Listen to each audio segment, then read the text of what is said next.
I was told yesterday I had to dance, so. Yeah, good. So thank you very much. Welcome to this forum here hosted by TCVI, which is Tribal Chiefs Ventures, Inc. I'm the CEO and have been for 3.5 years. I want to thank the chiefs who are the board of chiefs of the 6 nations that have hired me to do this job here. And but I'll speak about myself later. But before we do that, we are going to ask Elder Maynard Mitchwis from Cold Lake to do opening prayer. And then from there, we're going to start with introductions, and James will help frame what we're going to be doing here today. So Elder, if we could start, I would appreciate it. Merci. Thanks very much, Cam. Appreciate it. Honored to be able to say your prayer this morning. You can hear me. And I haven't seen so many faces all in here all. It's scary. What would John look like? Introduce yourself. Anyway, Heavenly Father, we praise you, we glorify you. We thank you for this day and for all the blessing that you have given us. We ask that you send your Holy Spirit and fill our hearts with love, respect, and wisdom as we gather here today to learn and understand what is happening in our world. May we sincerely work to make the world better. May we consciously of those to come after us, the 7th generation. And Great Spirit bless us and guide us. I must see. Thank you. Thank you, Maynard. As many of you do not know, Maynard was also a former chief of Cold Lake Nation. As a co-chair, I'd like to thank everybody for coming out during this time. We live in unprecedented times, as we all hear throughout the news in the world, and the meeting of minds coming together to share our experiences, our wisdom, and our ideas. I'm very grateful for you coming out today and hoping that we can gather from this some opportunities, some ideas, and how we can collaborate and work together. But prior to getting on with anything, I think it's appropriate that we go through some introductions here. Just name who you represent and just a brief of what you do. And I know Cam had already done his, so just pass the mic around and go around. Good morning, I'm Deb Lawrence, and I'm with Tribal Chiefs Ventures. Good morning, I'm Janine Wilson. I'm with Plan Forward Consulting, and I'm working with Tribal Chiefs on the final report for this particular project. Good morning, all. My name is Alfred JANVIER. I'm a self-employed contractor from Cold Lake First Nations, and I specialize in stationary equipment operating. Good morning, all. I'm Fred Van Fleet, and I'm with Gold Fuels, the biofuel presenting.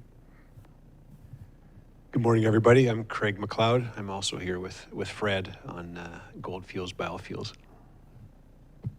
Morning, all. It's Marvin Trimble, and I'm the 3rd member of the Gold Fuels team. So. Good morning, everyone. Thank you, Alder, for the prayer. Dylan Landstrom with the Beaver Lake Cree Nation, Consultation Coordinator and Director of Emergency Management. Good morning, everyone. I'm Tom Jackson, CEO of Goodfish Lake Business Corporation. Do it again? I already did that, yeah. Yeah. You don't need no other introduction. Good morning, Eric Lehman, representing Beaver Lake Cree Nation Elder. Morning, everyone. Edward Aubuchon, Heart Lake Elder.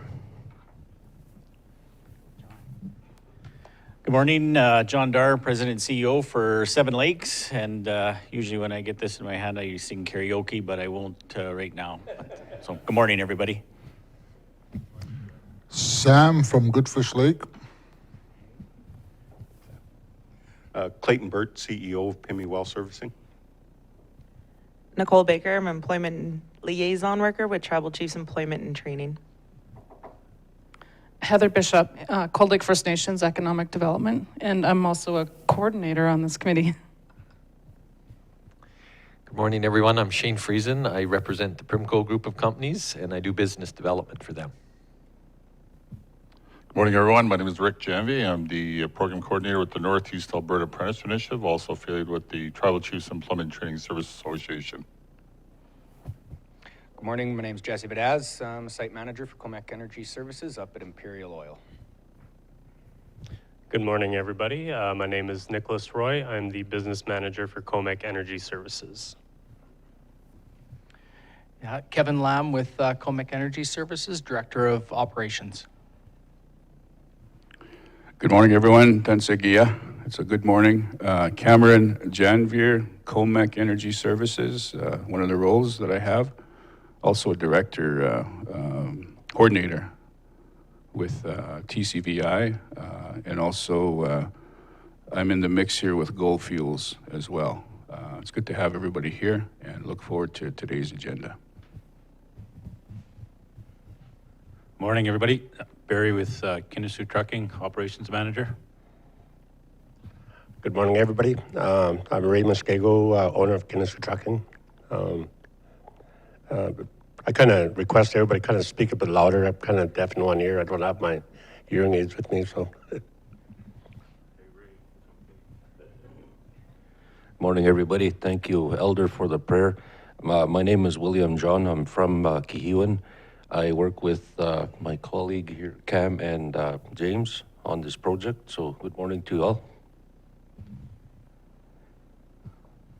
Again, thank you everybody for those introductions. Now we know who you are, what you do, and everybody kind of has that idea, so we're able to start some dialogue. I'll back up a little bit. I'm James Jackson. I'm team lead for this project initiative. My team consists of Cam Jan, Billy John, and our consultant writer, Janine Wilson. Thank you. So James and I, this is going to be the first time we work together to co-facilitate, so just you're going to have to bear with us. We'll try and keep you here till about 7 p.m., so. So good morning once again, and just maybe a quick introduction on my part, and then we'll, I was going to say some of the chiefs are going to join us, but when they come in, we'll introduce them as they attend. So welcome once again to the beautiful facility here in Cold Lake, at the beautiful hotel, their facilities. It's great to see this. When we talk about economic development, we'll speak about some of these things as well. It's multi-layered now in my view.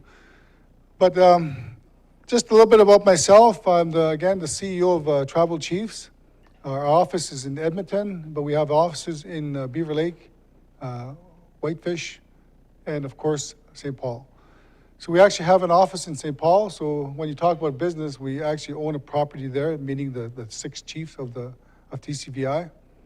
And the place has office space for rent, just to let everybody know that, if anybody's interested. And we also have office space for rent in Edmonton, if anybody's interested. So quickly about myself, I'm from the ALEXIS Stoney Nakoda Nation, so I speak fluent Nakota. So in here you got the Dene, Cree, and Nakota speakers here. So it's great to see that, because language is culture, culture is language. And I actually spent a career with the RCMP, believe it or not, and I've actually was chief of my nation for 2 terms. Grand Chief of Treaty 6 1 term, and AFN Regional Chief for 1 term. So I bounced around a little bit, and I've also was a CEO for North Peace Tribal Council.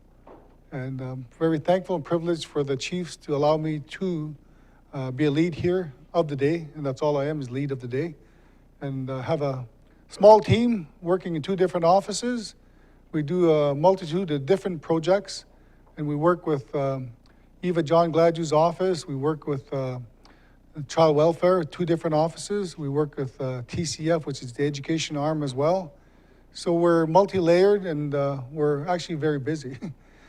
To tell the truth, I find during this COVID times, we're actually far busier than ever before. The Zoom, the team, the teleconference, they catch you. Doesn't matter where you're sitting. You can run up to your room and do your Zoom if you have to, you know what I'm saying? So it's actually quite busy. And when we first started this project here, the plan was to actually have a forum, and the forum was going to be about 150 people, and we were starting to plan this in early December kind of thing. And the COVID hit, we had to adjust, and of course, by doing that, we have to respect the social distancing and all that kind of stuff. So that's what we've been doing here. And I know I think we're at phase 3 now with the province, so we have to follow their guidelines because of the situation. And we have to also keep everybody safe, and there's wipes there, there's masks there if you want them, just by all means, help yourself. And so this project, one of the things we wanted to do is put the synergies in the room together. Basically, we all know the economy of Alberta, perhaps Canada, but at the same time, there's opportunities. There's opportunities in many different fields, not just oil and gas, mines and minerals, but there's opportunities in other facets of economics. And the prime example is, and I'm going to say it, casinos is a prime example. I mean, I was the chief back then when we first started the casinos, and I was in the room and all that kind of stuff. It was a long 10 years of negotiations with the feds in the province. And we opened up the casinos in Enoch, Alexis, Cold Lake, Sutina, and then Stony Nakota. And right now there's a moratorium on it, and why there is, I don't know why, because Treaty 8 does not have a casino yet. So at some point I could see them having casinos in northeastern and northwestern Alberta at some point. So those of you that have dealt with economics during for example, the early 30s and all that kind of stuff, a couple things that survived during those times was, believe it or not, was pizza and gambling. So, this project was to try and bring people together because all the nations have businesses. Some are are working together. And I'll just use maybe TCVI, for example. I just touched on the 2 properties they have. So all the 6 nations own those properties collectively in trust for the nations, of course. And I don't get into economics because that is not my mandate with the chiefs at this point. That is respectfully given to each nation and their vision, I guess, as to where they want to go and where they want to get to. And when we started this project to try and bring people together to see what's out there in the ancestral lands of the nations, because you have 6 nations here, there's a lot of hectares out here. And yes, it doesn't matter where you are.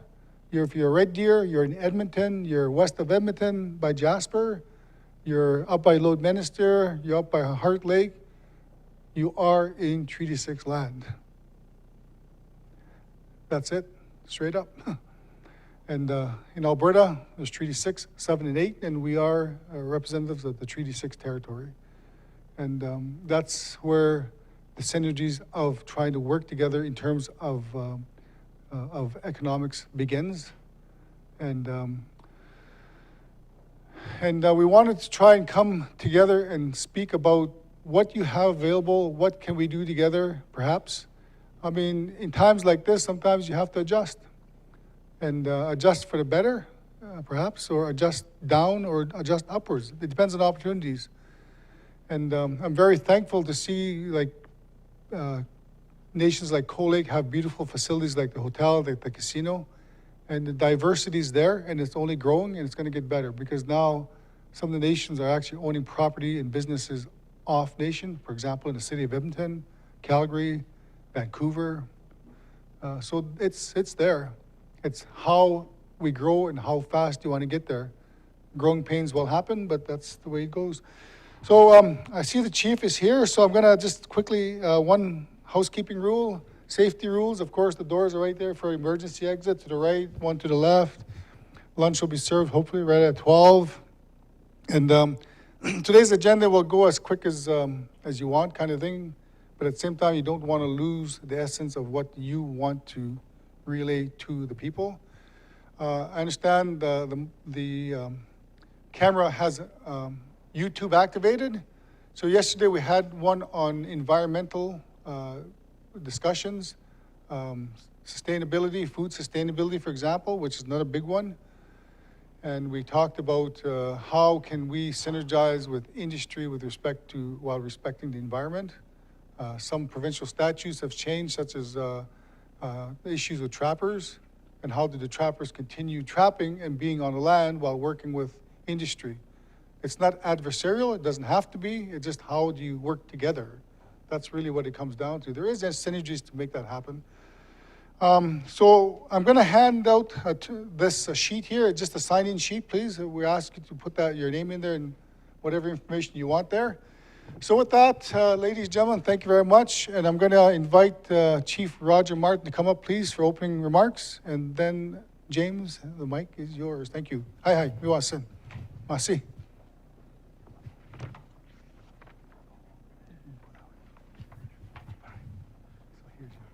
Thank you. Hello, good morning. Thank you all for coming to Cold Lake First Nations, Treaty 6, Denisutana Territory. On behalf of Cold Lake First Nations, I want to welcome you. I want to welcome today's delegates to Cold Lake First Nations and the Courtyard Marriott. We are honored to host you for the day and are grateful for your participation. I would like to also acknowledge Dene Nunene, our homelands and Treaty 6 lands. I find it encouraging to see so many people here today representing our nation who share a common goal of economic reliance and a livelihood for livelihood, as we here in Cold Lake have embraced from our elders and ancestors. Economic development has played an important role in supporting livelihood at Cold Lake First Nations. We do this while prioritizing sustainability and the needs of our future generations. We also endure our memberships retain important connections to the land, waters within the Dene Nunene. Cold Lake First Nations hosts a diverse group of companies and a wide array of services ranging from entertainment, commercial, business, services related to the industry and resource development. The entrepreneurship and commitment and the advancements of our people transcend through the businesses, including community-owned, joint venture, partnerships, and private-owned businesses.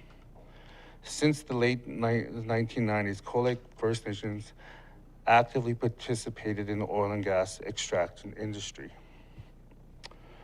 While we have endured much change in the landscape since the establishment of the Cold Lake Air Weapon Range and the introduction of oil and gas industry, we transcend the change, learned a few lessons along the way, but managed to respond to the conditions and continue moving forward as we were taught by our elders and ancestors. Cold Lake First Nations is committed to working with you, our neighbors, to continue growth and build capacity in our businesses and the tremendous talent pool we have in our people. Again, I'd like to extend a warm welcome to all of you. I look forward to meeting and working with you in our path forward. Thank you for your time and commitment to working towards positive economic growth for our nations. Masicho. Thank you. Thank you, Chief. Thank you, Chief. Our next presenters here are from a biofuel. During these times, we have to look at alternative sources of energy as an opportunity. And the three presenters that I'm going to be introducing will be doing a presentation to the group here. I believe we'll be doing presentations first, Cam, and then opportunity to ask questions later. So may I introduce with you Fred Van Vliet, Craig McLeod, and Marvin Trimble. Welcome. Thank you. I think Cam's going to say something first, but good morning again.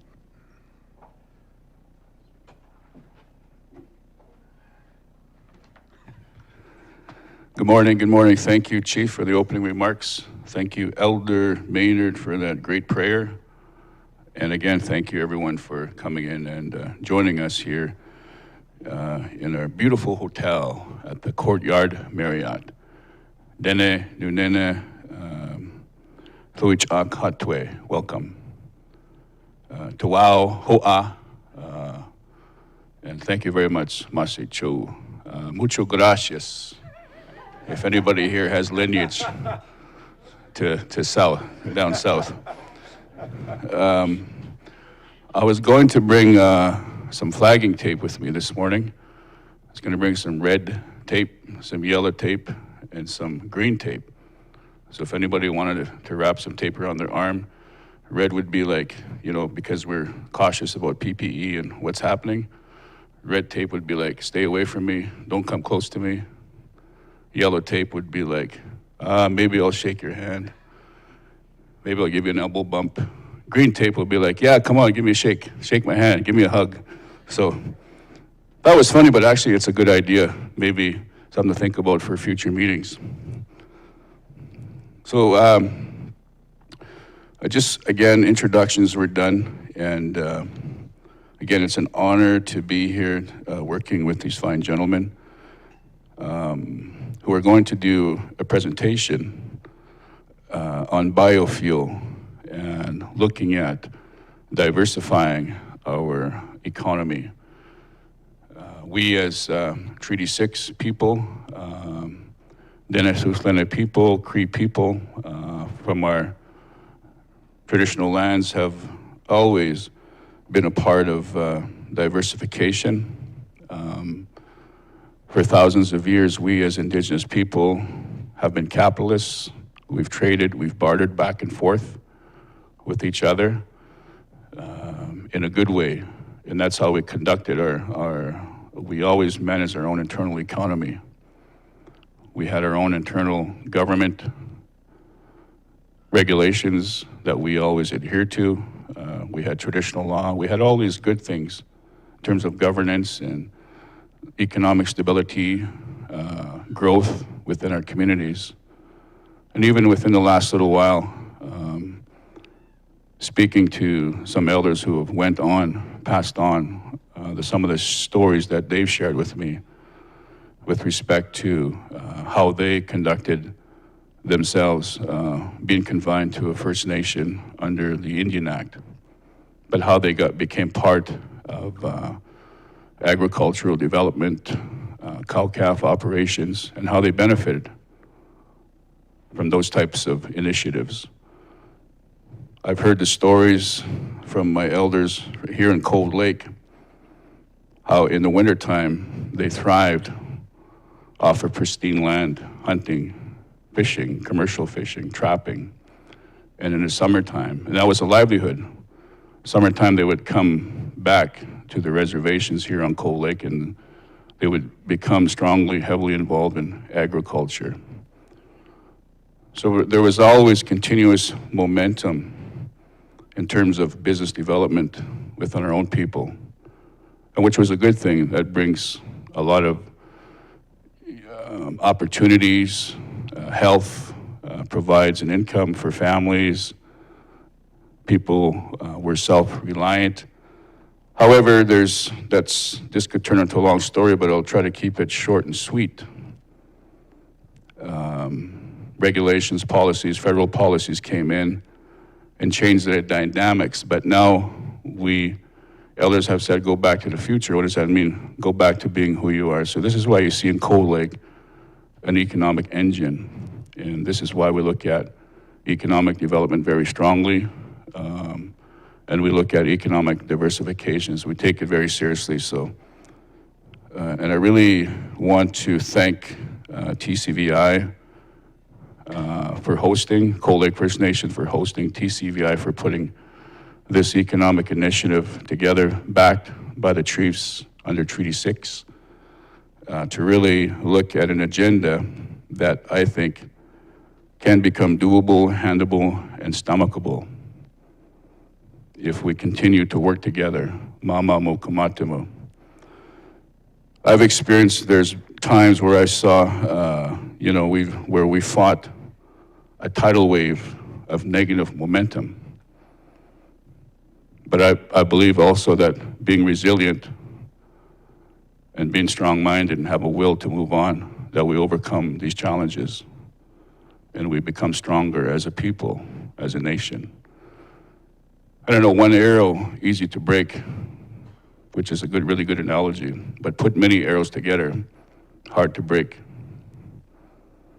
If we work together and if we're committed to one another, committed to engage, committed to look at diversification, committed to look at new initiatives, new economies. If we think about it and think it through that way, we process it, then we have positive outcomes. And that's what I'd like to see throughout the day is good discussion, good positive outcomes. And Goldfuel has a very exciting presentation that they would like to deliver this morning, and I'm looking forward to having them deliver this presentation and even having some questions, but at the same time, they know to keep it short and sweet, clear, concise, and to the point, because we have many speakers that are going to follow us that that have committed themselves to conduct their presentations. So with that, Fred Van Vliet will open for the speakers, and we'll continue to have this meaningful dialogue throughout the day. With that, Masi Cho, Naskuman, Nanaskuman, thank you very much, Fred Van Vliet. Where I come from a long time ago, we'd say Bojo. Thank you, Cameron. I wanted to just acknowledge your welcome to us in Treaty 6 land, for your elders, your leaders, Cold Lake First Nations, Chief Roger Marten, thank you for welcoming us. And we're here really just to present and submit to you our work that we've done to develop this business model for renewable fuel, airplanes, jet fuel, and regular diesel. But it's a bio diesel, so that the environmental needs that are being highlighted are met, and it's a locally based economy that involves the people of the land, which is why we're here, because we don't see industry as providing the way to the future from whatever position we're in. My friend Craig McLeod, from the financial background, he stepped out of that as far as the regular industry goes, so that he could pursue new innovations 10 years ago or so now. Marvin Trimble is the owner and president of Simba Rail Transload. He has an immense capacity in industry, both agricultural and resource, pipelines, railways, you name it. He's a consultant who could be doing other things today, but he felt that it was a priority to be here with us. So our, in a nutshell, the biofuel, as per your sheet that we've handed out, if you need one, fine. We thought we might have PowerPoints, but I don't think it worked, did it? We do? Okay.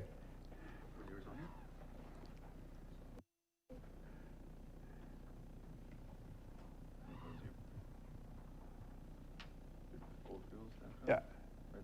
No.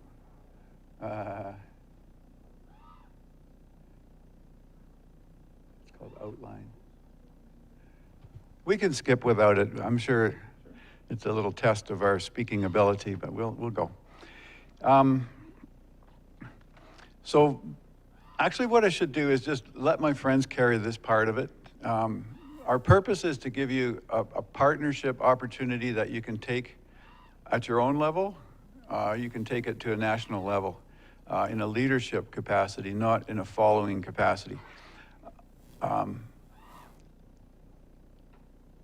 The frustration that I've seen in my encounters with business and First Nations world is partnerships that are incomplete, that don't give due credit to all the players.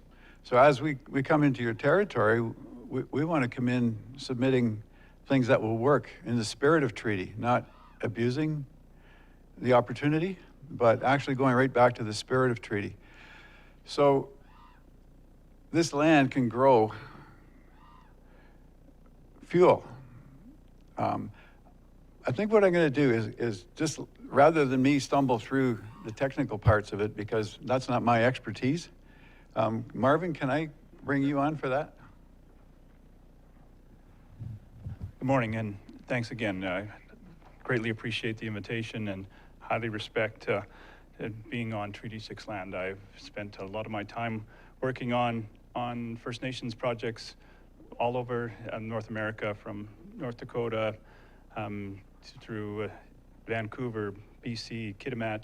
I've worked on quite a few projects with First Nations, and the first thing that we understand is that it's a respect thing that has to be appreciated by both sides. And I appreciate that what the First Nations have given to this country, and what has been taken, and I completely understand. My background, I'm a farmer first. I was born and raised on land that's not as good as this, gray-wooded soils in Western Alberta, on the foothills. But what you have is what you work with, and here your lands your croplands are better than that. As you know, on a ranch-style mixed farm, I was raised with 285 cattle is what we basically leveled out with, but that farming and work ethic is something that you appreciate, that you see throughout First Nations projects. I've seen that the work ethic that they have and the appreciation for the land is the greatest thing that you can give back to anything that you honor as a group or a project. Treating it with respect, the land and the people. As far as the technical side of this, my background, I'm a petroleum engineer. After a farmer, I'm a petroleum engineer. And then by some fluke of luck, I ended up transloading crude in 1988. And that cycle has repeated itself every 7 or 8 years. Crude by rail comes and goes. So I've been blessed to be taken all over the world. I was just in southeast Saskatchewan at a new terminal. So that was my 153rd terminal I've been to in the last 30 years. So long career. But in my first company that I worked for, Amoco, the refineries were a big part of that silo, as they called it, an internal silo. Amoco had lands up here. They had production in this area all the way to southeast Alberta. But because they had refineries, they could take those times. In '84, when the prices went to $11 a barrel, I thought that's the worst I'd ever see, but you know, when it went to negative 38 2 months ago, I saw that was wiped out. So the crude industry has its ups and downs, its cycles for sure. There's a lot of negative press against hydrocarbon production, and sustainable has become the wave of the future. If I can come up with a green project, I can get financing from 7 equity companies. If I say that it's a hydrocarbon-based project, not so easy to get any funding anymore. So this is why as soon as I saw this opportunity, I jumped on board. I think it's a great idea to go with sustainable fuels, something that can be created in a manner that actually is better for the land as well. If you look at camelina compared to continuous crops of canola, there's far less stress on the land. It's a great rotational crop. It has benefits to the land, and that was one of the key things that triggered when I saw this project, was that that camelina can sustain the land for much longer instead of drawing out of it. It's a good crop rotation. The other thing that I like about this project is technically the quality of the product that it produces is better than a lot of the biodiesels that are produced in the U.S. Biodiesel is kind of a dirty word to some farmers in the north parts of the states. They were forced to use it, and it has a pour point issue. They end up having, you know, if it's not done right or you can't get it all out of your tractor, your combine, it ends up plugging up. So the pour point that the gentlemen have come up with, their cloud point, the quality of this product is just under what we would call a winter diesel up here, or a number one. And the other thing is the jet fuel has become a big demand. The European airlines are forcing all of their planes to fly with a certain percentage of biodiesel. And so in Vancouver, for example, they have to have a tank of biodiesel or biojet available with a minimum percentage of 15% for any European flight that flies directly back to Europe. The same, Edmonton has very few flights to that and has got an exemption right now because there are less than 10 flights, I think, but it will go that way if they get expanded. Calgary has a biojet capacity to add to theirs. So the demand is there with anything, any project that you're looking at. You have to have that pull. It has the pull of enough nations to draw it. The Asian airlines are actually looking at it and have actually became part of a consortium in Vancouver to bring in more biojet into Vancouver Airport. So the demand is there for Canada. I think that it's the initiative, and if you see it, I'm sure that right now that the federal government would say that if that was available, that they would force more of that percentage on it. But right now, everyone says we have excess jet fuel. In Alberta, we do, not in other regions, but we don't. We actually export from Alberta jet fuel. So, actually, I don't know. I don't want to go too deep into the technical side, but I'm one of those people that wants your input, your questions. Please feel free at the end, or to interrupt at any time. If you've got a question, raise your hand, speak out, because it's something that is sustainable. It's something that once initiated can be can grow at a pace that's expandable with whatever the demand is. So it's easy to control the amount of crops that go into this market. And if there's a surplus of this one, it has other applications as well. Did I cover? Okay. You want to just go right into your how you discovered camelina and why you think biofuels you wanted to pursue, and why you believe financing is justified? Good morning, everybody. Thank you, Cameron, for facilitating this gathering today. And we've also just had a number of discussions here with Willie, with James, with Cameron here over the last few months, just furthering the project, talking about potential opportunities to come together and to partner. This vision came about. For many years, I was president of a watershed society. I'm from Gull Lake in central Alberta. And first of all, thank you for the opportunity to have us here. This is a real honor to be first time ever in this area. We just thank you as well for having us in Treaty 6 and Cold Lake First Nation. It's absolutely, I heard Cold Lake was really cold, but I went and touched the lake last night, and actually it was the same temperature almost as Gull Lake, so I don't know what that's all about, but I was impressed. But as working in a watershed society by a key, it's the most popular lake in Alberta for recreation in terms of, we have the most popular provincial park. So stewardship of the land around Gull Lake has been a major issue. And you have stakeholders, you have agriculture, is all around the lake. So how do you make this work? How do you create a long-term sustainable policy of managing the lands that actually works? And the sad part of it is it's not working very well right now around Gull Lake. So I put the last 10 years of my life just as a volunteer thing, but to understand more about sustainable agriculture, working with farmers to develop ways that are actually more regenerative to the land. And what we realized in this journey is that, most of the land around Gull Lake, probably is sprayed 3-4 times a year. There's a lot of nutrients that end up running into the streams, into the lake, into places that end up being water sources. And it really begged the question of how do we really make this sustainable?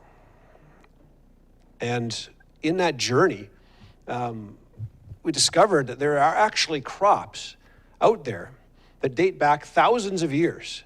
Camelina dates back to Ethiopia. Non-GMO. It's a crop that's been around, but it hasn't been very popular. It hasn't been really even acknowledged in Western Canada very much. There's a group in Saskatchewan that has been pioneering a work on it there. But as we began to dig into it more, we discovered that this crop was amazing, had an amazing oil seed content that was outstanding for the production of jet fuel and biofuel. Not only that, but it had other qualities in it, omega-3s and 6s, that were incredibly healthy oils that can benefit humans and horses. And as we began to do our due diligence on this, we were amazed that we're thinking, why hasn't this crop been more used? But sometimes, in the absence of inspiration or innovation, we kind of often people do the same thing over and over again. So as we explored it more, we started to get very excited about the opportunities to partner with various First Nations, various landholders throughout Western Canada that are looking for a more sustainable approach to agriculture and looking for new products to their market. We've realized that China isn't always as reliable for sales for things like canola as they have been historically. So in the drive for innovation, where can we discover new markets and where is the market going? Where are the trends going that we can pioneer and try to be ahead of the curve? And we discovered that camelina and carinata are two crops that have incredible high oil seed content and don't require all the sprays, don't require as much fertilizer, much more of a regenerative crop for the land. So that really pegged our interest. And then we discovered, furthermore, that there's this internationally, as Marvin said, they're mandating biofuels in jets and more. But the problem is in Western Canada, virtually nobody is growing them. So there's this disconnect, and as a result, there's an opportunity. And the biggest challenge we keep hearing in the industry is feedstock. Where do we get the crops to actually make the biofuels work? And canola is one crop that can be used, but from an environmental perspective, canola requires a lot of fertilizer. It's sprayed a lot, and a lot of farmers are using. It should be something that's rotated, 3 or 4 years, and sometimes people are doing it every 2 years. Just try to maximize profits. But we thought if we take out what's best for the land, what's best for the industry, and where's the opportunities, this is why we're here today. We saw an incredible opportunity where we will need a lot of land to grow this. But as we've been talking to potential farmers and initial talks in First Nations, there's a lot of land out there that isn't really being used right now, maybe as efficiently or as sustainably as it could be. So we're really excited about the opportunity to explore partnerships with First Nations, Treaty 6 here today. We realize each nation has different characteristics in their land. It's not all the same. And there may be different levels of participation depending on what the land is and which nation is involved. But we're here to just explore what their opportunities could be, what your needs are as each individual nation, And is there any pieces of this puzzle that make sense, that ring true to each one of you that say, hey, I think there's an opportunity to explore this or to partner, or we have lands that we're renting out, but maybe we want more than just a rent check each year. Maybe we want to participate in actually the profits of what's going on. And early on, Fred had mentioned the whole idea of a co-op, where you actually have the stakeholders more sharing in the outcome instead of just selling to a distributor and being done with it. They're actually become part of the business. And co-ops have been we've seen co-op, we've seen UFA, and they've been very successful. So that part of our business DNA is the idea of infusing a co-op type of structure into this project, where you have a stake in the overall outcome. I don't know if anyone heard the news here. It was about 2 or 3 months ago.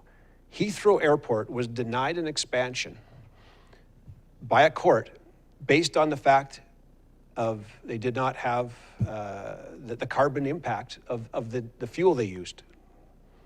So they said, you cannot expand one of the world's largest airports because it's not sustainable enough. So that's where things are moving. And the problem is industry has not caught up yet. We're playing catch up, and there's a tremendous opportunity here in Western Canada to be a leader in this area.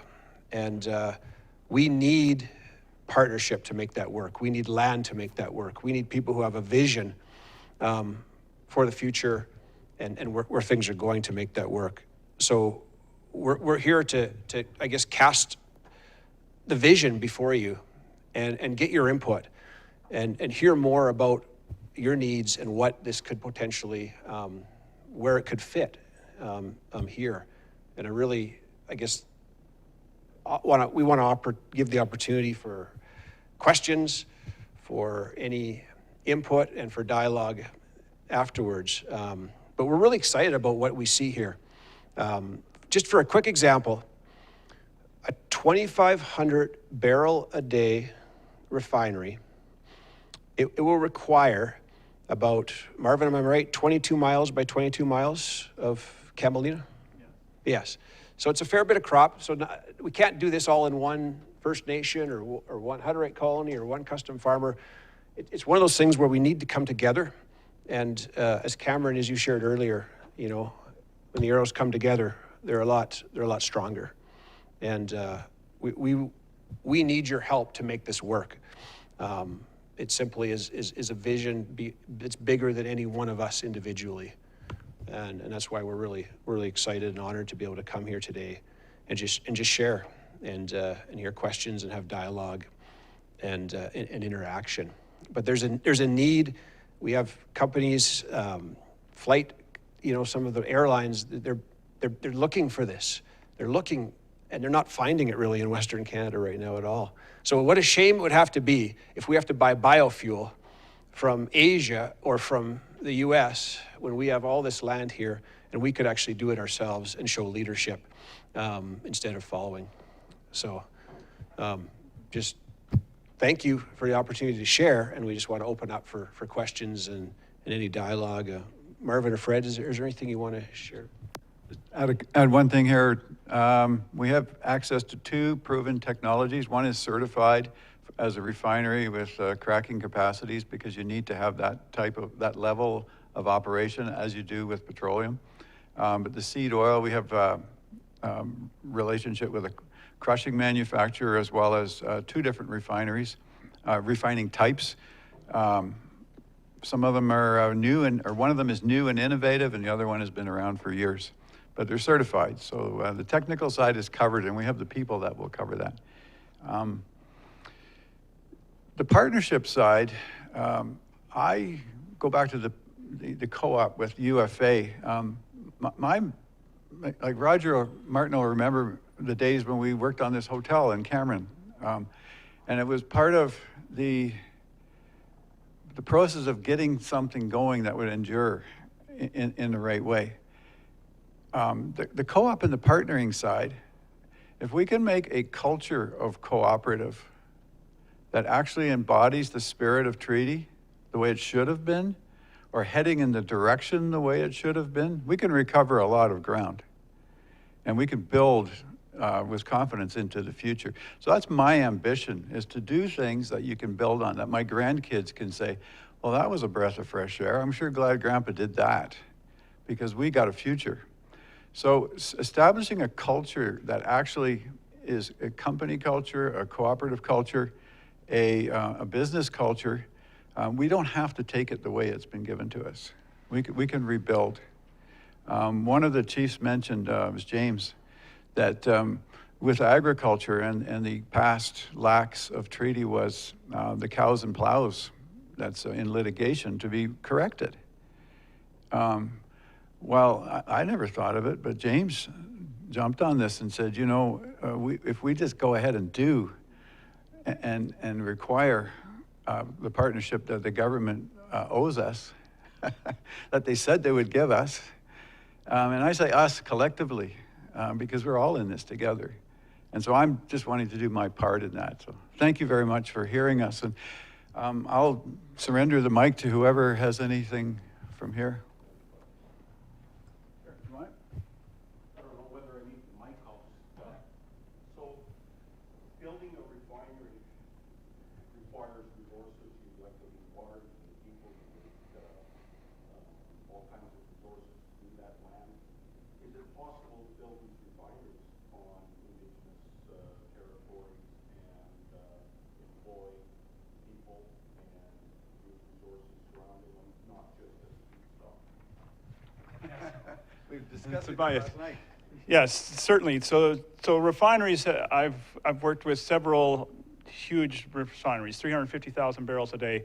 But the trend has been in the last 10 years to go to modular. And if you understand, you live in this area. Husky was the leader in developing the modular SAGD system. Now everybody's copied it, right? It's cookie cutter. You produce a 10,000 barrel a day facility, and then you just copy it. You don't have to pay for the engineering again. So modular refineries have become quite popular, and their size has got smaller and smaller. It used to be that you couldn't run efficiently for less than 50,000 barrels, and then they modified the design and got it down to 20,000 barrels, and now they have it down to 6,500 barrels is the typical modular refinery. And instead of building, so when you start a refinery, you start with one 6,500 barrel a day one, and if you do get the feedstock, you then just keep putting another 6,500 barrel, and the operations already knows how to operate it. It's simple to expand. This is the same thing here. The Topso one or the Cycle one, both of them have that modular design. And yes, to build them on First Nations land, strategically, I'm a logistics expert of all things. I might be a petroleum guy and understand crude, but I've learned over the years in working with the railways that logistics is the biggest thing. And if you can move your product within a smaller network and keep your logistics costs down, you always have an advantage. So yes, for this area, you're right. To have a jet fuel production in this area would be ideal because you have a high demand already for jet fuel at Cold Lake, and you actually have the production, because you don't have rail anymore, it was lost. You have a 200-kilometer radius where it's probably cost effective to deliver by truck. So yeah, ideally this one would be unique, and that's why we're here, is this one would be unique, that the jet fuel. I couldn't say the same thing if I was talking in Peace River or if I was talking in southwest Alberta. They can't. They need to be closer to those logistical centers, or they have rail. Lethbridge even has rail, so they can move a product farther. I wanted another good one when he brings up the co-ops. Our first contract as a transload company was with Parkland. Parkland is Red Deer-based company. We're a Red Deer-based company, so that we contracted at their Bowden refinery we were contracted for loading. And so there they produced gasoline, diesel fuel back in the day before they shut down in 2009. But anyway, the co-op actually refinery in Regina actually they're probably on the same size, right? But the co-op refinery, Parkland will never ever put a service station up against co-op. And it's a funny story. When I know the owner of Parkland fairly well, and he says, it doesn't matter if I lowered it by 6 cents a gallon or 6 cents a liter, he said, they'll drive right by my service station to go to their co-op because they're loyal to it. And that's the strength of a co-op, right? You'll see in Saskatchewan, even Eastern Alberta, co-ops and UFAs can dominate, and you don't see any fast gases or any of the SOs in those communities because the loyalty of people in the co-ops. And that's where the strength of a co-op can make it that you're a self-sustaining community because you're loyal to your community. So that's what. Oh, that covered it? Sorry, I went off. Clayton, I'll just add maybe one more thing to that is that the neat thing about the Cold Lake Forces base here is that they can use 100% sustainable jet fuel versus traditional airlines. They're looking at a smaller percentage mix, but with the military mix, you can go 100% sustainable aviation fluid. So that's a fuel. So that's a really nice touch. Maybe mention that it only takes a few acres.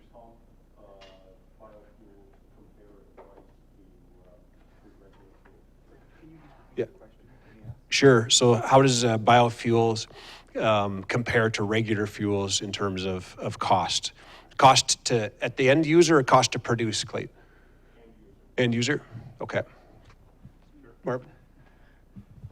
Yeah, so that's all based on your feedstock. So the existing biofuels in the U.S., where they produce them from corn or whatever, actually they are lower in cost than the other one. So it actually lowers the cost to blend it down. But the problem is the quality of that diesel is not as high as the original diesel from a refinery. So they can only blend it at a certain ratio before they actually get out of the pour point or the cloud point that's demanded. This design based off of camelina, you actually, the B100 standard, which is for diesel, you can produce that, like I said, #1 winter diesel right from it. So the cost based on a camelina base would actually be their cost of production, well, we probably can be transparent. The estimated cost is 50 cents. The estimated cost for Suncor in Edmonton, which I'm doing a project for right now, is about 42 cents. So 8 cents a liter is the difference in cost right now, today's. And that's, but you're talking a refinery that's producing 400,000 barrels a day compared to one. If you get the production of a refinery up to 400,000 barrels a day of camelina, your cost would be lower. It's scale. It's always scale. And tax people or tax breaks? Yes, and that's where in the U.S. it's a huge thing. There's tax credits. Here, I'm sure that our government is going to do it. They've done it with ethanol already, and ethanol doesn't have the BTU value of gasoline, and you're getting tax credits for ethanol blends. The same thing here, probably, if they gave you that 6 cents or 8 cents back in a rebate, you would be flat, right? If it's a sustainable thing, I'm sure that they could cover the difference. And in the end, like I said, if you get the camelina to the scale of what a hydrocarbon-based refinery is, the camelina will actually be lower cost because they should be a local feedstock within that 200-kilometer range. Whereas if you look at it right now, how much does it, even a good pipeline to ship to Edmonton cost? The tariff on that is $7 a barrel to get to Edmonton, right? So if you break that down by cents, their cost is going to be higher because of the delivery cost to get to that refinery. There's not that much oil right around Edmonton where the refineries are anymore. They're all pipelines. So. Any more? Go ahead. Go ahead.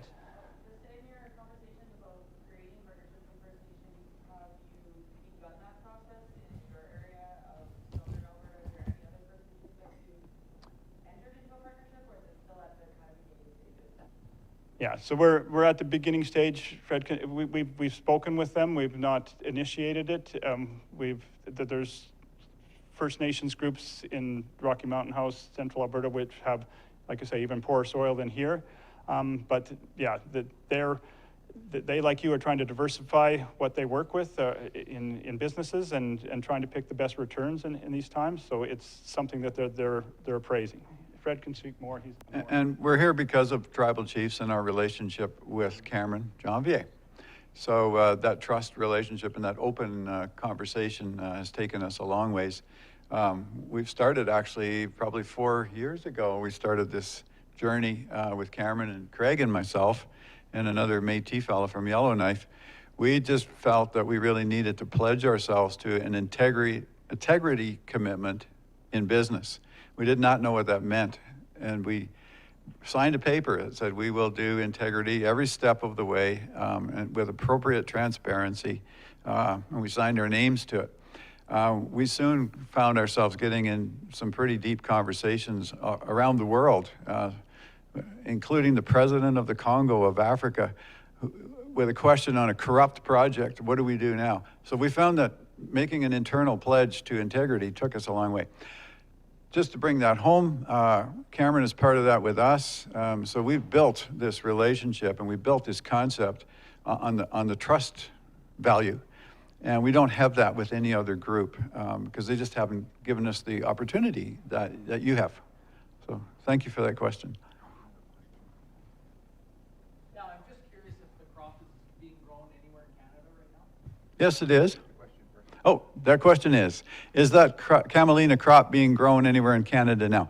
Yes, it has been for some 10 years.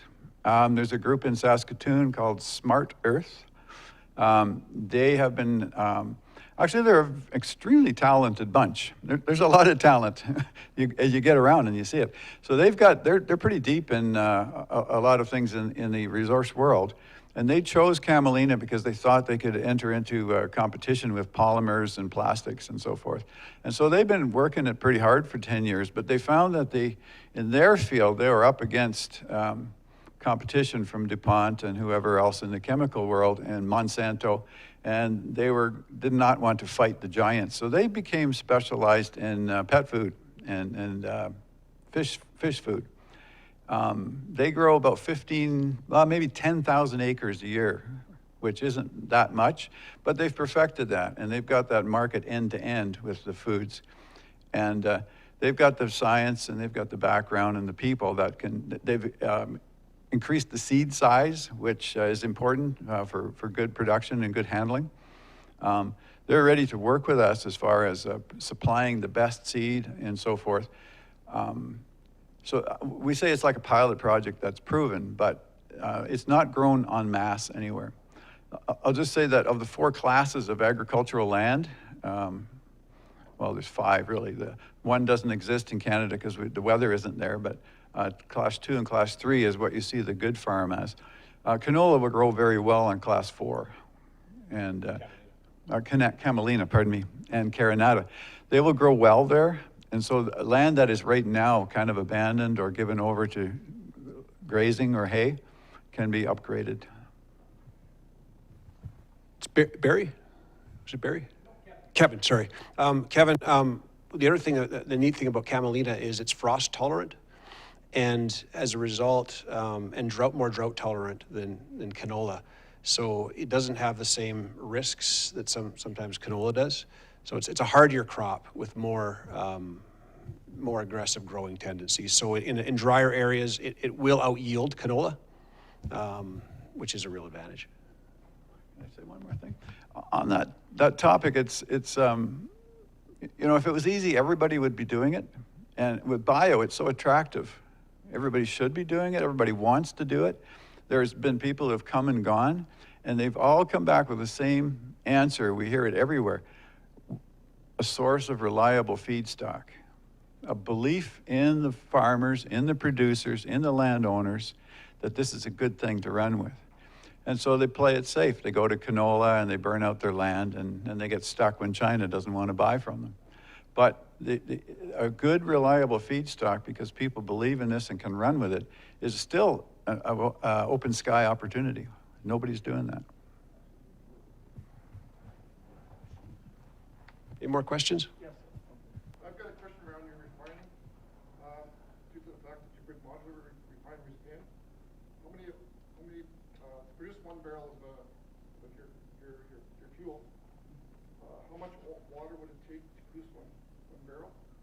And what kind of chemicals are used in your your coker units? And are they environmentally friendly, these chemicals that they're using? Excellent question. Yes, so the question was, how much water is consumed in this refining process, and what chemicals are used in this refining process? And, part of that question would be a spill response team. yes, and the spill response team. So yes, as I said, I've worked with many refineries, and yeah, the key thing before you start a refinery, you have to have the spill response, all of those emergency response plans, all of those in place before you can build a refinery. The good thing about this process is it has less steps to distillation to get to the product. Even you have one added step to get the difference between, in a biodiesel refinery, you have 3 distillation towers. In this process, if you want jet fuel, you actually have 4. In a typical refinery that you have in Edmonton, for example, at Suncor, they have 7 to 11 distillation towers, right? So there's less distillation towers. And the chemicals that they use, because they don't use FCC, which is the typical way that a refinery, a fluid catalytic cracker, they don't use that process.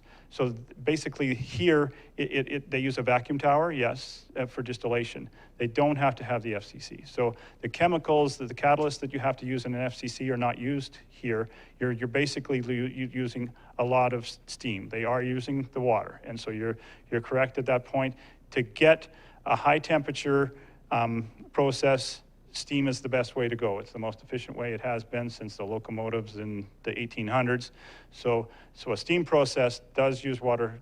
The waste, as I've worked a lot with, I don't like steam. I like hot oil processes. I've been raised in these refineries. Hot oil can be used for 2 of the processes, but the cost, they will always go back to, if you're going to be competitive in cost, you have to use water. So that the amount of water that this refinery, a modular refinery, the Topso one, consumption would be somewhere, for 6,500 barrels a day, the consumption of water would be somewhere around 11,000 gallons a day. Now, they can reprocess that with a water treatment system. They actually can bring it back. So the consumption is, they say that's their water consumption, but actually the recycle of that, over 65% they can recover. They don't vent to atmosphere. High pressure steam, you try and keep that in the process. Low pressure steam is where you vent it. So the higher the temperatures that you need, the more water you keep in the process. The low pressure steam, to do low pressure steam, you usually have to vent it off somewhere, and that's where you see the big plumes of vapors. It's usually from the low pressure steam. At refineries, you'll see a cloud of water vapors above these refineries. Cooling water towers are the other big consumption in there, and that's included in that number. A cooling water tower evaporates more than even steam does in a day. So if you're using a cooling water tower to cool your process, that vapor goes up into the atmosphere, and that's where you see probably the biggest one when you're coming into Edmonton. The cooling water towers are the biggest vapor clouds. Second would be the low pressure steam. And your 35% of your water that you use is disposed of in the well?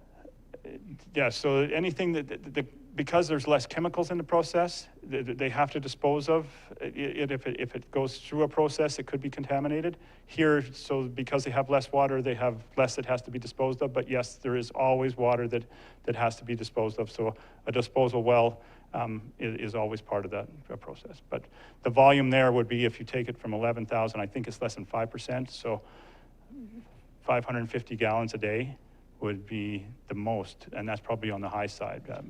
Marvin, how does that compare to conventional?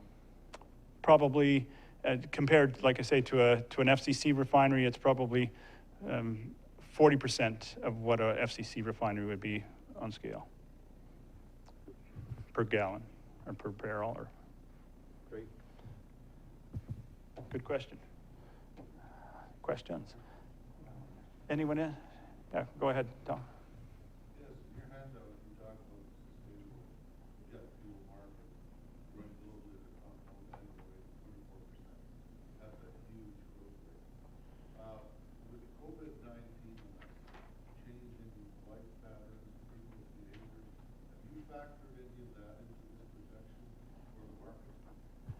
The question is, due to COVID, the number of flights have went down, and of course that has changed the demand for jet fuel. Have we incorporated those into our estimates? No, that was generated earlier. So post-COVID or at current rates, the growth rate is not 24%, but the European demand, they have not changed their regulations. So as the European flights increase, that demand will stay at that higher rate. And yeah, the 24% was a huge, over a 3-year period when that was invoked. So whenever a new regulation comes in, it's the same for ethanol, right? When they said had to be 5%, well, you get 100% increase the first year and you get 50% increase the second year. Whenever a new regulation gets invoked, then you see a rapid increase. Well, that plateau, it'll plateau if only the European airlines do it. But if the Asian airlines adopt it, then that same rise could continue. We think COVID might be a good interlude to catch our breath and get this done. But you can't bet what's going to happen in 2 years from now either, so it's kind of a careful stepping.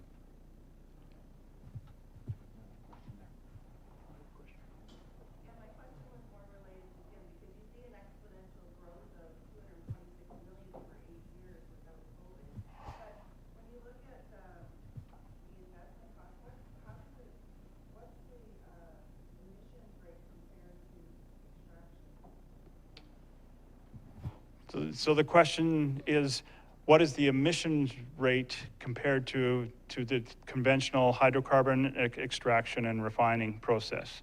And so, as I said before, because you have a different process and a different thing, so the emissions, the hydrocarbon emissions, the NOx and the I should have my wife here. My wife has an emission reduction company. So the NOx, the SO2, and the SO4 actually will be any of the SO2s are gone, right? You don't have any of the sulfur because you're not taking any sulfur in your feedstock. So all of those are gone. The NOx is generated by the boilers and the compressors that you use. So that per gallon ratio will be fairly close. I'm not going to deny that if it takes so much energy to create so much heat, if you do the physics, and that was my major, if I need to create 500 degrees Celsius, I can only create it in so many ways, right? I can use a natural gas unit to create it, but that will generate X amount of NOx.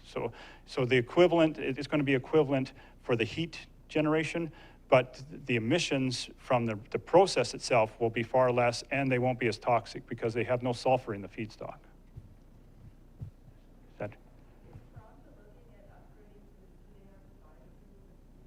Yes, so Toronto is currently the highest consumer because they have the most flights in Canada. They are the highest consumer of bio blend fuels, yes. So they bring it in from the US right now. Now, there is a competitor to this, and we have to be transparent. You can also, and this area might be different, you can also, the way the Parkland refinery in Burnaby is doing it is by tallow, right? They can actually use it from animal fat and get the accreditation to be a biofuel, right? So that's the two competitive ones. One is a plant-based generation of biofuel, and one is an animal-based generation of biofuel. So that they can produce it both ways. The topsoil process, that it has a comparison chart compared to tallow, and they definitely can make a higher quality jet fuel than from a canola or from a seed oil than you can from a tallow based. The quantity is a problem. You can't get enough of it. Yeah, you think you not need a lot of acres, you need a lot of cows to make that. So.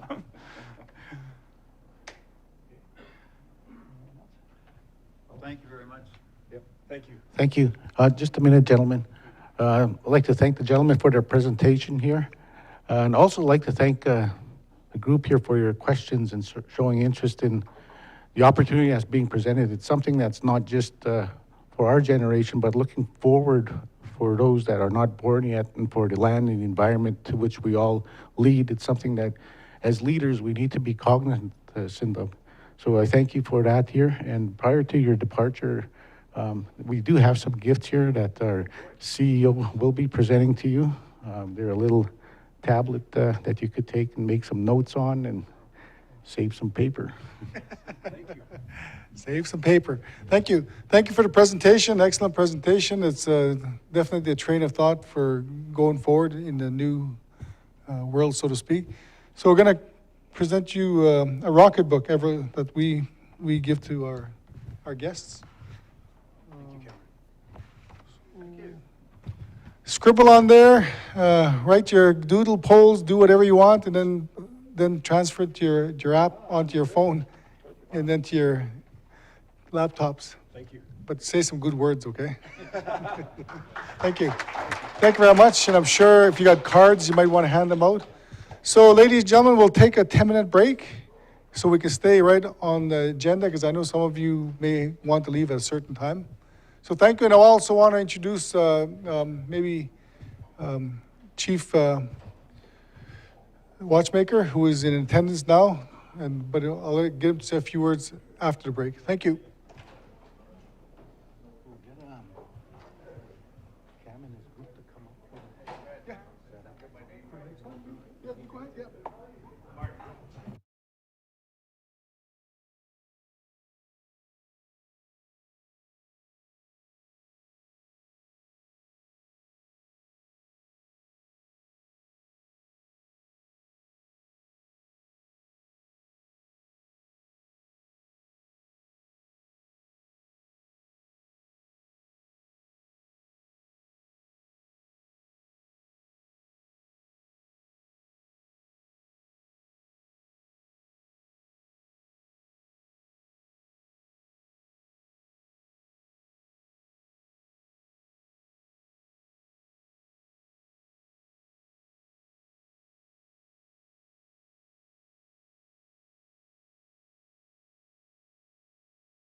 Our next group of presenters hail from Cold Lake. I'll ask at this time Cameron Janvier and his group from COMEC to come forward and do their presentation.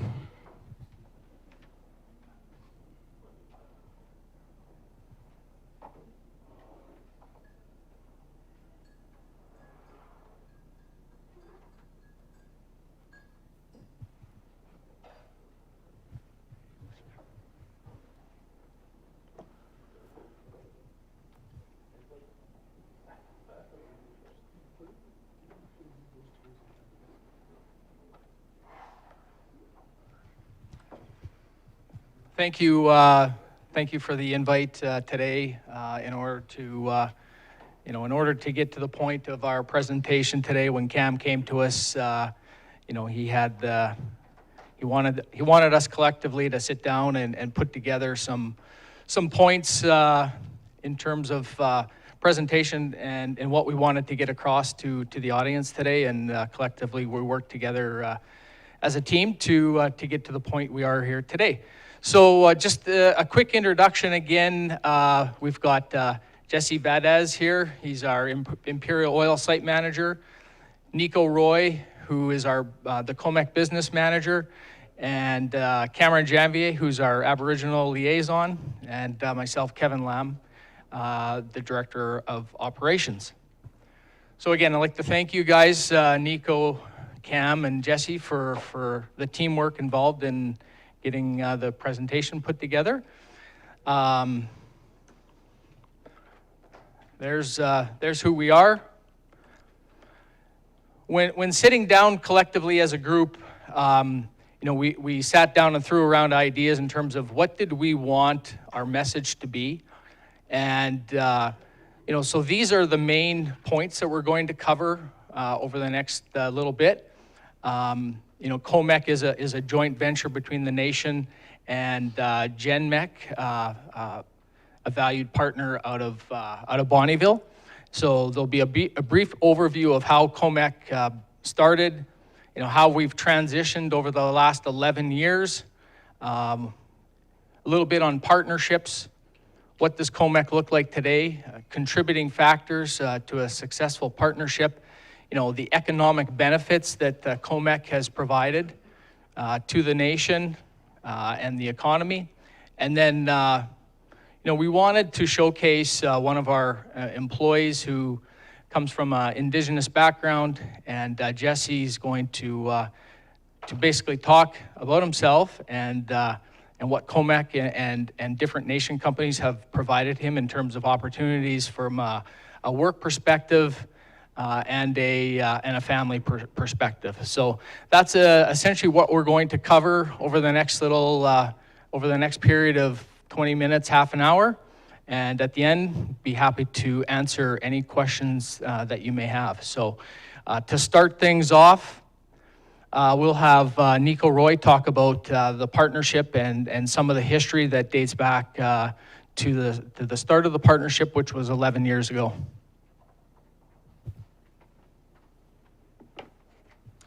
Thanks, Kevin. So as you mentioned, I just want to give a brief history of COMEC and how COMEC came about. The partnership is majority owned by Cold Lake First Nations, meaning that 51% of the business is owned by the nation. The other 49% is currently owned by the operating partner, which is GenMec ACL Incorporated. COMEC initially started its operations in 2011. It initially started as just a mechanical maintenance contractor, and it eventually expanded its scope of services to include fluid hauling, which we've seen today. What we want to talk about primarily through this presentation is the idea of partnership and what does partnership look like. So with that said, we kind of took a general definition of partnership and put it into our presentation. And as we can see, and everybody should have a pretty good idea of what a partnership looks like, but overall, it's an association of two or more people who work together to achieve a common goal. So at the time, before the partnership was created, you had two parties. You had Cold Lake First Nations and you had GenMec ACL. Both, you know, they were different in a sense. You know, GenMec was a local construction company with a combined 50 plus years of technical contracting experience. The general idea that they had, because they were in the construction industry, which is historically a very cyclical industry, so there's lots of highs and lots of lows, lots of good years, lots of bad years. So they were looking to diversify their business activities by engaging in the oil and gas industry. The objective was to look at opportunities to really capture and participate in long-term maintenance contracts that would help level out the highs and the lows of the current construction industry that they work within. So I'll get Cameron up here as well to touch a little bit on where Cold Lake First Nations was at that time and their level of participation and engagement in the creation of this partnership. Thank you, Nico Masi Irinasi. Well, yes, as we continue to present here, a couple of questions. What is a partnership? What makes a good partnership? What are the expectations of a good partnership? How do you manage expectations with a good partnership? And really, what is the heart of a good partnership? And we have a really good business model, a good partnership model here that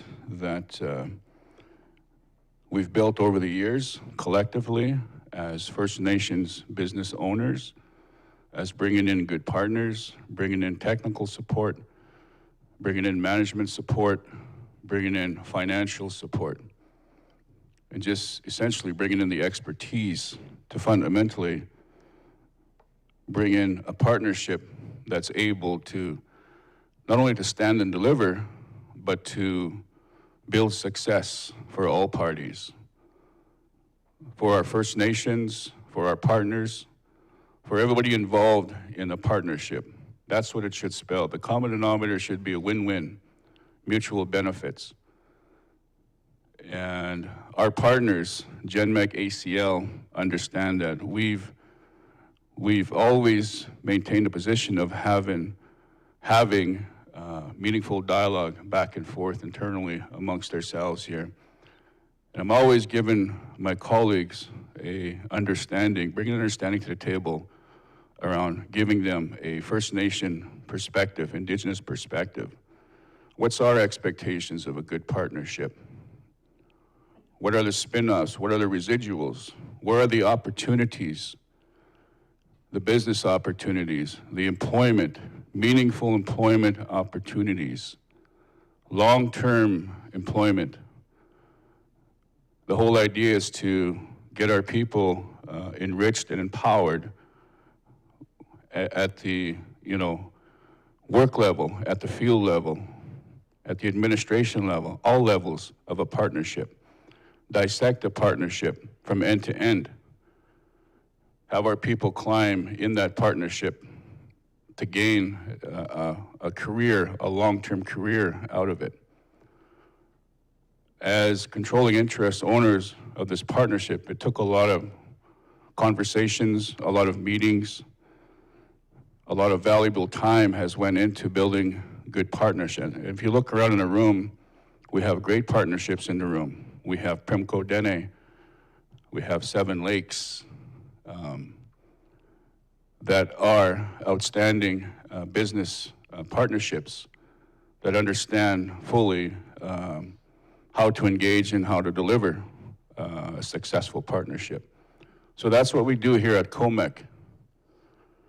COMEC Energy Services is under the banner of Cold Lake First Nations.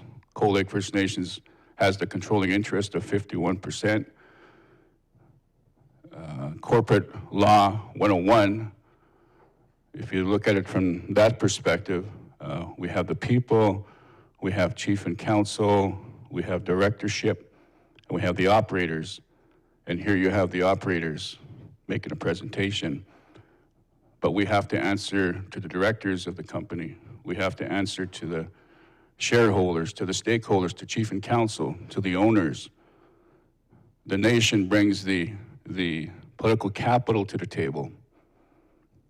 The partners bring the financial capital to the table. You bridge those two together, and the outcome should spell win-win for everybody involved in a partnership. And also looking at long-term partnerships. The heart of a good partnership. I just have a couple of notes here that I want to reflect on. Agreements evolve over time, so you always need to have room for change. When we started COMEC a number of years ago, we went through learning curves, we've experienced growing pains. So we had to adapt to change. We had to commit to change. We had to grow together to achieve and attain success as a collective body. As a functioning body that understands full well meaningful dialogue, communication, a strong line of communication, understanding the heart of a good partnership, understanding the culture, the climate of First Nations people, and being able to bridge that collectively through a strong and a desire to have a strong line of communications. I know the guys that I work with here, one is First Nations, I'm happy to say. The other two really have a heart to empower, to help to empower and to enrich our First Nations people in the workforce. And they have that desire to build success, to incorporate success into our business model. And that's through communication, that's through bringing understanding to the table, some back and forth, some true discussions, some open discussions, some honest discussions. Because we're all not perfect, we all have issues, but if we can understand those issues and work through those issues and get through those issues together, and at the end of the day, the end product is we have a successful business line, we have a successful business model, we have successful employees that want to take a paycheck home and provide, become a provider. I have a story I'd like to share on the success of our nation. One of my former colleagues, our current chief, Mr. Marten, we were in council together. We invited leaders from Saskatchewan to our table. And they were telling us about one of our business entities, Primco Denny, that we have a community member in Saskatchewan that works for your company. They go to earn a paycheck, they come home and they provide for the family. They buy bicycles for their nieces and nephews. They buy groceries, they put groceries in a home where there's no groceries. These kind of things are good things that happen that take place under a good partnership that understands growth, that understands the values incorporated into building great partnerships. The residuals, the economic spin-offs for that person to create economic base, not only for the nation, but for the individual. Economic wealth, nation building, all these things. Somebody has a job, he becomes reliant, sufficient on himself. And then he's able to be a provider, a good modern day hunter, modern day trapper, provide for his family. A good business model, a good company creates an economic base with its partners, with its First Nation partners, and then reinvests some of those dollars back into the community. Better health care, better education, more housing initiatives, infrastructure. These types of things bring value, bring strength, and help grow a nation. together. Because we as First Nations people know full well that we have housing shortages. Our infrastructure needs to be strengthened. Water, wastewater. We know that sometimes we experienced housing issues, which is very high on our list. Overcrowding in homes. Sometimes our students don't have a proper place to rest their head at night. Sometimes we've experienced where people want to go to work the next day, but they haven't got a bed to sleep in the night before they get to the work, their job site, that next day. So those are real issues that we as First Nation people, we as leaders, have to deal with. And the best way to deal with those issues is to look at economic development, to embrace economic development, and to create opportunities for our people and for our nation. Nation building would be a key fundamental around growth. So essentially that's what a good partnership is all about, is working together, striving together. Just if there's an issue, bring it forward to the table, and that's what we've done here internally inside of our partnership. We deal with our issues, we address those issues, we come up with a win-win, because every time there's a problem, there's always a solution. So bring a solution to the table. Even though there's barriers, there's roadblocks, always think about having a solution at the end of every problem. There will be one. It always comes, and that only comes through dialogue, through meaningful dialogue, through engaging, through discussions, and understanding each other, understanding the value of building successful blocks over that partnership banner. So really that's, in a heartbeat, the heart of a good partnership, and the spin-offs that come with a good partnership. So yeah, thank you very much, and we're going to continue on with our slides here, and thank you. Hi, hi. Thank you for that, Cameron.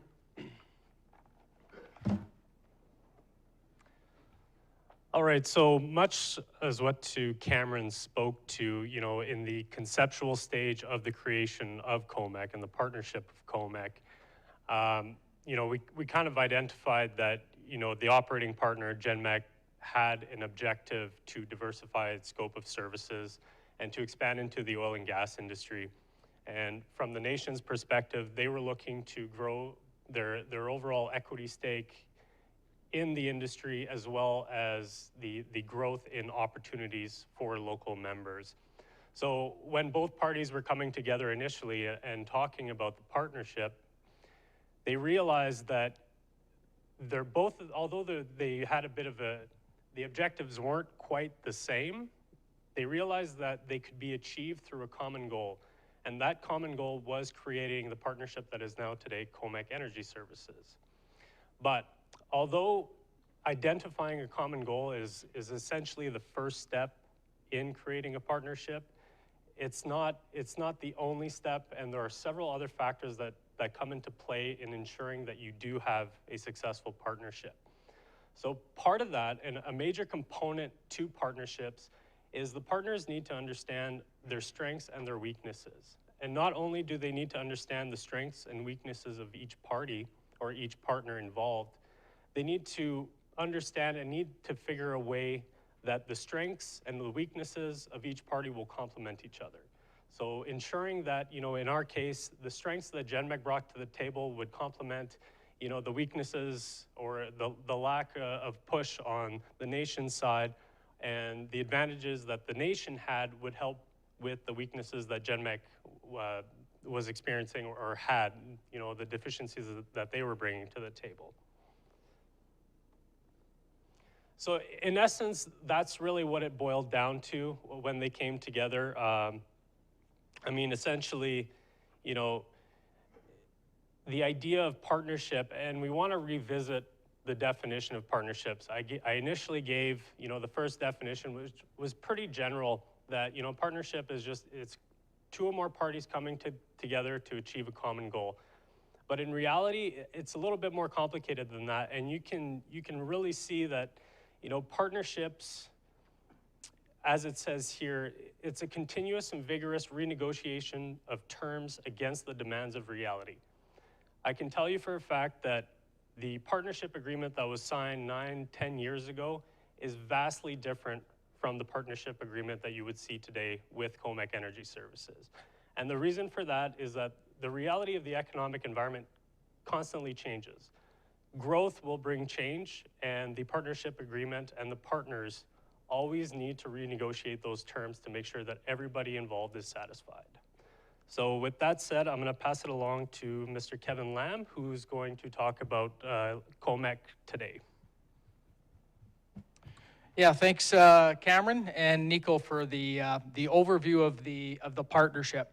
So when we sat down, we really wanted to convey, you know, and share what a successful partnership looks like for, you know, for other communities, for other private business owners out there, for other nations, if they wanted to take and implement or use some of the learnings that we've had to put partnerships together, you know, in their nation. So, you know, hopefully we've shared some of that stuff with you guys, that you can take it away and look to implement it and grow your nation, and potentially, you know, we're always looking for partners as well too. So hopefully we shared that with you. You got a sense of the partnership, and so now we'll talk about you know, 11 years into operation. You know, where are we today? You know, over the last 11 years, things have changed. Economies have gone up. Economies have gone down. We're dealing with low oil prices, COVID. You know, so how do we get through that, and where are we sitting today in terms of COMEC Energy Services? So collectively right now we have about 80 employees, and we have about 30 or so different types of heavy units or trucks, different variations of trucks. And we're split into two divisions right now. So COMEC originally was a mechanical company, and had mechanical crews throughout the Lakeland area. Approximately 3 years ago, there was an opportunity to get into the fluid transfer, fluid hauling business. And so today, this is largely the major component of our business. And the services that we do offer, basically, we're, you know, at Imperial Oil, we're supporting the service rig side of the business. So we're fluid support for service rig activities. You know, we do tank, vessel, and sump cleanouts, fluid transfers, plant turnarounds, and productions, you know, operation plant and field work. You know, so a lot of what we do is moving fluid around oil and gas sites. You know, with the equipment that you see there, you know, so we've got vac trucks, pressure trucks, semi-vacs, hydrovac units, water trucks, combo units, steamers, and we've got approximately, you know, 20 of those units. And this division employs, you know, 50 or 60 people, including support staff. So, you know, what opportunities for employment are there? You know, the majority of this division, we're looking for Class 1 drivers, you know, Class 3 drivers, and, you know, laborers or swampers to help in some of our units. And we're happy to say that you know, we are busy. We are looking for, you know, drivers with experience. Without experience, we have the opportunity to train people as well. So we are openly accepting resumes throughout the year and right now. So that's you know, that's a bit of our fluid division.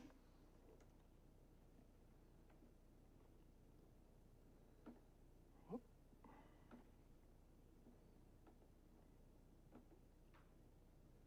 missing a slide.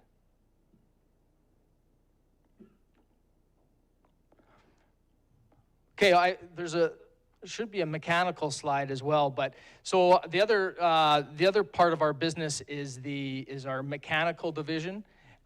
So what we're basically doing there is providing plant and maintenance work, field and construction, small little construction projects, maintenance activities throughout the Lakeland area with various different customers. Primarily, we're looking at half tons, millwright trucks, pipe fitting trucks.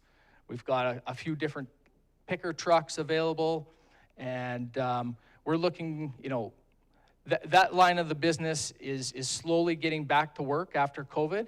And the types of people that we employ are pipe fitters, millwrights, welders, laborers, roustabouts. And again, it's the line of business that COMEX started with originally, and it's integral to the current success of where we are at today. So looking at who do we provide services for, we're very lucky to work with the majority of the largest producers in, you could say in Canada and definitely in the Lakeland area. Imperial being our biggest customer right now, probably 80% of our work is at Imperial. Cenovus Energy has been a very valued client to us since 2011. We continue to provide mechanical and fluid services to Cenovus Energy. We do some work for Canadian Natural.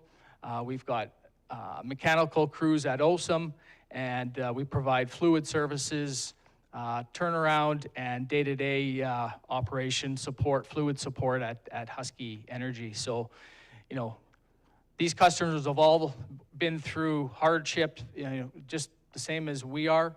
So they're slowly getting back to normal activities here, opening the door to having more people back at work, which should be a good thing for us to move forward and hopefully create some more opportunity and more jobs for people to provide for their families.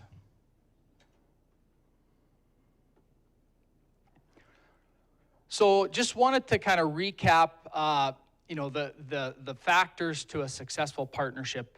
I think Cam and Nico touched on some of these, but I think it's a good, quick overview of, what it's taken to get to this point. 11 years in business is a huge success. Lots of companies don't get to that point. Add in being a joint venture and having to work with two different parties makes it sometimes even more difficult to get to that point. So again, I think it's important that we share the factors that made us successful in getting to this point. So, I think mutual understanding of the roles and responsibilities of the partners. I think that was, that's been a huge part of the success of where we're at today. There's always been an element of trust and respect between the partners, and that continues today, and that's shown with open communication, board meetings, having to change the partnership agreement over the course of 10 or 11 years in order to continue moving forward. Another thing that when we sat down, we all think it's critical to have a formal arrangement in place, and it really enhances the legitimacy of the partnership. So, they've always had that formal arrangement, and it's changed over the years, and it's always something that you can go back upon. If there's areas of disagreement or things that need to be clarified, go back to the partnership agreement to refer to it. If changes need to be made to it, make the changes to it and continue moving forward. So I think that was a huge part of the initial setup of the partnership.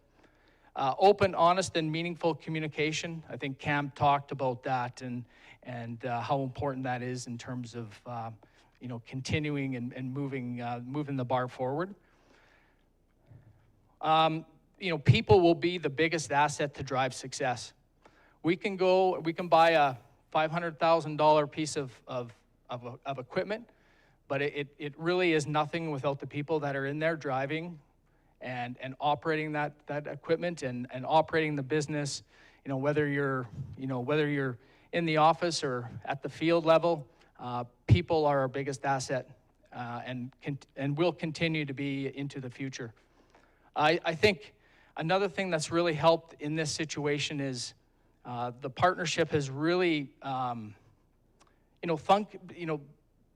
they were outside the box in terms of their thinking, and I think that that's critical in terms of always, being able to look at a scenario, whether it's a challenge, and think, how can we do this? How can we achieve this? And challenge the norm. So I think thinking outside the box has always been part of the success of the partnership. Clearly define the goals of the partnership. I think Cam talked about that. Look for opportunities to minimize risk and increase the benefit to both the partners. We're constantly looking at risk and understanding the risk reward between, activities that we explore or look to take on. And I think, going into a partnership, I think it's important that everybody comes in with an open mind. Anything that you've heard or, anything that's happened in the past, I think, you put that aside, you come to the table, you start with open, honest communication and move forward from there. So these are, hopefully these are some points that, you guys can take and maybe implement in your nation to help spur economic activity, potentially take this and do some joint ventures with other people out there. So we're just going to quickly talk.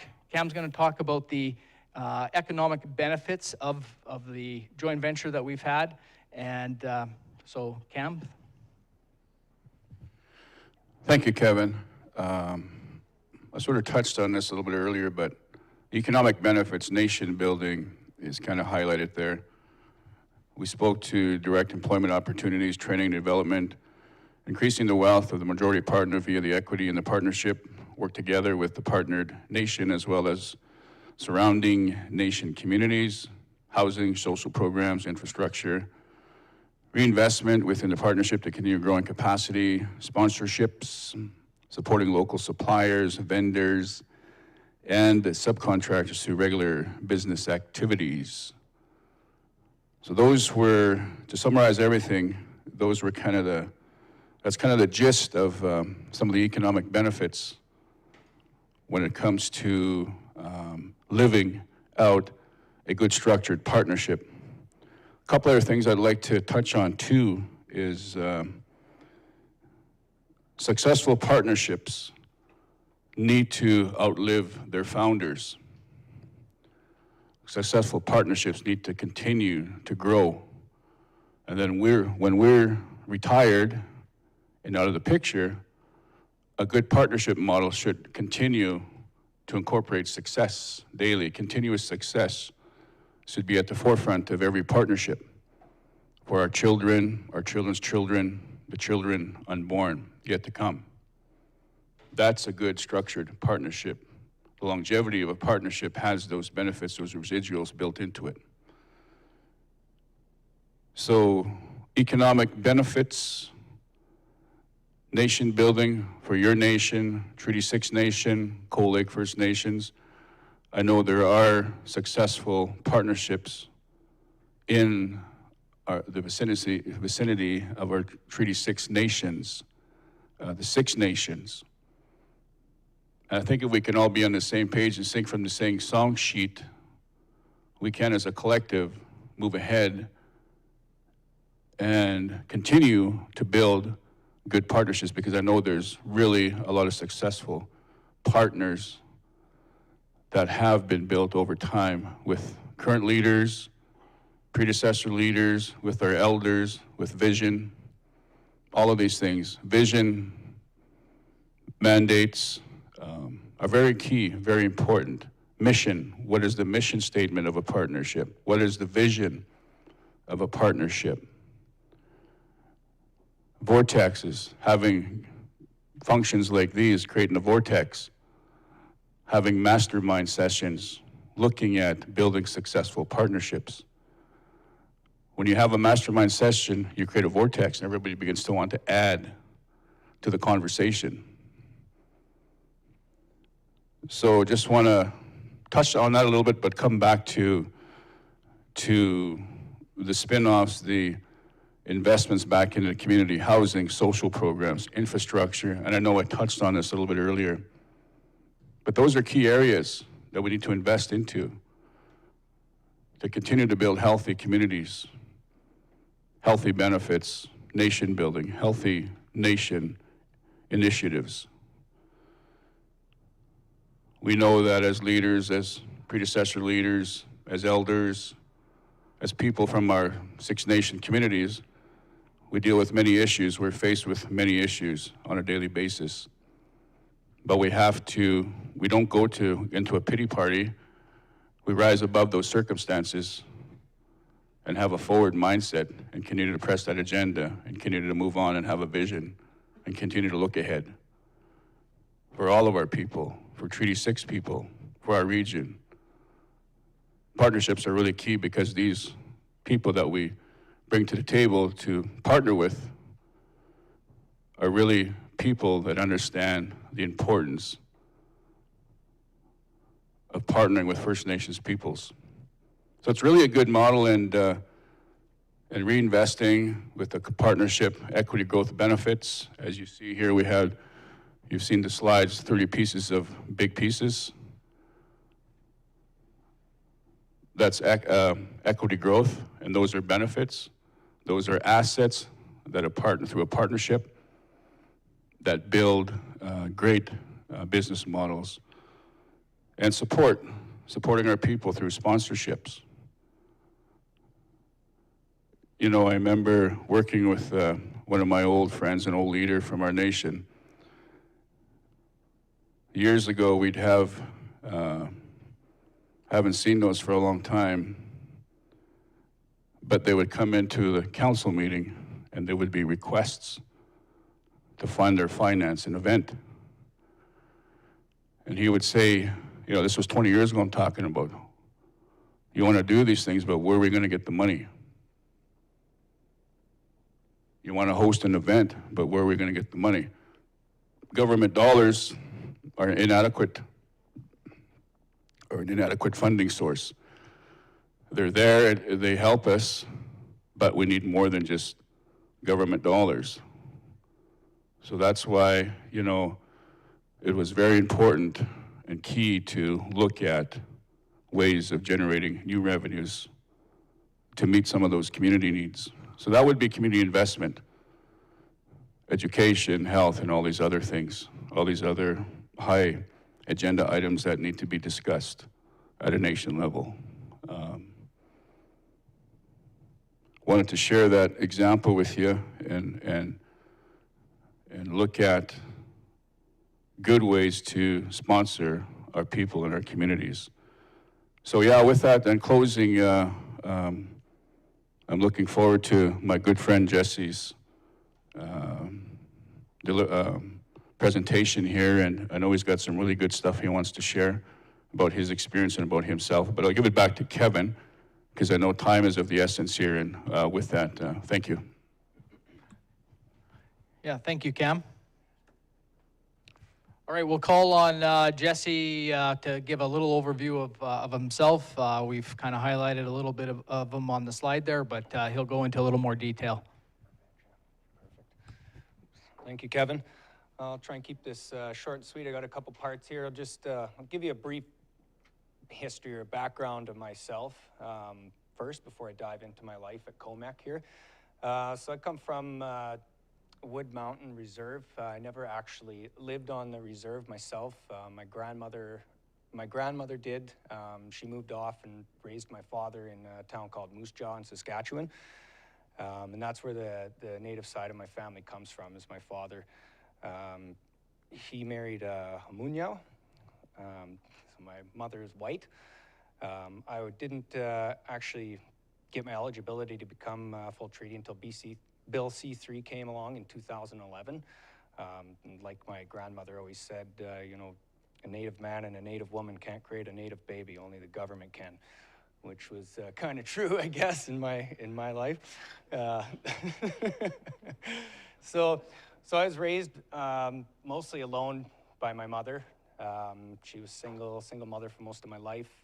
You know, we struggled to, you know, creep above the poverty line for most of my upbringing until a gentleman stepped into our lives when I was probably, I don't know, 9 or 10 years old, who's still currently my stepfather. You know, he walked into an already ready-made family, did the best he could and whatnot, you know, but I never was a well-to-do, you know, child or had the upbringing that, you know, most of my friends had around me. So I also didn't have, I guess, a hero to look up to either at that time in my life. So, you know, I struggled with self-confidence, positive self-image my whole life. You know, not anymore, obviously, but, you know, something I had to work on my entire life. I moved to Bonnyville in 2011 because this is where the work was. I come from Lloydminster. You know, cold flow just was too I guess it wasn't dependable work. You know, the thermal facilities up here, you know, they tend to ride out the economic downturns a lot better. And we made the move here in 2011. I've got one stepson with my wife. She was married before I came along, and he's 23 years old, and I've got a daughter that we've had together who's 13. So that's me in a nutshell. My life at Comex, so I guess 2017 is when I first got hired on with Comex, so about 3.5 years ago. The fluid side of the company was pretty well in its infancy. We had one pressure truck, and we had 2 lease ops that had a handful of equipment that we ran. I believe Husky was the only contract we had at the time with not a lot of day-to-day work. So, you know, I took the gamble coming over to Comec because I had recently, before that, got laid off from another local company here, PIMI, Well Servicing, who had, you know, seen some lost rigs at Imperial Oil at the time. And, you know, I eventually had to say goodbye to them. So between that time, I worked for a couple small companies, not a lot of hours, not a lot of pay. A friend of mine who currently works at Comec, you know, suggested maybe I make the jump and try out Comec. So I risked it, and they risked their, you know, hiring me as well. You know, I started out as an operator there. You know, I had a personal intention of, you know, someday getting off of a truck and, you know, maybe supervising, you know, leading people perhaps. There was no promises of that, no guarantees. So for that first year, kind of struggled through financially. You know, blew through a lot of savings, you know, the lack of work, but, you know, stuck it through because at the time our operations manager, he was really aggressive with, you know, locking down business, you know, and I could see that, you know, eventually we would get somewhere, and we had a really good core group of people that were dedicated to making sure Comec was successful, and that kind of made it easier to, you know, I guess soften the blow of, you know, not having a huge income at that time. So I guess as the time developed, I got my first experience there to supervise during a Husky shutdown. You know, it was a real success. We got to showcase our shutdown skills, I guess, and kind of gave me a lot of confidence knowing that I could effectively and efficiently lead people to the completion of, you know, I don't know, a couple $1 million shutdown. So it was pretty good for my ego, my self-confidence. That shutdown came to an end, so I went back driving truck as we hadn't landed a permanent day-to-day contract yet.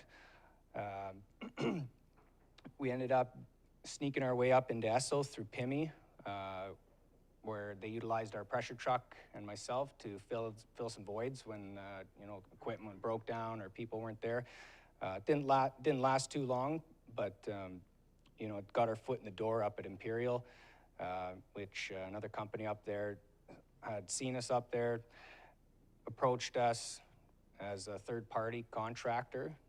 So we landed some, you know, a few pieces of equipment up there to run daily under another service provider, which allowed us, again, to kind of be seen by our current contractor, or current contract up in Imperial. They gave us an opportunity to start running night shift, whether you know, the company we were working for wasn't able to provide the equipment or manpower or just didn't want to do it. We got our foot in the door with all the night shift work. Nobody at the time at our company wanted to or could supervise, I guess, complete night shift. So I put up my hand and worked nights for, I think, 7 months straight with minimal relief. I was lucky I had a really understanding wife who would put up with that, because I was pretty irritable after, you know, 24 straight nights and then have 3 days off and then get right back at her. I'm surprised we're still together. I got the ring right here to prove it. But anyway, so she put up with that. My family put up with that for quite some time. You know, I kind of cut my teeth, I guess, on leading people in that position. You know, it wasn't anything major. There was 3 or 4 pieces of equipment on at night. We were handling a couple service rigs. So I mean, it wasn't like, you know, extremely stressful. It was just more demanding, I guess, on my body and my mental health from kind of reversing my circadian rhythm for so long. So eventually a service rig, well servicing side of the contract came up at Imperial, and we were asked to put a bid together, and I mean, obviously we got it. It was a huge time in Comec's life. You know, there was a lot of fast-paced growth through the company. And myself, obviously, I recognized that if I wanted to, you know, further myself at this company and, you know, I guess take a step out of my comfort zone, I was going to have to grow. And, you know, that didn't come without struggle, obviously.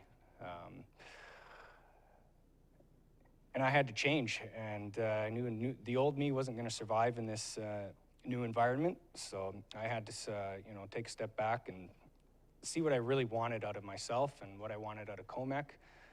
And, you know, I was afforded the opportunity for basically every position from, you know, operator to supervisor to dispatching, coordinating, and now currently site managing. I'd never, ever envisioned myself in a position like this at Comec, and I'm glad that they, you know, took a chance with me. You know, it's been a very reciprocal relationship. I've bent when they've needed me to bend, and vice versa. It's been a great opportunity for my family. My family's been able to see the world because of this position. And overall, I've had a really great experience working at Comec. I've grown as a human being in the last 3.5 years out of necessity. I wanted something better for myself and my family, and, you know, like I said, that required me to step up and learn something new. You know, like I said earlier too, as a child of a single mother living in poverty, basically, to me, it's a miracle I'm here. And I'm very thankful to this company and that they took a chance with me and allowed me to improve myself and my family's lives. Thank you.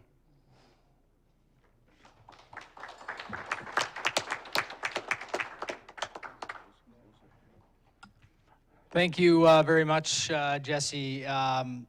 You know, an excellent example of perseverance and dedication, and you know, I'm sure you're a heck of a stepfather and father and a role model to your family.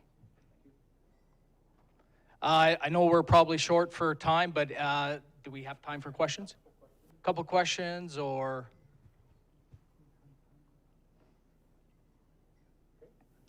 Okay, thank you very much for allowing us to share our message with you today. Thank you, Cam and your team of Comec. At this time, I will call upon Cold Lake Economic Development. Can I get Ms. Bishop up, please?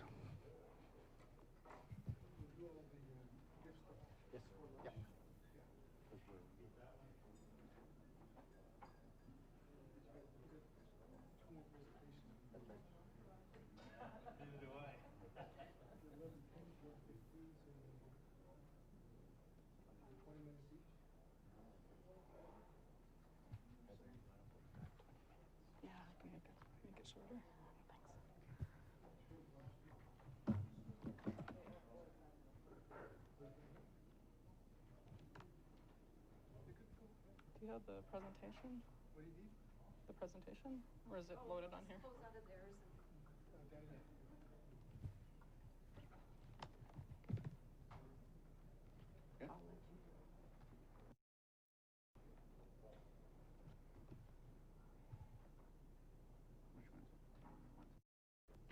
one's yours? Second from the third from the bottom. Energy cool. Yeah.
Yeah, I just gotta move my thing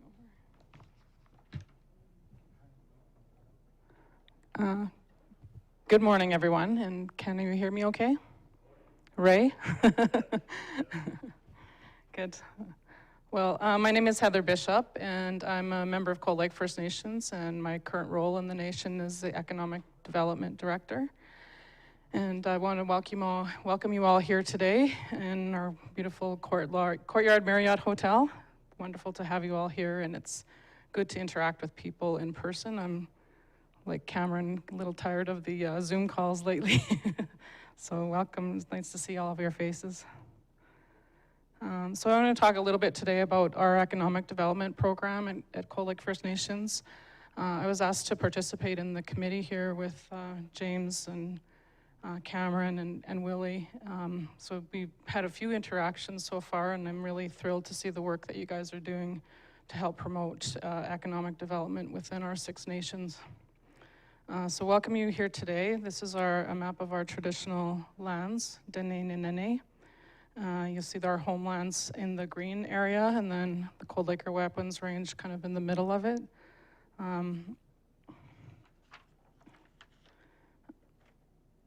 Talk a little bit about just our history here for a minute. So our homelands, Dene Nene, is largely centered around Primrose Lake and Cold Lake.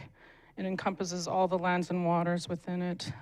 According to our nation's elders and our oral traditions, our Dene people have lived in the lands for thousands of years, and local archaeological digs have confirmed an unbroken pattern of occupancy and use over those many years. Our traditional lands are called Dene Nene because it means our land or the people's land. And you can see that they extend across a very large, broad geographic area across Alberta and Saskatchewan. These are the circles of livelihood for anybody who hasn't seen them before. This is an important part of Cold Lake and our nation's history. During the process of the Primrose Land claim, the elders shared all of their experiences and knowledge and their understanding to establish these circles of livelihood. The first circle represents pre-colonialism and how the nation derived a harmonious lifestyle from the traditional land. We lived purposefully based on monthly activities within seasons, and the nation's traditional laws were given to us by the Creator. The second circle represents the chaos and the disruption that occurred after the creation of the Cold Lake Air Weapons Range. And the nation at that point then lost a lot of its independence. The third circle represents the elders' vision for our future, where our members can once again regain our independence, live a sustainable livelihood whereby the community can function in accordance with a blended modern lifestyle, as well as honoring and living the traditional ways. Cold Lake First Nations, as well as the other First Nations, our neighbors in the area, have modified our traditional economies to meet the realities of the modern world. And we have risen to meet this challenge by continually seeking a livelihood for a livelihood. And that's a term that was coined by one of our elders that ensures that if others seek to derive a benefit from the resources within Denininene, then so too shall we. So we do this by prioritizing sustainability and the needs of our future generations and ensuring that our members maintain a strong connection with our lands. I'm not going to get into a really deep dive on all of our business profiles. We do proudly host a diverse group of companies, and we are starting to branch out into a wide array of services, from entertainment, our casino next door here, that's been in business since 2011, various commercial businesses that we have in the region. We opened up the Petro-Canada gas station here in the spring of last year, as well as a number of businesses in the town of Cold Lake and Bonnyville. And then a lot of our other businesses are directly working in the energy and resource development sector. And we're starting to branch out a little bit more into the tourism industry. I'll talk about that a little bit more later in the presentation. But I want to recognize the entrepreneurial spirit of the members of our nation. They've demonstrated that commitment and success can come through that perseverance, and we have a number of our own companies, as you can see up here, as well as joint venture partnerships, and then quite a number of entrepreneurs on the nation that live and work in the region and support the local economy. I think Primco and Seven Lakes are both presenting this afternoon. You heard from Comac Energy, and Comac has always sort of been the little brother to Primco and Seven Lakes, and I'm really proud of the work you guys have done, and you did a great presentation today. It's really demonstrated what it means to work on that term partnership, and you now demonstrate what that can look like. Tri-Res Grader, I think Maria Metchwis is going to join us later this afternoon. She had a casino meeting this morning. And then Alfred Jammer is here, actually works as a contractor. No? Yeah. For Tri-Res Energy. So we own and operate the oil and gas infrastructure on the reserve here with a partner. We have a new Nene Environmental. That's been in business for about 13 years now. We're kind of currently seeking a new partner for it. And then, of course, the hotel, the casino. And then we own and operate a small sawmill on the reserve. So if you need some firewood, we're selling it at the gas station on your way home. This is our vision and mission, and these were actually put together quite a number of years ago. We're in the process of doing some strategic planning for our economic development program, so we're going to be revisiting these and see if they still match. But essentially, it sort of reflects the reason why we are in business and the reason why we are so supportive of economic growth in our nation, because it transcends back down into all of our members, our family, the community as a whole, and will help us sustain into the future generations. So this is sort of a short snapshot of kind of where we're at today. As I said, between the companies that were listed there on the previous slide, the Primco Denny group of companies, they boast probably, Tammy's going to talk this afternoon, but somewhere between 17 and 20 companies under that banner. And so that's sort of our flagship group of companies that got us started in the oil and gas sector a little more than 20 years ago. And we got started actually through one of our partnerships. It was Alberta Energy Corporation at the time, which is today known as Cenovus. That got us going, and Tammy will probably tell her story about operating out of the back of a van, driving up and down the bumpy oil field roads. But some really strong success there in our businesses, and our leaders take a lot of pride and ownership in the accomplishments that our businesses have been able to achieve. We have a lot of partners, and we use the term partners quite loosely because we work with a lot of different groups. In the oil and gas sector locally, we have benefit agreements set up with all the major producers, a lot of the major pipeline companies. And then we're starting to branch out a little bit more and look outside of the traditional oil and gas models to establish more formal relationships. We also, as part of our history, we settled a settlement agreement with Department of National Defense in 2002. And through that, we're in the process of renegotiating an access agreement with them. And we hosted a session with them last week because one of the focuses is really to increase our procurement with the federal government. Those provisions have always been in that agreement since 2002, but oddly enough, we haven't really realized a lot of business opportunities from the base here in Cold Lake. Even though they're right in the middle of all of our reserves, our businesses are very active in the region, working in the local communities, obviously for oil and gas, but we haven't really had a lot of opportunity with DND. So we're working on that and working towards getting better commitments from the federal government, a better understanding of some of the federal procurement processes, and starting to do some lobbying to ensure that First Nations and Indigenous companies are thought of first when some of this work comes about. We also have formal relationships, and we have one example here today with Seven Lakes Oilfield, where we actually have a partnership in place with the Six Nations that are part of TCVI, as well as Saddle Lake First Cree Nation. So a really strong foundation there, and John will talk about the structure of the business and the commitment that he sees from the Seven Nations and the work that they're able to do collectively across the region, and starting to expand and get that model recognized outside of this part of the province. We also have a lot of strong ties with some of our neighbors, non-Indigenous neighbors, like the City of Cold Lake and the MD of Bonnyville. We're actually working on the water line project with them right now, going to be tying in our water system into the line that was just built.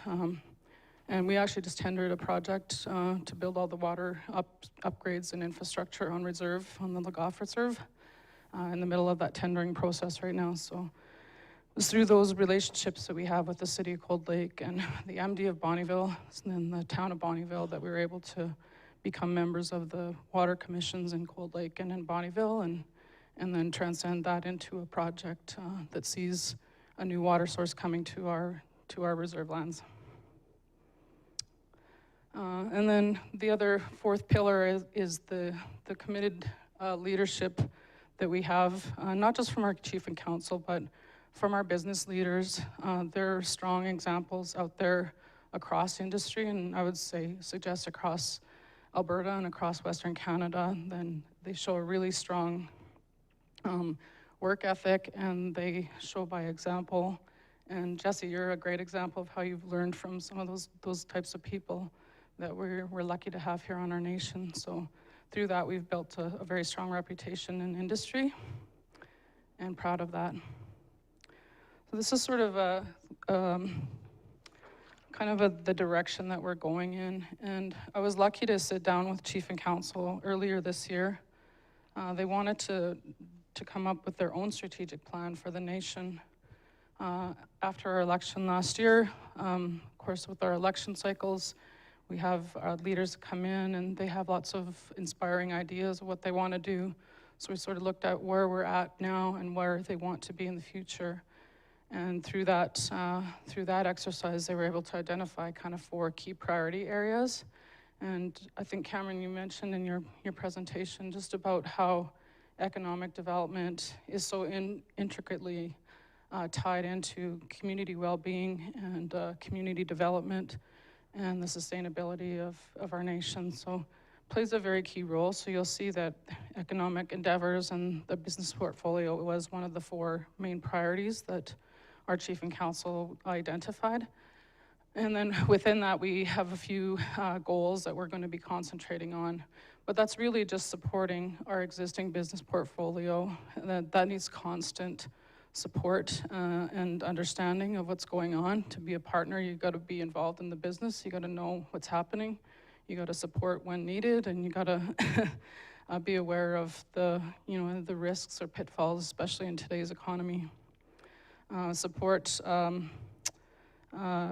Diversify, I guess, is the other area that we're looking at. And I'm not sure about the other nations, but we do get approached a lot by outside companies that want to work with the nation somehow, some way. They've heard about us, or they've heard about Primco or Seven Lakes or one of our companies, and they want to have some sort of involvement locally with Cold Lake First Nations or the First Nations in the region. So they'll often reach out to us. We do get a lot of sort of drive-bys, I guess, and companies that are interested in working with us in business and sometimes as formal partners. So I think that's a really positive thing for us. But through that, I'll talk about a little bit about some of the different areas that have come to us that are not traditional oil and gas type opportunities and might help look to that diversification and how we can continue to grow from a business standpoint, from a community standpoint. And then, of course, we want to continually increase efficiency, transparency, and effectiveness across our entire portfolio. I think to be strong businesses and to stay in business in this day and age, you have to be continually on top of that, maintain your financial portfolio, but also your people portfolio, and make sure that you have good, strong people in there at all levels of the organization that support the common goal. This slide is a little bit busy. I didn't realize that they overlap each other. And then drilling down, we're doing strategic planning for economic development, as well as the strategic planning that was done at the nation level. And so we're concentrating more so on some of the business governance matters, defining goals and objectives.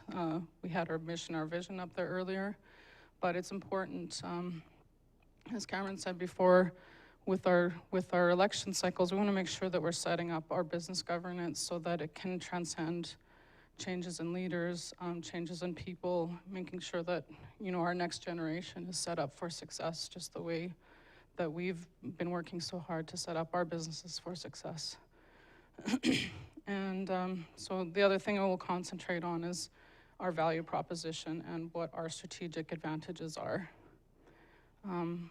We want to continue supporting those growth opportunities, as well as looking at what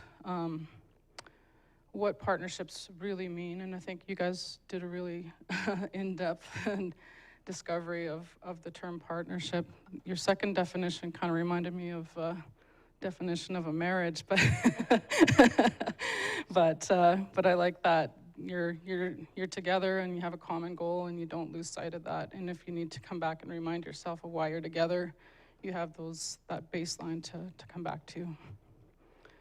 And then we're sort of looking at different opportunities, some that have come to us through different means and ways. Other ones have come through government programs that were available and still are available, such as renewable energy. We've done quite a few programs through some Alberta government programs that allowed us to do energy audits, retrofits to our administration buildings. We have solar panels up on our main administration building and a number of other buildings on the reserve. We've gone into some of the elders' homes and done the same thing. We started to build sort of some ideas around community energy generation. And now we're trying to take that to a commercial level and are actively pursuing a solar project with an off-taker, the commercial off-taker that will buy power from us with one of our partners. So we've also been actively involved in tourism, and I think this is something that all the nations can jointly work together on. This is a huge opportunity for us. We have some of the most beautiful, pristine land in the province, and I think a lot of people don't know that, and we need to make that more known and showcase what we have in our backyard here.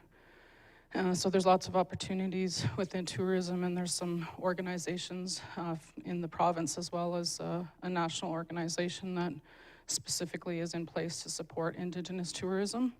And I think because of the history of our people and our connection to the land, we have all the right people in place to make that happen. So we're actively pursuing some opportunities at English Bay. There's some opportunity to work with Alberta Parks to develop a tourism center there for us, as well as a campground and some accommodations. It's a strange thing, but there's actually no cabins or any sort of structures that you can rent at Cold Lake. And it's such a beautiful lake, and it is relatively known in the province, so that's something that we're looking towards doing in the future. And I think the other key piece there is to showcase all of the talent that we have in our artists across the Six Nations. I think there's a real opportunity to do a cooperative or a collective approach at showcasing the talent that we have in our artisans and the folks that are able to do crafts and carry on the traditions of our ancestors. Food and agriculture is another one. We've looked at some different opportunities around greenhouses, including tying that into some oil and gas infrastructure, using waste heat as a power source and a heat source. But there's lots of different models out there, and I think local food production is something that's on the rise, and there's ample opportunities out there to procure and to sell produce here locally in the region. And agriculture, I think all of our reserves have agriculture potential that it's not being reached right now. We have unlimited opportunity to pursue different forms of agriculture. Cannabis is one area that we've looked at, and there's lots of different moving parts to the cannabis industry, as you know. So it's something that's still somewhat sensitive, I would say, especially for some of the elders in the community, to accept, that as a business opportunity, but it's something that we're continuing to evaluate and determine whether or not that's an appropriate business move for our nation. And then manufacturing and other value-added products, lots of different opportunities that have come our way. I think I skipped. So how do we get to this vision that we're looking towards? And for us, I think the most important thing is working collaboratively with our neighbors, with the other First Nations that are in the room here and that are already our partners. We have lots of great examples of how we've done that before, and I think there's lots of things happening on the landscape that will create an environment for us to continue to work together.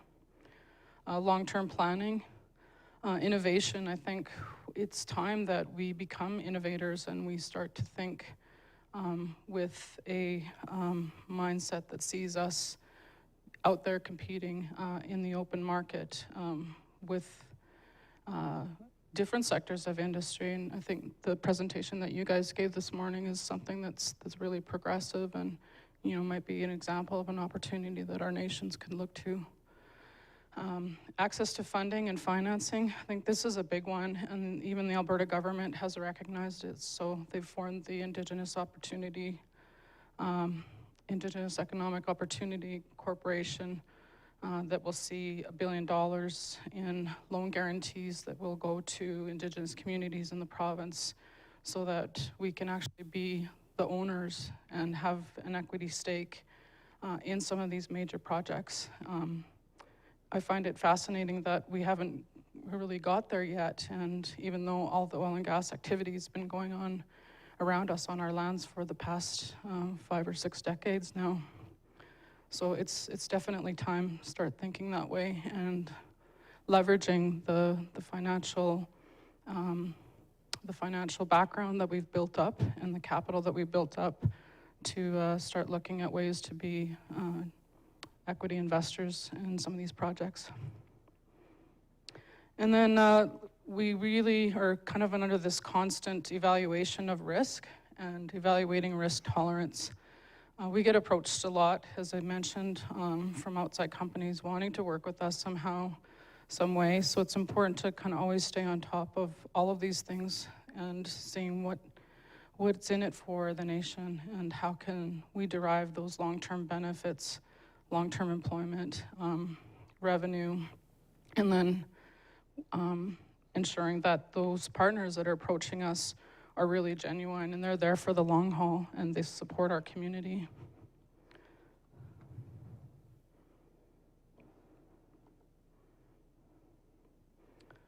So what does success look like? We measure success by engaging in development efforts and partnerships that provide those long-lasting, meaningful employment to our membership. Our businesses were based on that premise, and today I think it's a real accomplishment and something that I don't know that people are aware of outside of our region, but I would suggest that Primco and Seven Lakes and some of our businesses are one of the largest, or has the highest rate of Indigenous employment in the country. And I think that's something that's really commendable, and it's no small feat to achieve that.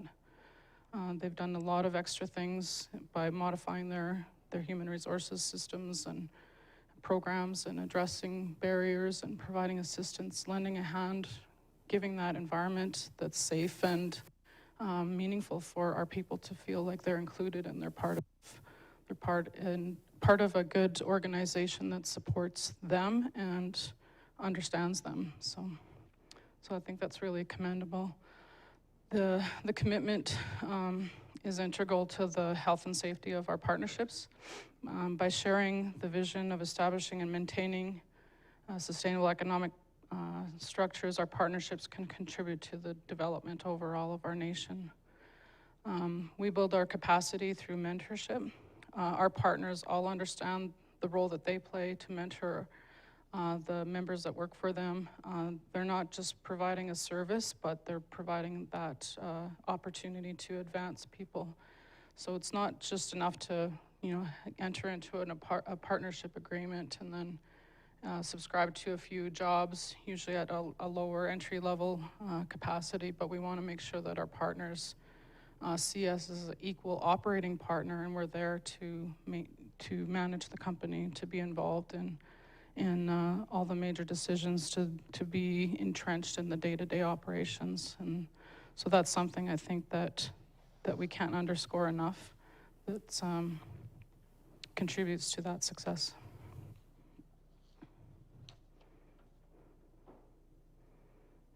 And I touched on a few of these before, but I just wanted to kind of open up the conversation. I think there's lots of opportunities for our nations to work together. As I said, there's the federal procurement opportunities. They're actually going to be hosting a series of workshops here this fall on contracting with the federal government, and there's several different ways that you can go about doing that, whether you're in construction or whether you're providing a service or even supplies to the federal government. And we have to think beyond just Cold Lake, the base here in Cold Lake. There's all kinds of opportunities across the province and even across Western Canada. And I think we've done a lot of good work in our businesses to continually expand our footprint outside the traditional lands and work with other First Nations and other industries outside the traditional areas where our good work here has been recognized, and we can take that model and work elsewhere. Talked about the Indigenous tourism opportunities. We welcome anybody that wants to work with us in developing these types of projects. I think collectively it would be great to host something that we can showcase our history in the area of our people and break down some of the barriers that exist in mainstream society around the Indigenous people of this region. Renewable energy, talked about. Another one is telecommunications. We've been working with investing in Canada's infrastructure for the past year and a half to expand our telecommunications infrastructure on the reserve here, but we have opportunities to expand that into industry, and as long as we get the the infrastructure in place and then the people to do it. And I think there's tons of jobs out there for the young people to get into that sector. And then recently the federal government transferred some funding to the provinces to concentrate on well site reclamation. The site remediation program was recently announced.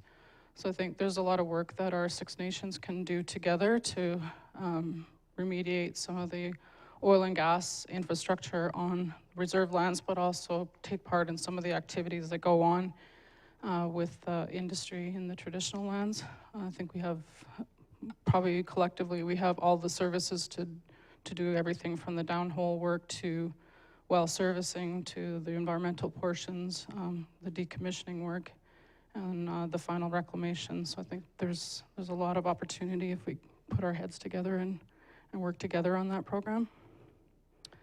And then finally, the last one is investing in major projects. We've had the presentation here from the folks on the refined products. There's lots of opportunities there. There's a methanol production facility that's being proposed in the Grand Prairie area that they've invited First Nations to participate in. We've looked at diluent recovery projects, bitumen transport, investment in some of the major pipelines, of course, that's been offered up to all the First Nations in the province. So I think government and industry are supportive of First Nations becoming equity owners in some of these major projects. And it's time that our nations work together and start thinking about how we can accomplish that. And then the last one is international and Indigenous trade.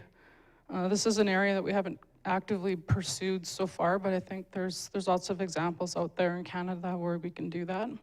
One that's close to home for us that we have looked at is operating a commercial fishing operation out of Cold Lake here, or even out of Primrose Lake. So there's a huge market for that.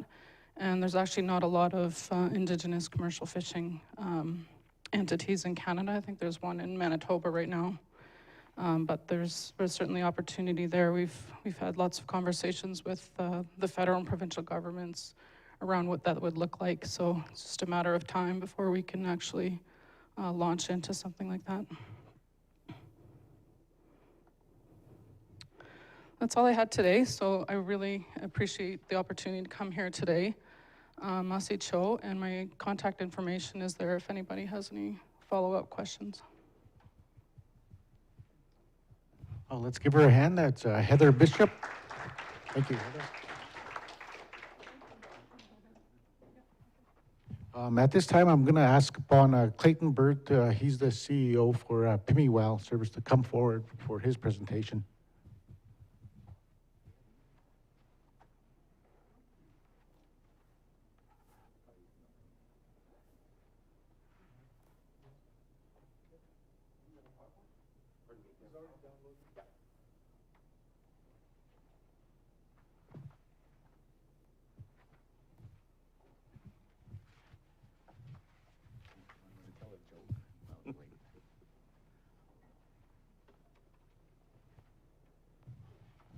This is ideal, actually, because I spoke to John Dar the other day about how he was going to fill 45 minutes, and he said, talk really slow.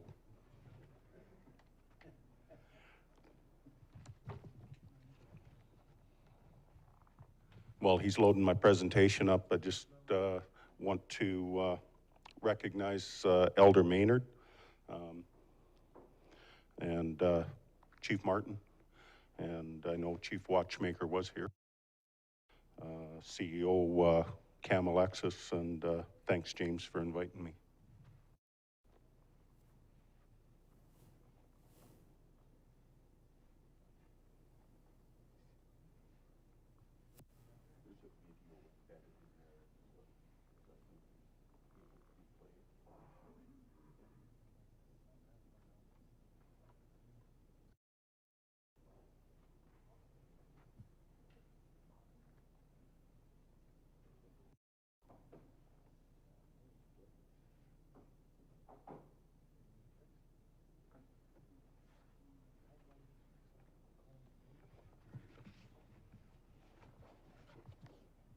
Okay, I'm Clayton Burt, CEO of PIMI Well Servicing.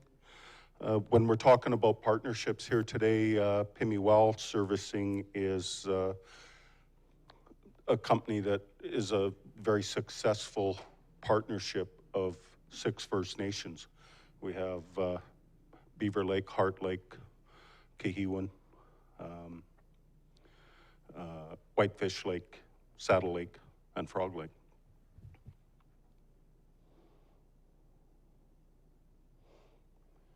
So PIMI was founded in 1984. The document here, last year we celebrated our 35 years, I guess it's 36 years this year. PIMI is not only a First Nation owned, but it's 95 to 98% of our employees are Indigenous employees, most of which come from our 6 communities.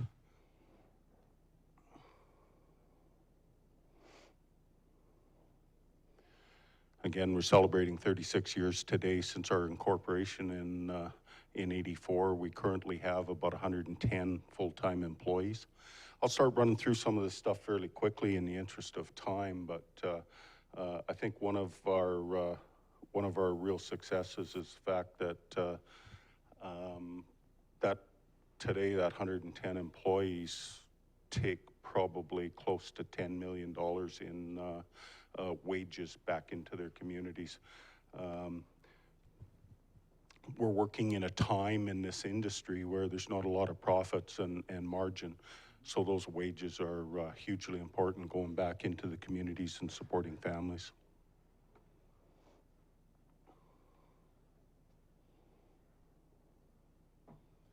Our vision, PIMI Well Servicing LP, strives to be the leading Indigenous oilfield service company, known for the quality of our people, partnerships, and service.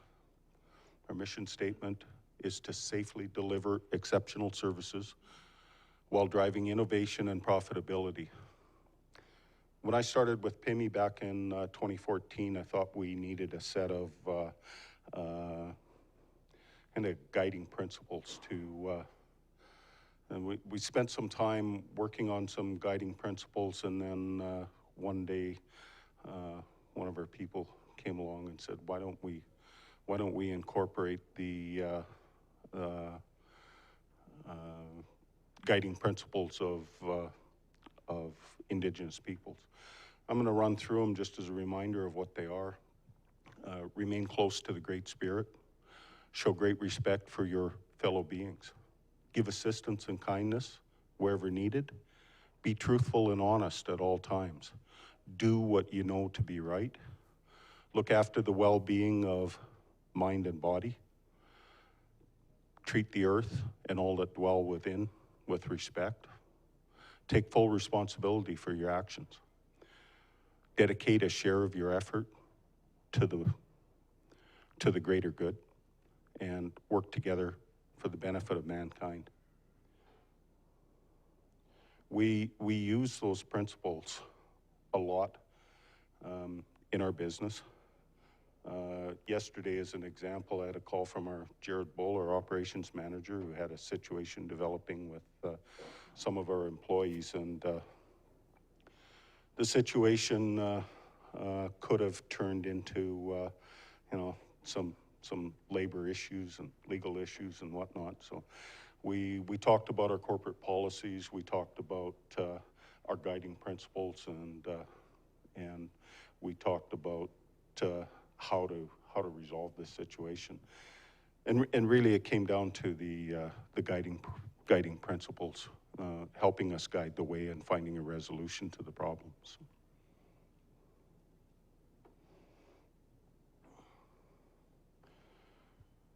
I have a video here I'm going to play for you, which I think if I just click on that, then you don't have to listen to me talk all the time.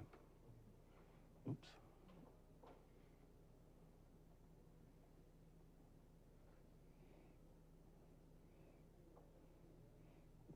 Skipped way ahead. Or oh, I'm going the wrong way.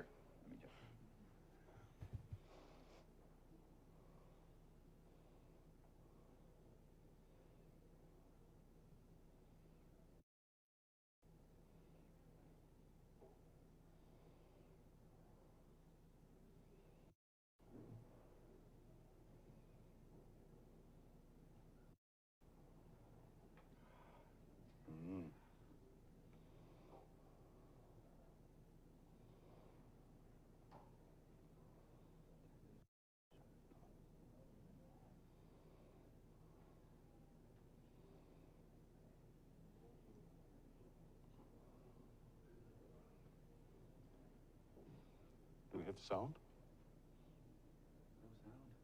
No sound? Okay. The video is about 10 minutes long, so I'll save us the trouble of going through that.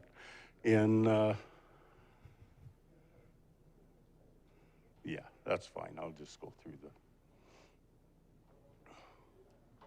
So what I really want to do is take you on a bit of a journey from 2014 to 2021. What's happened in the industry. 2014, PIMI had its best utilization in 30 years. It had the highest number of employees at 145, and it had our greatest revenue and our highest profitability. In 2015 to 2018, that deteriorated considerably. And we had oil prices deteriorate, we had pipelines full, we had NDP elected to government, we had Liberals elected to government in Canada, which put some of the toughest ever environmental hurdles in front of pipeline projects. Coordinated protests against Alberta oil sands, lawsuits over pipelines, commitment to oil, curtailment on oil production. Our utilization dropped by 30 to 40%. Our rates were slashed 40 to 50%. Employee count drops 30 to 40%. Major oil sands projects are canceled. Major producers bail on Canada and leave the country. And in spite of all that, PIMI wins Company of the Year at the Global Petroleum Show.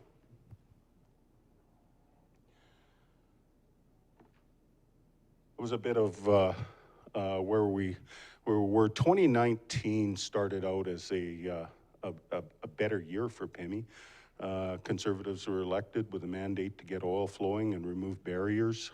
There was a lot more optimism. PIMI turns 35. PIMI wins the Canadian Council of Aboriginal Businesses Award for Aboriginal Economic Development Corporation of the Year. PIMI sees some ramp up at Imperial Oil and Cenovus in Q4, in spite of low oil prices. Our employee population is recovering to 110. Utilization is all over the board from month to month. Things change rapidly. Cash flow's tight, profits are nil. But because we're positioned at Cenovus and Imperial Oil, we're able to maintain a respectable utilization in spite of what's happening in the industry as a whole. 2019 wasn't a particularly good year, but it did set us up with some optimism for 2020. 2020, we had 5 out of 12 service rigs working at Imperial Oil, 3 working 20 hours a day. This is Q1. We were hitting on all cylinders in Q1 this year. We were going strong. Things were looking really good. We had 3 24-hour operations going on at Cold Lake, at Imperial Oil, Cold Lake. We'd been promised 2 more rigs firing up. We were hiring people. Then Q2 comes along. Actually, just before Q2, of course, we learn of COVID.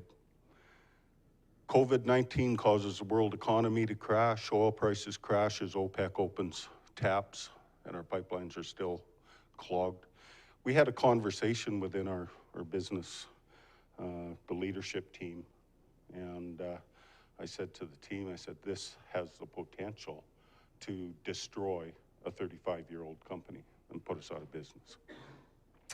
So we need to do some things to make sure that we're still around at the end of this. And we've been fortunate in that we've been able to maintain utilization. We had to take some more rate cuts, which cut into our profitability. But one of the things that our ownership group, the chiefs, told us was, as we've been going through this downturn since 2014, is that the most important thing is that we keep as many people working as possible and keep paychecks going back home so that they can feed their families. So that's what we concentrate on. That's our number one mandate, is to keep people working. So, you know, Q2 is, that's pretty much where we are right now, and we're looking at Q3 and Q4, what's going to happen. Q2 and 3 of 2019 had low utilization and poor revenue, which may prevent us from qualifying for Qs for the rest of this year. That's helped us out quite a bit, just being able to qualify for Qs, keep people working. Whether we'll qualify for the rest of the year or not remains to be seen on the criteria. However, COVID is still a threat every day. The way we're set up right now, we work in cells out at Imperial Oil, so that if somebody comes to work with COVID and infects a cell, they only shut down that cell. They don't have to shut down the whole operation. So we've been fortunate in not having any cases of COVID yet with any of our employees, or in fact out at Cold Lake, so or out at Imperial Oil. So we look forward to maintaining that. Our people have done a great job of isolating and keeping COVID at bay. We no longer spend hours on the road traveling. I spent probably 6 or 7 days a year in Calgary, as many in Edmonton, on the road traveling. That takes a lot of resources and time. Now we do it all by Skype meetings, and that works good. Huge cost savings as well. We're not paying for hotel rooms and meals and travel expenses. So there's a whole new way of doing business out there.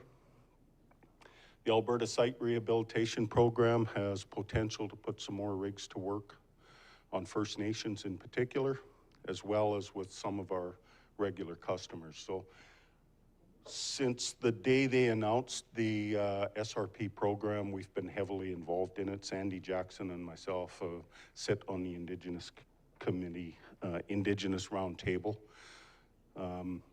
with hopes of securing work for Indigenous companies, as well as PIMI, and taking care of the liabilities on First Nations. At this point in time, it's impossible to predict what's going to happen over the next 6 months as we close in on 2021. PIMI will keep as many of our employees employed as long as we can, put us in a strong position for recovery. And PIMI will take advantage of any programs that we qualify for to help maintain our liquidity.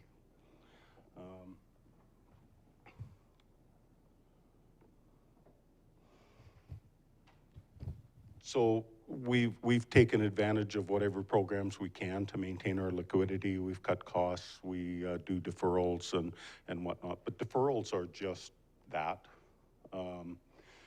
We can push some expenses and we can push some stuff into 2021, but come 2021, we have to pay that back. So we're really looking forward to seeing the economy recover, seeing COVID held at bay, and the ability for us to get back to work on building the company up. I believe we'll see some modest growth in 21.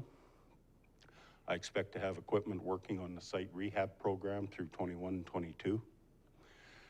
With growth comes investment in people and equipment, and we need access to capital to make this happen. So we'll be working towards becoming an abandonment and reclamation company as a whole. There's 100 years worth of work to do in Western Canada alone when you look at what needs to be abandoned, and taking care of that liability is going to have to be taken care of at some point. And that'll require capital investment. So we may look at partnerships with companies that are able to work with us and do that.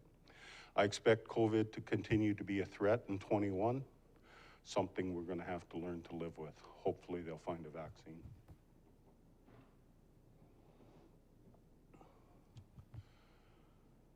PIMI's highs and lows, 2014 to 21, but you know, where we're at now, what needs to happen. You know, as an industry, as a service rig company, we need a relatively small, we are a relatively small company in comparison to international companies we're forced to compete with. So just about everybody we compete with out at Imperial Oil and Cenovus and whatnot are huge international companies. They have resources and deep pockets. That puts us at a disadvantage, but we've been able to stick with them for 35 years. So governments need to incentivize our resource producers and service companies to work with and utilize Indigenous companies. I don't think it's going to happen just all by itself. We need governments to streamline pipeline and major project approvals. Taking 10 to 20 years to approve projects is ridiculous. We need a resource corridor from coast to coast, shipping our oil around through Panama and back up to the East Coast is ridiculous. We need environmental policy that allows for the development of our resources but maintains the highest standard of environmental protection in the world. And we need Indigenous people, companies, and communities leading environmental stewardship and resource development. There's nobody better to lead that. Indigenous-owned businesses and Indigenous communities need to keep pressure on all levels of government to ensure that work done on Indigenous lands is done by or in conjunction with Indigenous companies for the benefit of the communities and employment and training of its members. And finally, PIMI Well Servicing will continue to focus on its people, processes, and revenue generation. As a proven leader in Indigenous oilfield services, PIMI is 100% First Nation owned, and the employees, who are 98% predominantly Aboriginal, are responsible for an excellent safety record in the field. The future of PIMI Well Servicing LP is vested in building on its strength and maximizing opportunities in its people. Thanks for listening. Thank you, Clay. At this time, we will take a little break. We'll take a lunch break, half hour, and we'll reconvene and get some questions and get some presentations done then.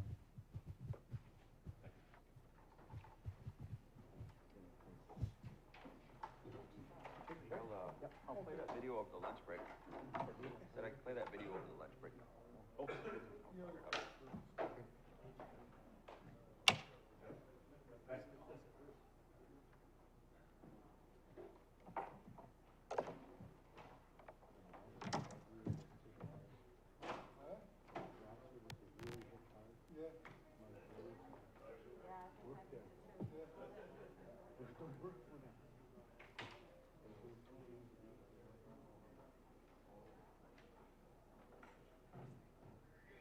Well, my son had just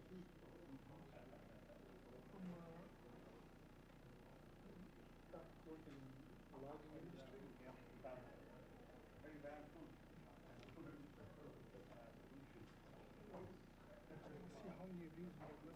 Our mission is to safely deliver exceptional service while driving innovation and profitability.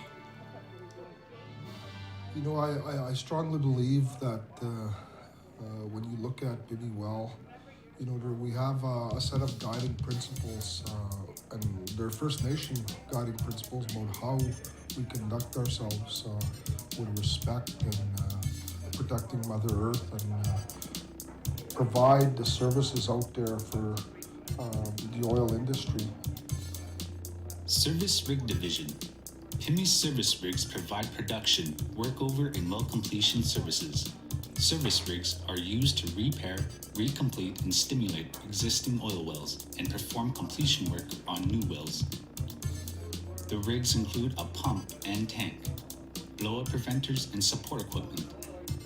PIMI's fleet of 11 service rigs include single mobile service rigs, 8 freestanding, double mobile service rigs, 3 freestanding.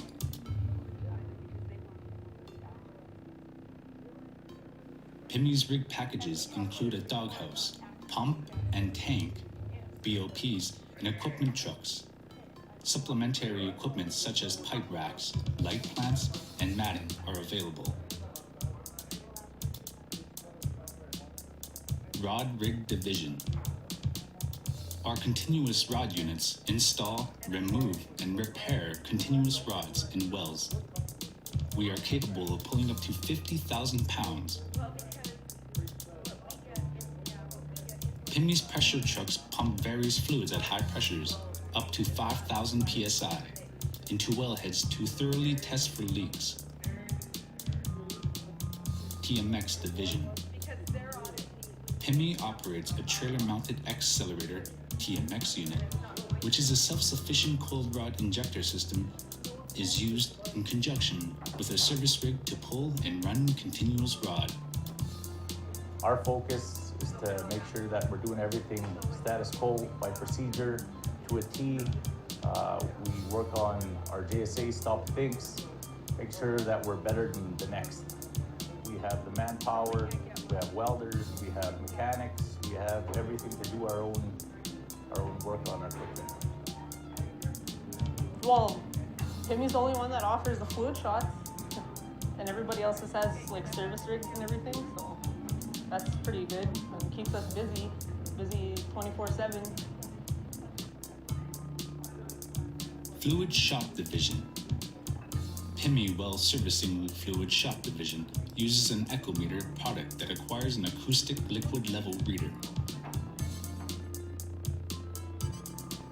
PIMI Well Servicing LP strives to be the leading Indigenous oilfield services company known for quality and our people, partnerships, and service. We do employ a high number of First Nations community members. We provide employment, we provide training, and it's room for advancement to move up within the company. The revenue made by PIMI Well Servicing, a vast majority of it does generate back to the nations. Within itself, the nations benefit from PIMI Well Servicing. And I think that's a need when First Nations can have a revenue source like this that they can put back into their communities to benefit the public good, I believe.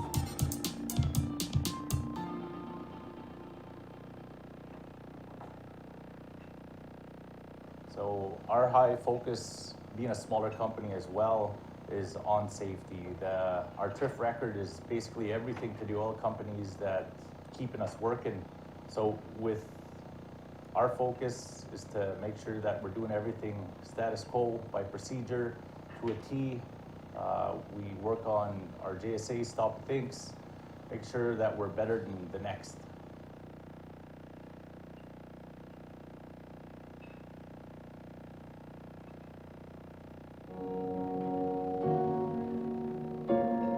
A word that I think of to describe PIMI would be leading. They're clearly one of our longest standing and biggest well servicing providers. Their commitment to drawing their workforce from the surrounding Indigenous communities is really second to none. Their value that they place on safety and protecting their workforce is really, really commendable.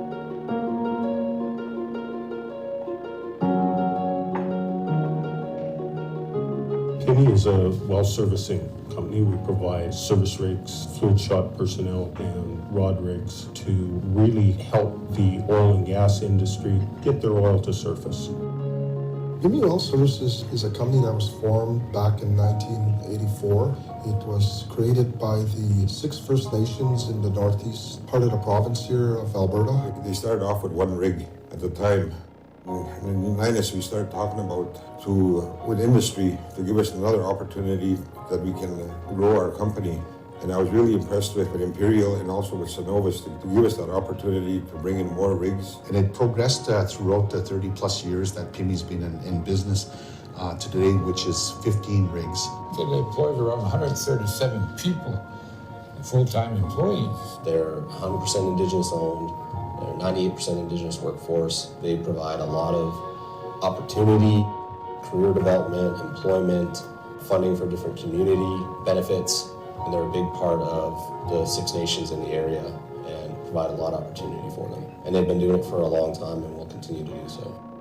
PIMI is a long-time successful company. They have a history and a track record of doing really great things, and great things being good work and putting people to work and generating revenues for their partners and meeting the needs of companies. It's not just generating revenue as a business should, but it's also generating employment and putting people to work.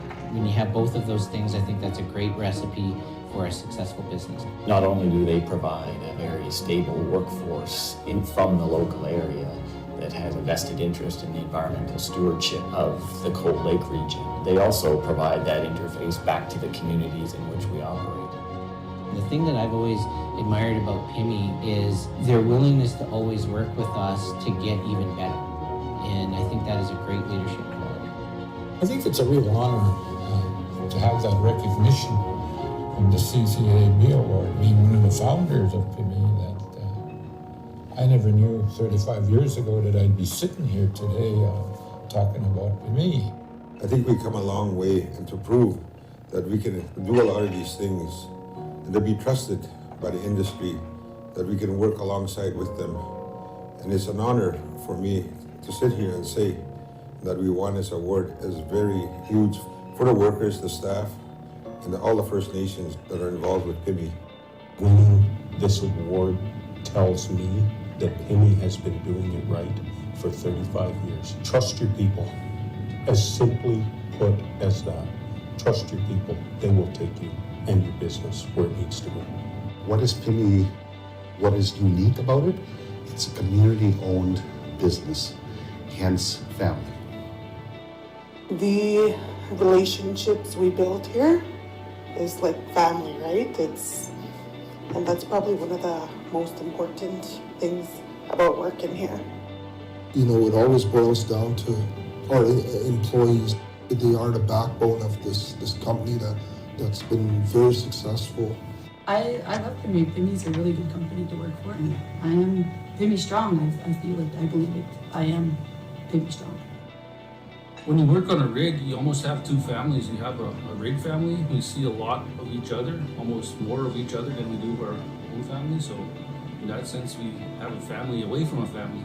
It's my daughter, Hannah. She's crazy. That's our daughter, Patience. She's lovely. She likes to be an animal.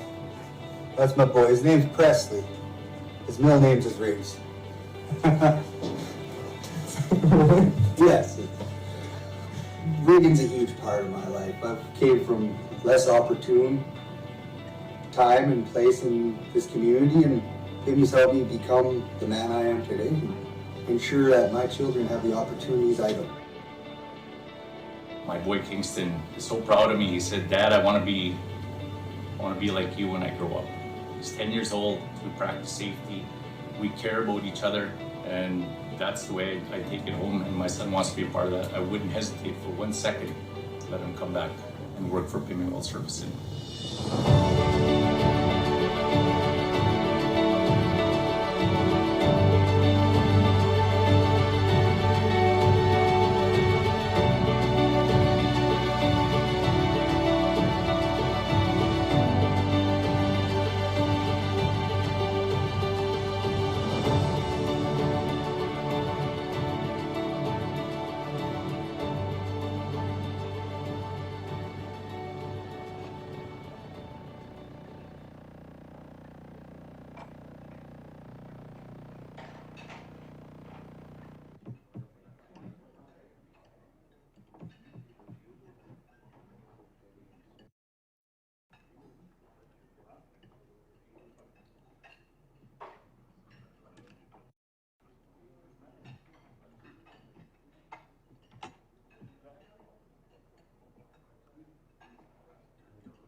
have been.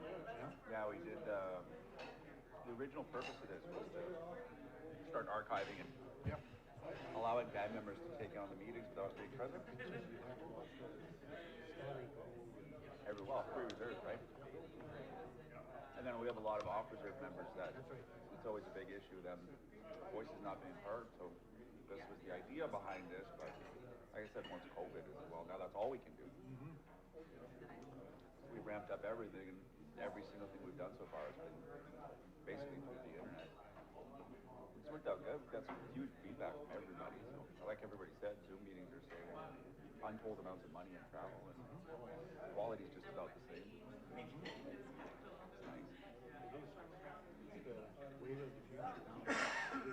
Yeah.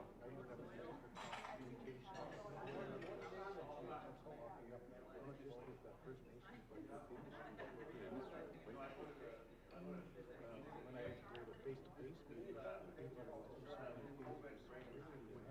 A lot of times too, you're on the very little rules, so they're tuning in some cars too, so you might be able to. So these are good. You can bypass all of it.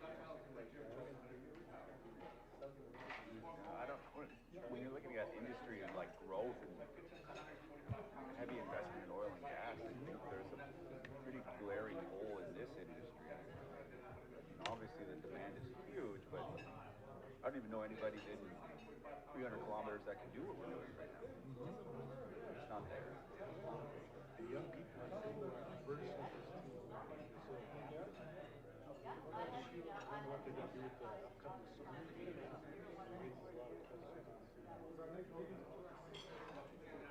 They try to send my kids both do. There's Zoom meetings that they would do 2 times a week. There's 1 or 2 kids out of 26 kids that are even on the phone.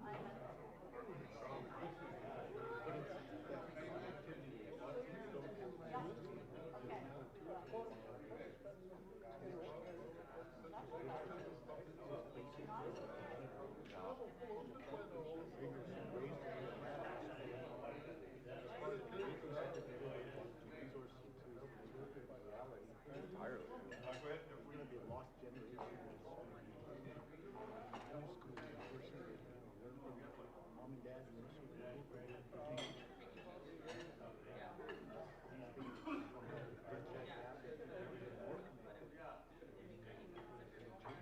I think, I also think there's a part of that there's lacking that home education, not lacking that knowledge from there seems to be a huge disconnect. I don't know, I think you kind of have to balance it. Just going to school full time doesn't seem to be fitting the bill. When they canceled schools, they just decided that school was not essential. Just like that. This is the biggest need I've been in. Hey, yeah, actually me too. February, the end of February.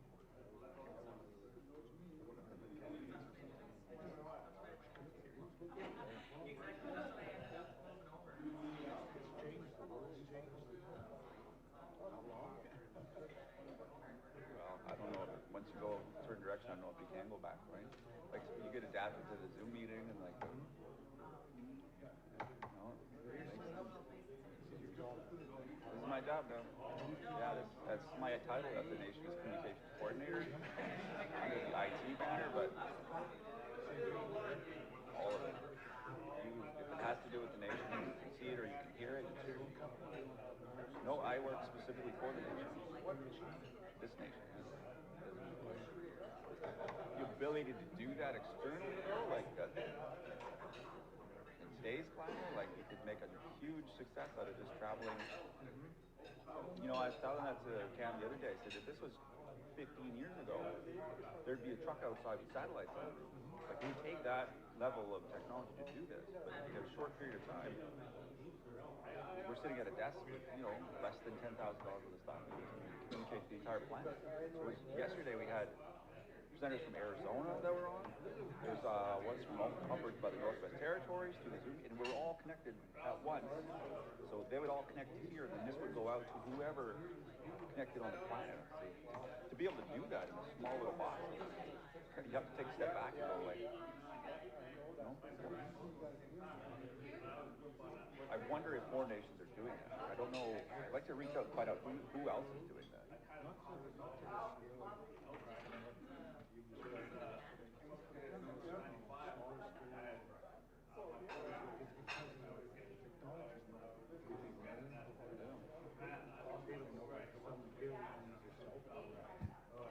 Well, that's what it is. Let alone email.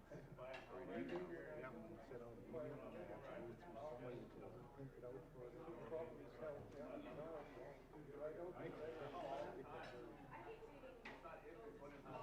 When you get more capacity.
President of Operations for Primco Denny Group of Companies.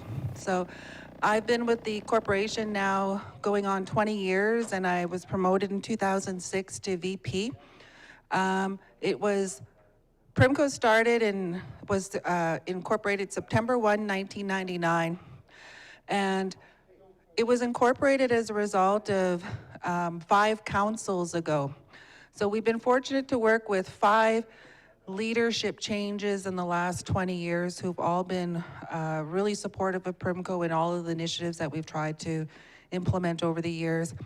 And how we got incorporated was once we were given a set aside for the camp and catering up at Foster Creek, our producer client, AEC, now Synovus, advanced us our revenues of $100,000. So there was our startup cash to begin Primco Denny and all of our implementation of that particular service. And during that time, what was really great was we had a quick pay. We were on a 2-week quick pay. So every time we billed out payroll, immediately a week later we were paid. And that was one of the benefits of trying to carry back in that day, probably $250,000 payroll on a biweekly basis.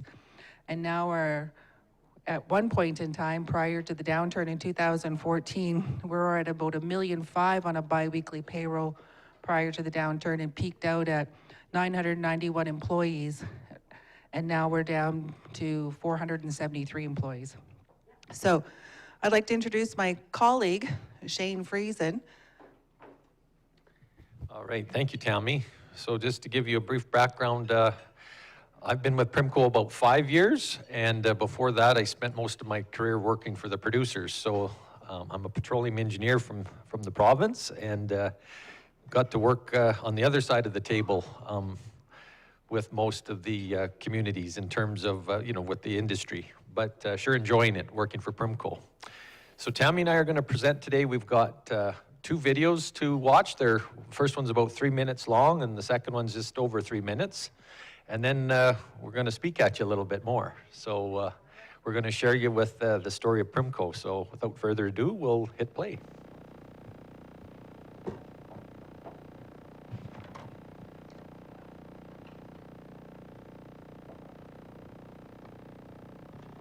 It's very important to us that we contribute through employment back to society and enrich the lives of Indigenous people through our company.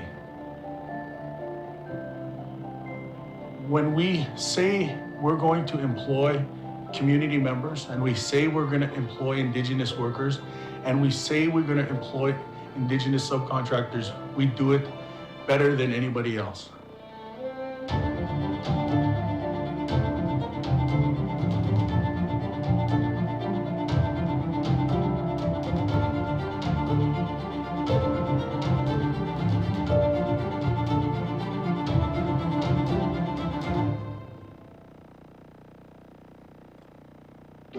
Primco Denny Group of Companies is a company wholly owned by Cold Lake First Nations. It's built of workers from Cold Lake First Nations to enrich the lives of Cold Lake First Nations members through employment and contracting. We were put together in 1999, and we've been doing a number of different services within the oil and gas industry as well as commercial industries. Primco's success is based on diversity. If you want to have a high level of Indigenous involvement, you can't just be one service. And how we've been able to create that is getting into franchises like Jiffy Lube and Walk Box, and soon to open up a Starbucks and a Papa John's Pizza. And that creates different types of employment for our community. We also get into other services like janitorial services. We have a great partner with Be Clean, and that company is called Iron Horse Janitorial. We are heavy into catering. Right now we boast over 400 employees, and we're running 89% Indigenous involvement within our catering division. We have a number of other services that we are involved with at this point in time, and we want to continue to grow that footprint in order to give more opportunities to Indigenous workers by having different type of jobs. And that's the secret to our success, and keeping those numbers strong. I know I'm making a difference because of our statistics. We live and die by our statistics. Every month I show the community contributions in graphs and amounts to our board of directors. Every month I show our stats of our Indigenous workers.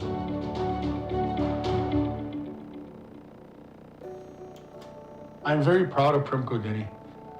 Everybody's bought into the culture of Primco to work for Primco and grow the company. I'm very proud of the support that we get from our various chief and councils over the years. And I'm very proud of my team and the management, that they bring this collective goal-driven strive that just enlightens everything for us. I want to challenge big industry out there to look towards wanting to partner with a company like Primco Denny, a company that's a Tier 1 plus company that's going to show you that we're clearly going to employ Indigenous workers and we're really going to make a difference in that region for the Indigenous workers. We're not just going to go and try to take profits and leave. We want to leave a legacy, we want to leave a company there, and we want to leave a company that is going to help that community continue to grow and help that community work and have as much Indigenous employment as it can.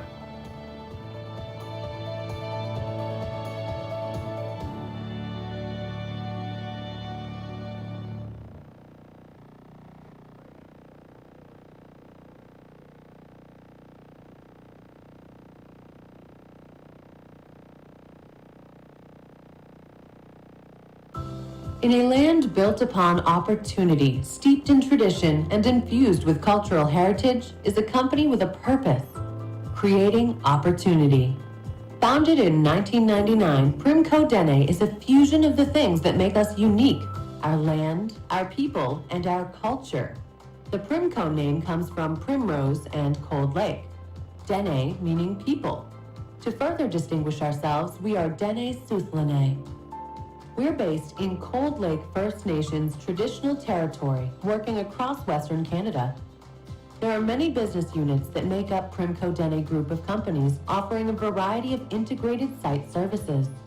From remote emergency medical services to commercial retail franchises, we're diversifying and creating unique partnerships to build an opportunity, continuing on success in promoting a safety-first culture in everything that we do. And we're always growing. We are one of the largest consistent Indigenous employers in Canada, creating opportunity for more than 700 people working for Primco Denny group of companies and Seven Lakes Oilfield, 80% of whom are from 70 plus different Indigenous communities across Canada. We've invested tens of millions of dollars back into our local area through the wages we pay to our employees and our investments in their training and development. And we've given back directly to the communities, culture, and causes that you care about. From our commitment to the Cold Lake First Nations Education Trust, housing, infrastructure, roads, and even an annual Christmas distribution to membership, to our local investments in the Cold Lake Ambulance Society that serves the Lakeland area. Or our ongoing contributions in local friendship centers, women's shelters, food banks, museums, sports teams, and more. And finally, legacy investments to higher education, like our contribution to set up the Blue Quills Camp Life Training Program, and our ongoing commitment to support and promote the Indigenous Community Industry Relations Program through the University of Alberta. The members of Cold Lake First Nations can be proud to know that a majority of our investments stay right here in our traditional territory. But it doesn't end here. We're partnering with Indigenous communities across our country, engaging with them in nation-to-nation partnerships so that they too can access wealth created on their traditional territory. We're Primco Denny. We're about where we're from and where we're going. We're about people and communities and endless possibilities.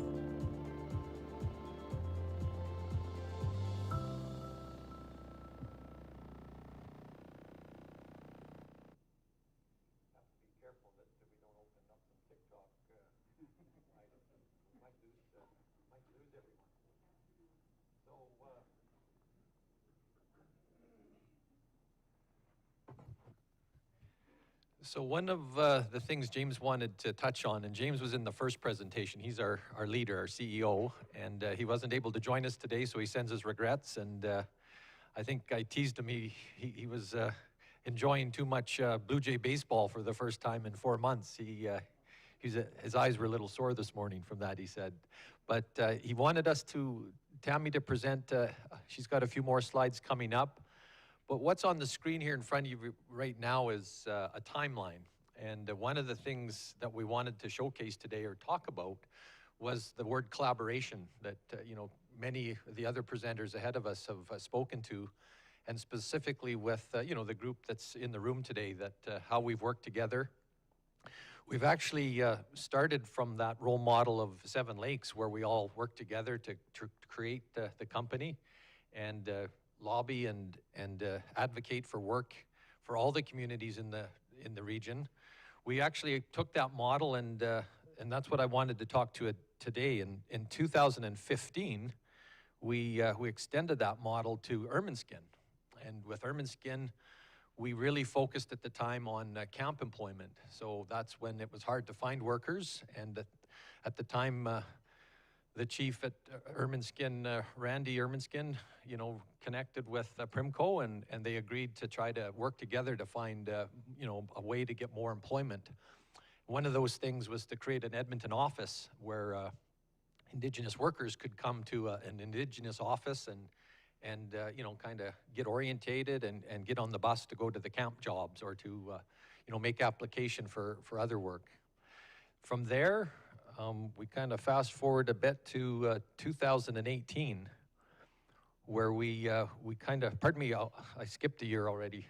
In 2017, we also extended our model of collaboration, and the community of Muscapeden, they're near Regina. They reached out to us, and we agreed to work together in the area of security. And that was the foundation which really led into the 2018 timeframe, where, if you remember, there wasn't a lot going on, and a lot of our businesses were challenged. One of the major projects in the country was at Enbridge with Line 3, and so our partnership with Muscapeden actually allowed us to help them, and they helped us by working together, and Enbridge was quite happy with that. And in fact, they encouraged us to talk to another community in Manitoba that, they had a strained or a struggling relationship with. They'd worked together in the past, but things hadn't been going that well. So Enbridge had approached us because of our success with, working with other communities, building trust, and creating employment and value, economic value for the local communities. They asked us to, help build Swan Lake First Nation capacities, and we did that. We worked with Swan Lake, and we did about $5 million worth of work, I think, in Manitoba in 2018. So it was really a matter of survival. Some of our sister organizations joined us. They still, I think, are talking about the biggest hydrovac truck in Alberta came to Manitoba. I think we kept Firestone tires in business for that trip. It was a long way to take a big piece of equipment, but it was a huge success story. We were able to keep our companies alive by extending our learnings and our capacities outside of our province. As well, once we worked with Muscapeden in Saskatchewan and Swan Lake in Manitoba, we revitalized or we expanded the Ermineskin relationship. So we started doing work together with them, not only on Enbridge Line 3 in Alberta, but we also were fortunate enough to get some early work on Keystone with TransCanada or TC Energy. So that was something we were able to provide and still do. We're doing work together with Ermineskin on projects they bring to us, and typically it's us subcontracting and they and us are both sharing in the jobs as well as the revenue. And then the final partnership we have in 2019, we moved into the Edmonton office, and physically, I think Cam talked about some space that tribal chiefs have. That kind of is the opportunity we fell into as we moved into the office there at Enoch in their new building. We were across the hall from their business development people, and a little bit of elbow rubbing at the water cooler, and pretty soon we were partners there too. And today, we're proud to to be working on Trans Mountain. You know, that's a legacy project in our country, and we're providing the janitorial service for the trailers in Alberta. And again, you know, we're benefiting through our Iron Horse entity, and Enoch is benefiting with the revenue and the jobs that we're doing on Trans Mountain, working together. So that was a couple of the success stories. You know, we're always looking to expand that partnership. You know, we started with 7 Lakes, but we're definitely not looking to stop there. We'd look forward to working with communities and you know, respecting the land that they're based on and the business that is located near them. You know, our model is to come and be respectful and to help build your community's capacity and share in the benefit. You'll hear James talk about a Tier 1 plus company, and a lot of our model is based on partnershiping where it's 50-50. You know, we don't always agree with the model where here's 5% go away. You know, we really believe if we're going to partner with someone that it's a 50-50 partnership, and that means, you know, in terms of splitting the revenue and the employment opportunities. So that's our model, and I think why we've been so successful as we approach communities that you know, are just starting to build capacity. So with that, I'm going to flip it over to Tammy, and she's going to take us home with kind of a little bit more about our individual companies at Primco. Tammy.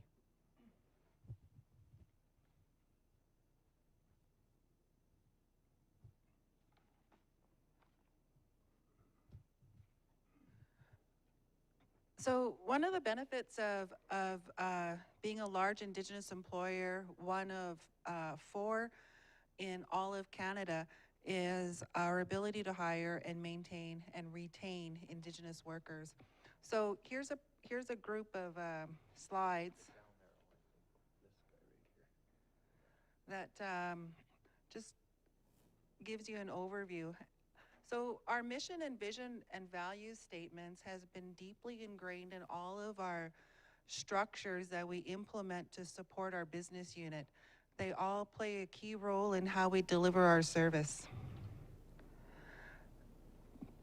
So currently we have total employees, 416 employees, 123 nation members. Cold Lake First Nation affiliates are people who are not band members but live and grew in the nation or are married into the nation. And we have the overall gender stats because of equality in the workplace and diversification and implementation of is it diversity strategy? Yeah. Diversity strategy, which is going to be something new because workplace violence is playing a key role in not only in the oil and gas sectors, but all types of industries right across Canada. So it's really important to focus on the diversity of women, the diversity of different types of race. But currently, we have more women working in Primco than men. So here's a list of all of the communities right across Canada, which we're recruiting from. So we have a huge HR team that's built a lot of rapport with the training and employment and training coordinators of those nations. Primco Denny Royal Camp was a partnership that started in 2003, and we were partnered with a small company at that time called Great West Catering, and we were delivering services to Camp Fork and Camp 1 at Foster Creek when they began their initial stages before they even broke ground. And they got bought out by a company called ESS Compass Group. They were a huge global company, but they only bought the services in Alberta to try to capture and get involved in camp and catering within the Western area. But because of the way they operate and the bureaucracy of dealing with a international company became really tedious, we canceled that partnership and partnered with Royal and created PDRC. So PDRC has allowed us to grow it and develop autonomously where we're our own turnkey camp services, but it's still a benefit to be partnered with Royal Camp in terms of leading into Western Canada and throughout Canada, possibly internationally as well. So here's Primco Denny Catering's community snapshot. So it's just an overview of all of the different nations and where we're recruiting from. Here's the catering dispatch locations. So currently we have 73 casual employees and 70 full-time employees within our camp group. The demographics are looking like the highest age groups between 26 to 35 years old. And our Indigenous population right now is at, I guess it just says non-status 10%. Yeah, 90%. So here's a group of our commercial divisions. So what happened in, I'll share a story. So what happened in the very first council was we were this tiny little catering company that the nation didn't pay attention to because they had other companies like Cold Lake Cats and Cold Lake Gas, which were consuming a lot of their time. So here we were building revenues, and James at the time was a board of director. And he says, you got to do something with that money. He says, otherwise we have to hand it all over to the nation. So immediately we bought land in the city of Cold Lake, and we're both out on a road trip to Lloydminster, and we needed to change the oil. He goes, that's what we should do. That's the kind of store we should build. And so he says, go get it done. So that's how we evolved into developing stores. And purchasing land in the towns of Lac La Biche, Cold Lake, Bonnyville. Primco Commercial Distribution. So we find that one of the benefits of having franchise stores in the city of Cold Lake is we really saw a discrepancy in when we put $5 million on a bi-weekly basis into our local town. You don't see very many Indigenous people working in those stores, but yet we're the main contributors. Not only are we the contributors, but it's Frog Lake, Minnestickwin, and Kihiwin, who are all supporting the local towns, but yet you don't see a lot of representation for Indigenous peoples. So this tells a story that we're actively hiring people within our stores and creating opportunities for young people to have the opportunity to have gainful employment, whereas normally they wouldn't have that opportunity. Emergency medical services. So emergency medical services started in July of 2000, and what we started with was basically they were building they were just starting the plant production at SAGD there, and they needed one paramedic. And so rather than subcontract it out and find a partner, we just eventually found a consultant to help us develop that business. And right now we're one of the largest emergency medical services provider within Alberta, and we're now venturing out into forestry, into looking at firefighting management. Talk a bit about COVID too, how we're managing sites that James wanted to. So as part of our EMS, that was another message James asked us to touch on today. We're actually playing a significant role with COVID. I think Clayton touched on COVID sometimes created some opportunities as well as took some away. But it's amazing how much work we've got. You know, if someone gets sick at a work site, it's going to affect us all. And so part of our role with our EMS team is monitoring site access. So, you know, I've experienced it firsthand where you get grilled at the gate and, you know, you get your temperature taken. And, you know, that's something that's pretty important for our clients in the region, but it's also created some employment. And, you know, it's important to the point where we've had a couple cases where in the region we've had a case has shown up at one of the work sites, and our records have helped them immediately figure out who that person had been in contact with or who was at site that day. So it's actually helped minimize the damage of the COVID-19 spread. So one of the opportunities is because there's 2.8 million people, or maybe even less in Alberta now, but there are really only 1,300 emergency medical service personnel who work in oil and gas. There's a huge discrepancy amongst Indigenous people joining the health services. I don't know what it is, but maybe we have more RNs than we do paramedics. Currently, our nation has one EMT technician.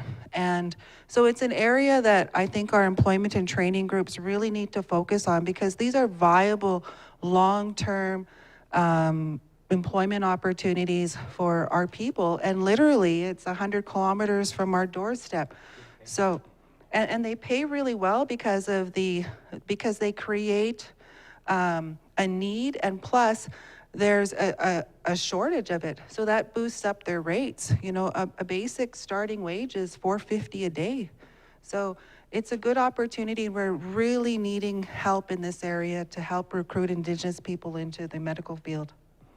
Tell your sons, daughters, nephews, nieces. Mm-hmm.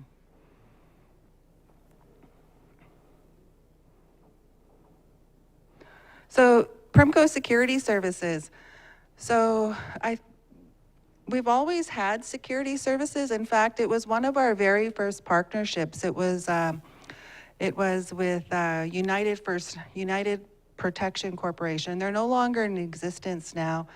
But that was our very first partnership in 1999. And why it isn't listed is because the corporation is no longer there. But in fact, we used to do gate access up at CLAR. So when we talk about government contracts, here we've been knocking on the door for 20 years, and yet they won't give us the opportunity to be the watchman in our own traditional territory. So currently we employ about 25 guards. So it's an area now that, because of the downturn in the economy, security services has exponentially had a lot of growth. And so again, we're recruiting from the different nations.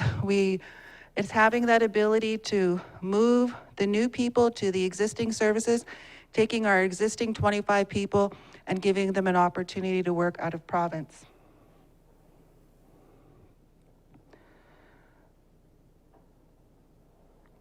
So that's just some stats of the different communities. Currently, Primco Denny LP has 14 employees. So Primco Denny LP is a corporation in which I myself am directly employed under. But it has these divisions of our courier service, the Ardmore Golf Course, and Lake City Coach. So the gender breakdown. So basically, we employ courier drivers. We manage the Ardmore Golf Course with the long-term goal that to move into the tourism to help complement the Marriott and possibly look at maybe developing our own golf course one day in the future. So the types of jobs, and again with the Lake City coaches, so those are the opportunities of the buses. Because of the Holbot MVA there, it changed Alberta Transportation's legislation and how we deliver busing service. It's become very stringent and very regulated, yes. Here's our building. We built it in 2002 with the help of Fred. So, and currently we have 43 employees. So out of our 43 employees, this is the breakdown of kind of who's basically employed in all of those areas. And then where they come from.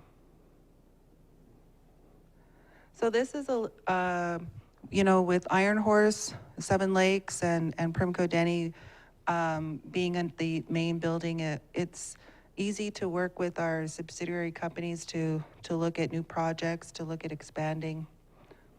This is together, our stats all rolled up. So when you combine them all, we have a total of 765 workers, 167 nation members, 21 band affiliates, and a breakdown on all the divisions of where everyone's employed.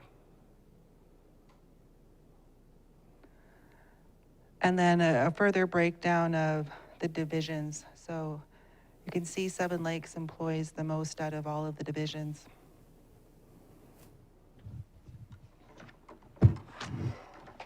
So that's our stats for Primco Group. So why we do that is we try to encourage all of our partners, and industry to provide the same types of stats as well, because that shows the accountability factor. When we talk about accountability, we talk about having to meet approval. Because we're a nation-owned company, we manage on 4 pillars. So that's leadership. Our leadership team, our elected council looks at supporting and how they're going to work with us in each new term of 3 years, which changes our investments or looks at how we're going to complete our long-term 20-year goal.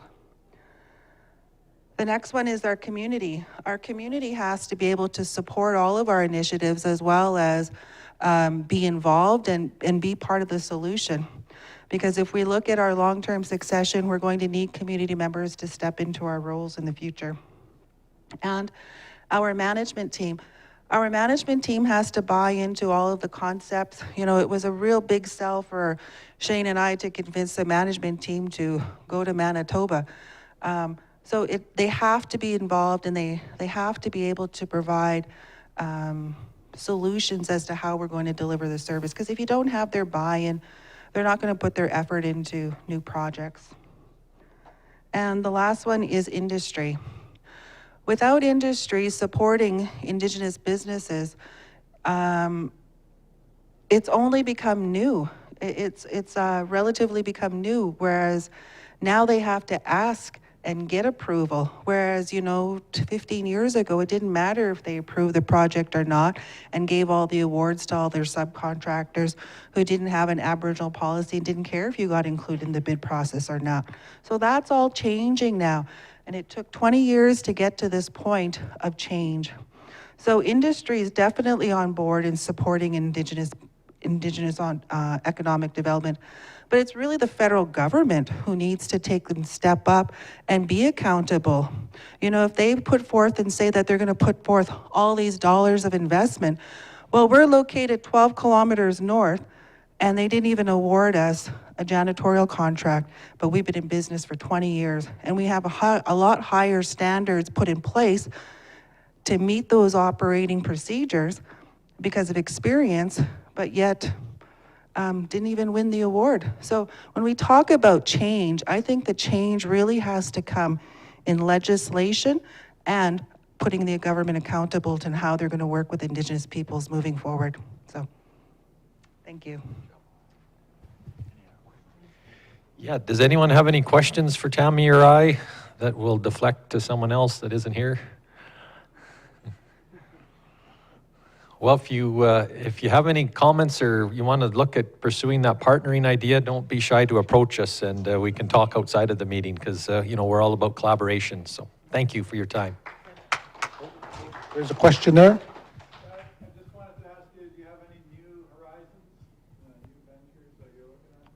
Can I talk? Go ahead. Thank you. That was like a loaded gun question. Yeah. We use a stage gating process now at Primco. Because I'm an engineer, I also have a pocket protector, and some people call me a geek. But when I first joined Primco, we were just opportunity rich. Like, holy cow, everybody that had just been let go from the area producers came by our office and wanted to partner all of a sudden. Plus, many other companies figured it out. If they want to grow their business, we're where it's at. And so we've basically had to start stage gating or inventorying. So we have a hopper of about 120 opportunities that we meet regularly, Tammy and I and our leadership group, and we have a top 10 list. We're like David Letterman.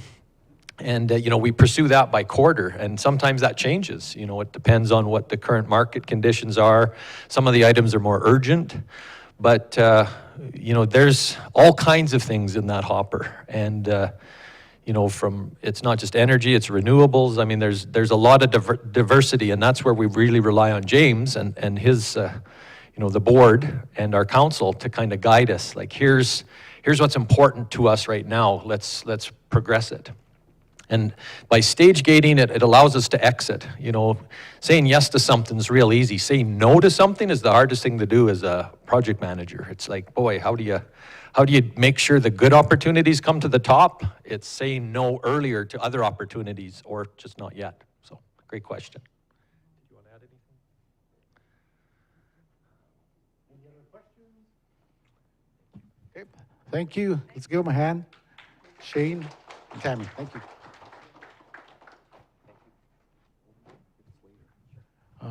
At this time, having small business and entrepreneurs being a part of the picture in terms of opportunities that are out there, it's great to see their participation in the energy sector, in any sector as such. At this time, we have the honor and privilege of having one such owner here, a private business from Cold Lake, Canuso, owner Ray Muskego, if you could come forward. And his manager of operations, Barry McLaughlin. Let's give him a hand.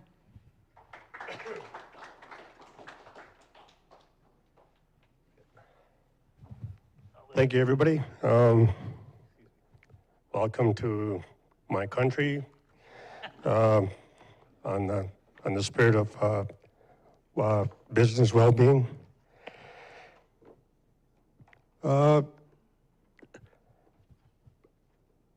I think the direction I want to go with what I want to talk about is kind of like the small businesses that are being developed on our reserve. We have several other than myself, and right now we're kind of competing. It's a very competitive market where we are in Cold Lake in the oil patch. And a lot of our business, small business, we kind of work towards, trying to create some kind of livelihood for ourselves and the people around us. Just a little history about my company, Canuso Trucking. I've been a 100% sole owner up until 2016. And I sold some shares, 49% of it, and I don't want to talk too much about that. However, the business was incorporated 2004, and we run 24/7, 365 days a year, and we primarily, at the moment, we're hauling fluid. And up until 2016, we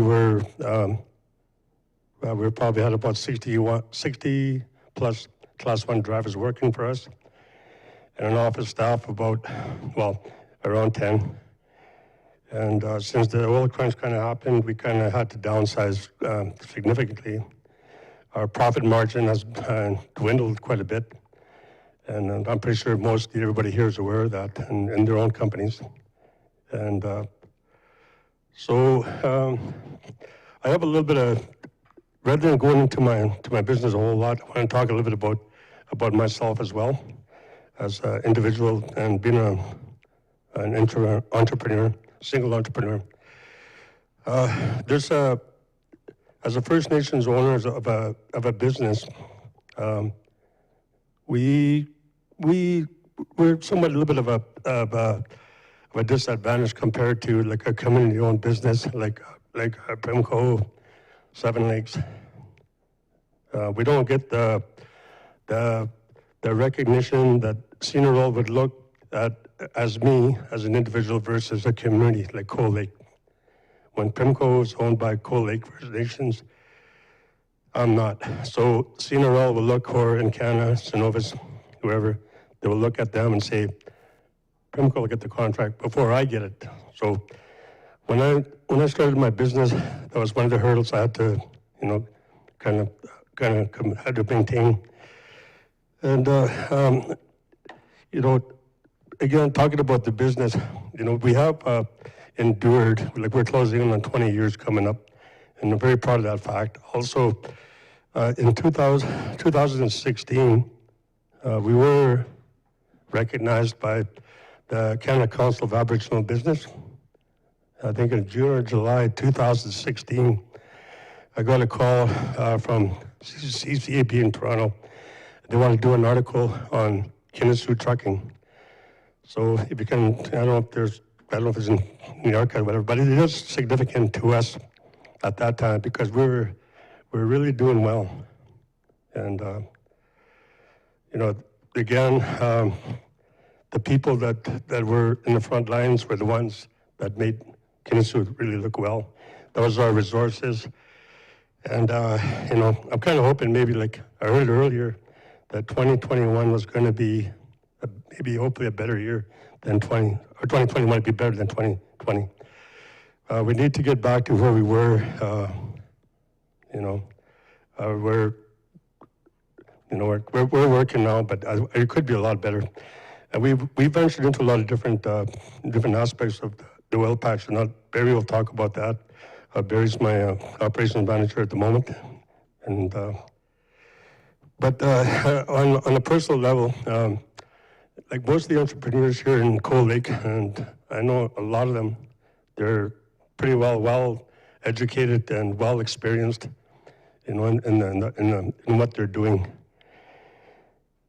And like for myself personally, I started working in the oil patch in 1974. And you know, I've worked in different aspects, from drilling rigs to pipelines to slashing, into oil processing, water treatment, building operator. You know, I have a power engineering ticket. I worked with Trans-Canada Pipeline for 13 years, and I know Heather very well. We worked together for 13 years. So this is kind of important. I'm saying this because, you know, a lot of people, when they have, like some of the bigger companies, they need to sometimes employ some of just the individual entrepreneurship businesses, because a lot of times it's a huge hurdle to try to carry the workload alone. And you know, I'm kind of glad that Cameron asked me to come up and do a little presentation on our business, and I'm kind of glad to, because it needs to be known out there that you know, that's we are contributing to the community as well. You know, we do a lot of team sponsorships and individual sponsorships for sports, etc., type thing. So I just got a few little notes here that I had written down here, but I think that's pretty much what I want to talk about. You know, it's, again, it's, you know, I'm glad, I'm really hoping to make 20 years. I really am, as an individual. I'd be very proud of the fact that we survived that long. We did go through a lot of hurdles and a lot of hills and valleys, and we succumbed them all, and I'll let Barry take it from here. Well, I'd just like to thank Cameron and the guys for inviting us to represent ourselves here. I'll start off with myself. I've been in the oil patch about 45 years. I worked up at Imperial for 15 years as an operator and maintenance guy. And then when the opportunity came up, Barrington started on Cold Lake First Nations here. And I started as an operator, ended up being a lead, and I ended up hiring a lot of guys in here in the room as operators, like Alfred and Maynard's two boys. And we carried on, then Baytex bought us out. That's when Ray come and see me about operating, and I ended up saying, why don't you just buy a truck and haul oil, Ray? He says, yeah, sure, we'll do that. So I ended up staying there for about 7 years, and then I went to Synovus and stayed there for 10 years, and then I worked as a lead operator in Athabasca Gas. Now I'm back here with Ray again. But I'd like to talk about his business. At one time, he was, like you said, he had 10 employees, he had 2 picker trucks, and even had a vac truck, and he was doing quite well. But like 2015, when things went to the poop here, we had to cut our staff down from 24 trucks all in oil to 15 now. So, and we still have four Indigenous people working for us right now as employees. And we're just trying to, like, our main client is CNRL right now, and we're just trying to stay alive, and hopefully things pick up here, not only for us, but for everybody in this room, right? It's been really tough go for the last 5 years trying to manage the company and cut costs and let people go, which is the worst thing to do in my part of my job, right? But anyways, that's all I have to say for today, and thanks for having us here, and we'll see you guys around again.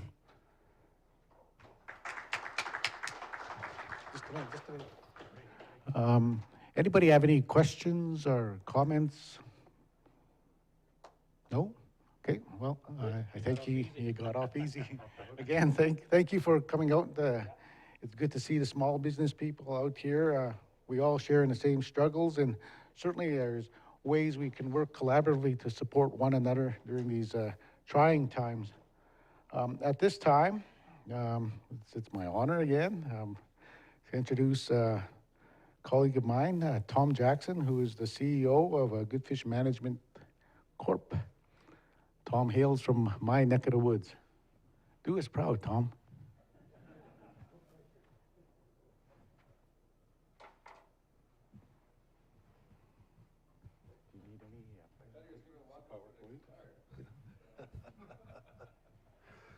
I'll tell you a story about that, Tom Jackson, as part of this. First of all, it's my privilege to be here to address you, and thanks to James and Cam for inviting me to represent Good Fish Lake Business Corporation. I joined the corporation in February, but I'm going to tell a little bit of my own story along with this because I think it's relevant here. I left Good Fish in 1970, and to make a long story short, I spent the next 40 years in Saskatchewan and BC, and not in Alberta. And coming back this year was both a privilege and a challenge. And when I looked around and listened to all the presentations here today, I think back to the late 70s. Boy, there wasn't a lot going on back there in terms of Indigenous business. It was tougher then. It's really encouraging to see the success stories and hear these things that are going on. It really feels good to see that. A couple things I wanted to say is, maybe next. I'll start here. As I mentioned, I left Good Fish in 1976. In 1977, Good Fish Lake, various names, changes over the time, but call it the Business Corporation right now, under the leadership of late Chief Sam Bull and Council, had a vision for Good Fish to develop businesses that looked after ourselves, that were sustainable, protected the environment, and provided employment. Being a young guy at the time, leaving, I expected to be back within a few months, but 40 years later I come back. I wound up in the uranium industry in northern Saskatchewan with Cameco Corporation. And in those days, we were developing uranium mines in northern Saskatchewan, and being with Cameco, one of my jobs as an Indigenous person, I guess, as part of it, was spearheading the economic development of Indigenous people in northern Saskatchewan to benefit from any spin-offs from the uranium industry. Well, long story, and some of you may have heard of companies like Northern Resources Trucking, which was developed in 1980, which is a joint venture between TriMac and I think almost 21 different First Nation and Métis entities from northern Saskatchewan, is still operating today from 1980. The Mujaddick Tyson Mining joint ventures started in the 90s, some of them still operating today. And those were significant in that the Mujaddick Tyson Mining joint ventures had, I believe it's a dozen different northern communities as partners. And so as I was involved in that over the years, it was very gratifying. I'll make a long story short as possible. I wound up in BC later and joined up with the, after a series of other companies, joined up with the First Nations Health Authority in Vancouver. Now this is a story too that's kind of an unsung story because they essentially took over delivery of health services from Health Canada and now are over 1,000 employees and circa 70% of them are Indigenous. And that's not something that's known a lot. But anyway, earlier this year I was asked to come back to Good Fish and take over the businesses there as CEO. And I jumped at the opportunity. I remembered late Chief Sam Bull and how he used to talk to us, think ahead and think big and go after it. So while I was gone, Goodfish did a number of things, and they're really known for their industrial garment manufacturing. We do a lot of work with Suncor, Syncrude, Esso, and others. We have the largest dry cleaning facility in North America, which is surprising. The closest to us is Disney World. Most dry cleaners are small little entities in towns and whatnot, but we have quite a huge dry cleaning operation. We have a laundry facility in Lac La Biche, which is wet wash laundry. And under our management company, we look after firefighting and construction partnerships, brush clearing, and other things like that. And there's also a cattle ranch that I never figured I'd ever be in charge of a cattle ranch. But anyway, that's the current scope. Just move over here a bit. So this is, I won't go through each line by line, but Goodfish over the years has become known for high quality garment manufacturing. You can see the picture there, our manufacturing facility in the sewing and garment. We have had business with the large energy players in Fort McMurray for those 40 years. And, you know, everybody at Goodfish, including James, as previous chief, had some input into the success of that operation. So very proud as a band member what Goodfish has been able to achieve there over the years. These are some of the products we manufacture. Here's our large dry cleaning facility. And I encourage anybody who's interested, come and visit us and we'll give you a tour of these places. We have been specializing in dry cleaning and repairing coveralls for all those years. Our coveralls have been tested by University of Alberta in burn tests and rated right at the top of the scale as far as quality. Primarily women who are the seamstresses there, but not entirely. But they take great pride in their quality of workmanship and what they've been able to do.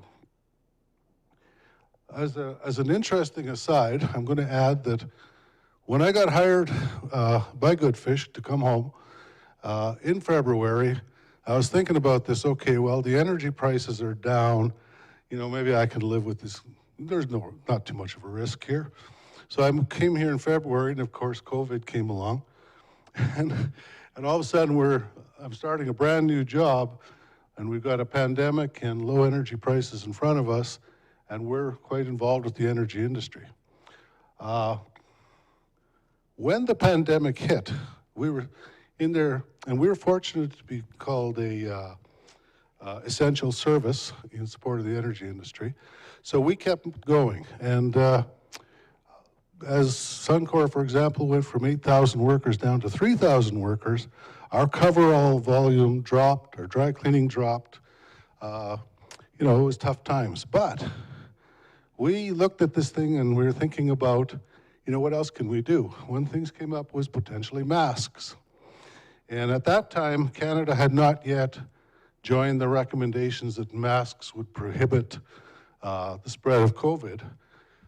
But we felt it was coming. So we decided what we would do is we would make some masks for our own employees so that while they're working, no one gets, or at least it improves the odds of not getting it. These are just plain cotton masks. And from that, we decided, okay, not our employees, while we're making these, we're going to also give each elder 3 masks from the community. And we did that, and then we decided, well, we'll give 1 mask to all the community members in the households. So we did that. And in the process, we learned how fast we could make these masks. And when the energy industry came calling, we could bid that at a price. We hit the sweet spot on it. And to make a long story short, we've had orders for over 250,000 masks since the beginning of the COVID pandemic. And that really saved our butt in a lot of ways, because it provided a replacement revenue for a period, And now we're still providing those masks. We've sold them to Suncor, Syncrude, Esso, all those type of people, and lots of First Nations have bought from us, and individuals and private businesses. So it became a real success story built off the seamstresses that took great pride in their quality. Now, while the rest of the world were struggling with revenue, we were challenged with delivering these masks like right now. So we actually had to put people on overtime and everything to get our initial orders out. And everybody responded. I'm very proud of how we did there. And that helped us get to where we are today, which is surviving the pandemic. We're not getting rich, but we're not losing too much ground either. Our laundry facility in Lac-La-Biche is also been hit by the pandemic. And we're fortunate with some of the government programs that kept keeping that afloat as we hope the volumes start coming back. And the laundry facility, we're looking at expanding that as we go forward in the future, hopefully as this pandemic gets behind us. Our management company, we also look after several crews of firefighters that we send out with Alberta Forestry every year. And that's an ongoing thing, although this year there are no fires. So, of course, our revenue is down from lack of forest fires, which is a good thing, I guess, in many other ways.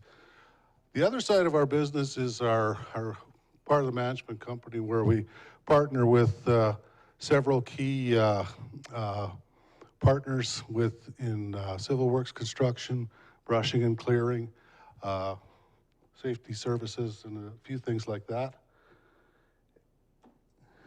And finally, the cattle ranch, where we have about 150 head and provide some employment on reserve. We're also going to be challenged to increase that herd significantly. And you know, we look forward to that challenge as well. I kind of went through that part fairly quickly, but there's a couple things that I really wanted to say is, when I first in northern Saskatchewan was involved with socioeconomic development from the Cameco side of the desk, it was the times when it was so blatant in terms of when it came Indigenous involvement, you'd actually see an invoice with the price and then plus a percentage for First Nations. And that approach is going away. We see more and more that we're asked to invest as partners, or we want to invest as partners. We're not just renting a feather anymore. You know, we're focusing the right way. As I listen to this room talk, it's really gratifying to hear that. And I think that you know, let's keep that up. I mean, it's a credit to you know, everybody in this room, the elders, the chiefs, and really, this room is full of leaders for the very fact that you're sitting here this day talking about these types of things. So it's a great audience to do that. Now, I want to add a story which is really interesting. In the uranium industry, we got to 50% Indigenous employment in the uranium mines. And we were looking at expanding as a company, and there was a big opportunity in Kyrgyzstan, in the old Soviet Union. And it was right after the fall of the Iron Curtain, and the Kyrgyz nationals had this huge gold deposit in the Tian Shan Mountains, underneath a glacier. And very, very big engineering challenge, and lots of other challenges along with it. And we were a uranium company, not a gold company. And so we decided to bid on this. And what happened was, we were up against the big ones, Placer, forget the name of the other big companies right now, but the big gold companies. And we were a long shot at best. But the Kyrgyz nationals sent a team of people around to each of these to look at some of our sites. So they went to Placer Dome and they saw all the beautiful gold sites and everything else. And when they got to Key Lake, northern Saskatchewan, the contingent looked around and they didn't pay any attention to our beautiful facilities and our mill and our mining operations. They saw that half the people there were Indigenous people. We got the project because of that. And that we beat out players 10 times our size. So this involving people, Indigenous people of the area, is something that's a global thing. And I think in many ways Canada leads that. And you know, my comments here are, boy, I love just listening to the various presentations, because in 4 decades, when I left this area, there was nothing like this going on. Last time I was in Cold Lake, none of these beautiful facilities were here. They're here now. So my message is, let's keep it up. We're on a good path as, with our communities. We're starting to work together, not necessarily trying to tear each other apart, which characterized some of the problems in the past. And we're getting more and more respect from the non-Indigenous world as we keep increasing what we're doing. And that's really all I have to say, James. Thanks. Thank you, Tom. Does anybody have any questions for Tom? Shane.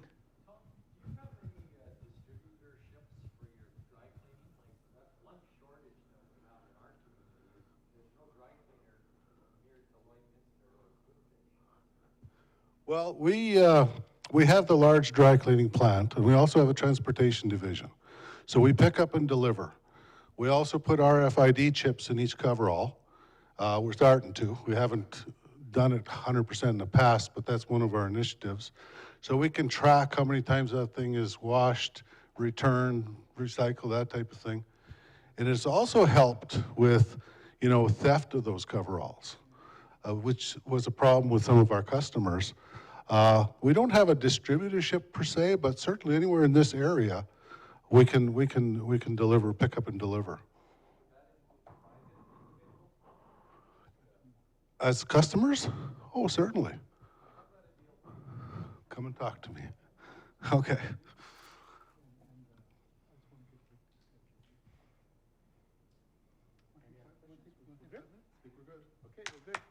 Thank you, Tom.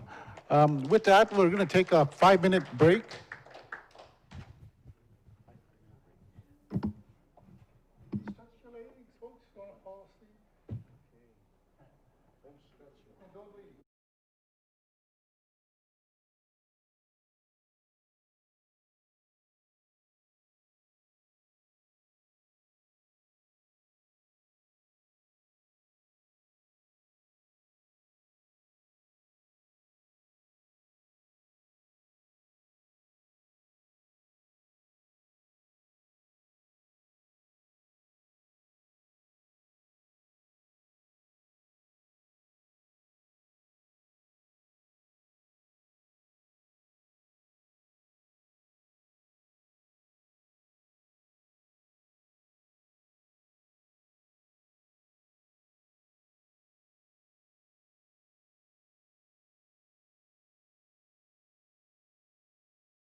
Okay, can I have your attention again? We have a couple more speakers here to wrap up our afternoon. And we kind of saved one of the best for last. I'd ask at this time Mr. John Dar, who is the CEO of Seven Lakes, to come forward and do your presentation. Thank you.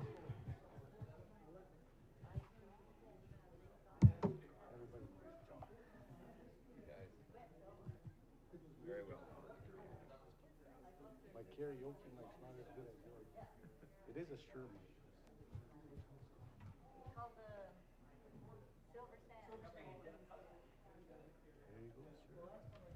You got mine up here, or no? I got it on USB if that works. I also would like to plug mine. If you've got it on there, then I won't, but I'll just plug this in.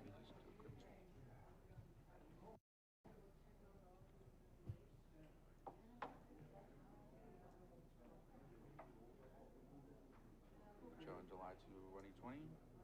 Yep.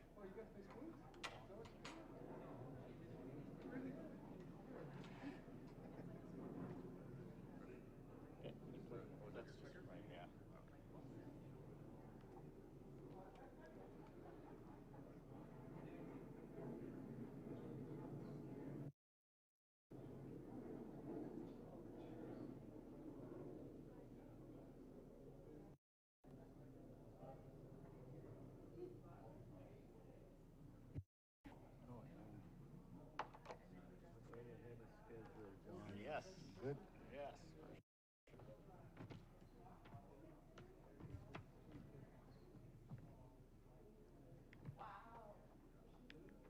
Perfect. Thank you. Good to go? Okay. Be aggressive. Okay, here we go. So thanks so much for the invite. Thank you, Maynard, for the prayer this morning, for our elder there. Much appreciated. We'll get started here on going through the Seven Lakes presentation. So again, thanks so much for the invite. So as you can see, Seven Lakes was formed in 2002, and the idea behind that was get some nations working together and trying to create some opportunities. So when Seven Lakes first got started, they basically owned a service rig. Pimmy ran it for us, and then we owned about $1 million worth of scaffolding, and we rented it to Imperial Oil. And so basically, that was the start of the revenue where you're basically doing 2 invoices a month, and it wasn't creating any employment. And so it didn't take long to look at other opportunities where you can turn some of that revenue, getting rid of some of those assets and turning it into something where we'll create some employment. What was the whole idea behind creating the company? In 2017, we started SLS Metalworks. So that was just, we started off a small welding shop, did some small fabricating and very minimal fabricating, but more so honed in on the commercial side of it. We've grown that now to 2 locations. We got a location in Bonnyville, actually 2 locations in Bonnyville, and then we have a really large facility just up here on Highway 55 in Coal Lake. It's about a 24,000 square foot facility where we do lots of large fabricating. We've done, most of our work is for Imperial Oil. We're just starting to do some work with Cenovus. Did a little bit prior to COVID, but now it's starting to take off. So we've got right now about 40 welders working for us, and we're still looking to bring on some more. We've got about, picked up a really nice contract there that has about 10 months worth of work ahead of us. So compared to the situation that I think we could be in or could have been in regards to COVID, there has been some bright lights as well. We've been able to take advantage of some of the COVID opportunities, just like Tom talked about with the masks.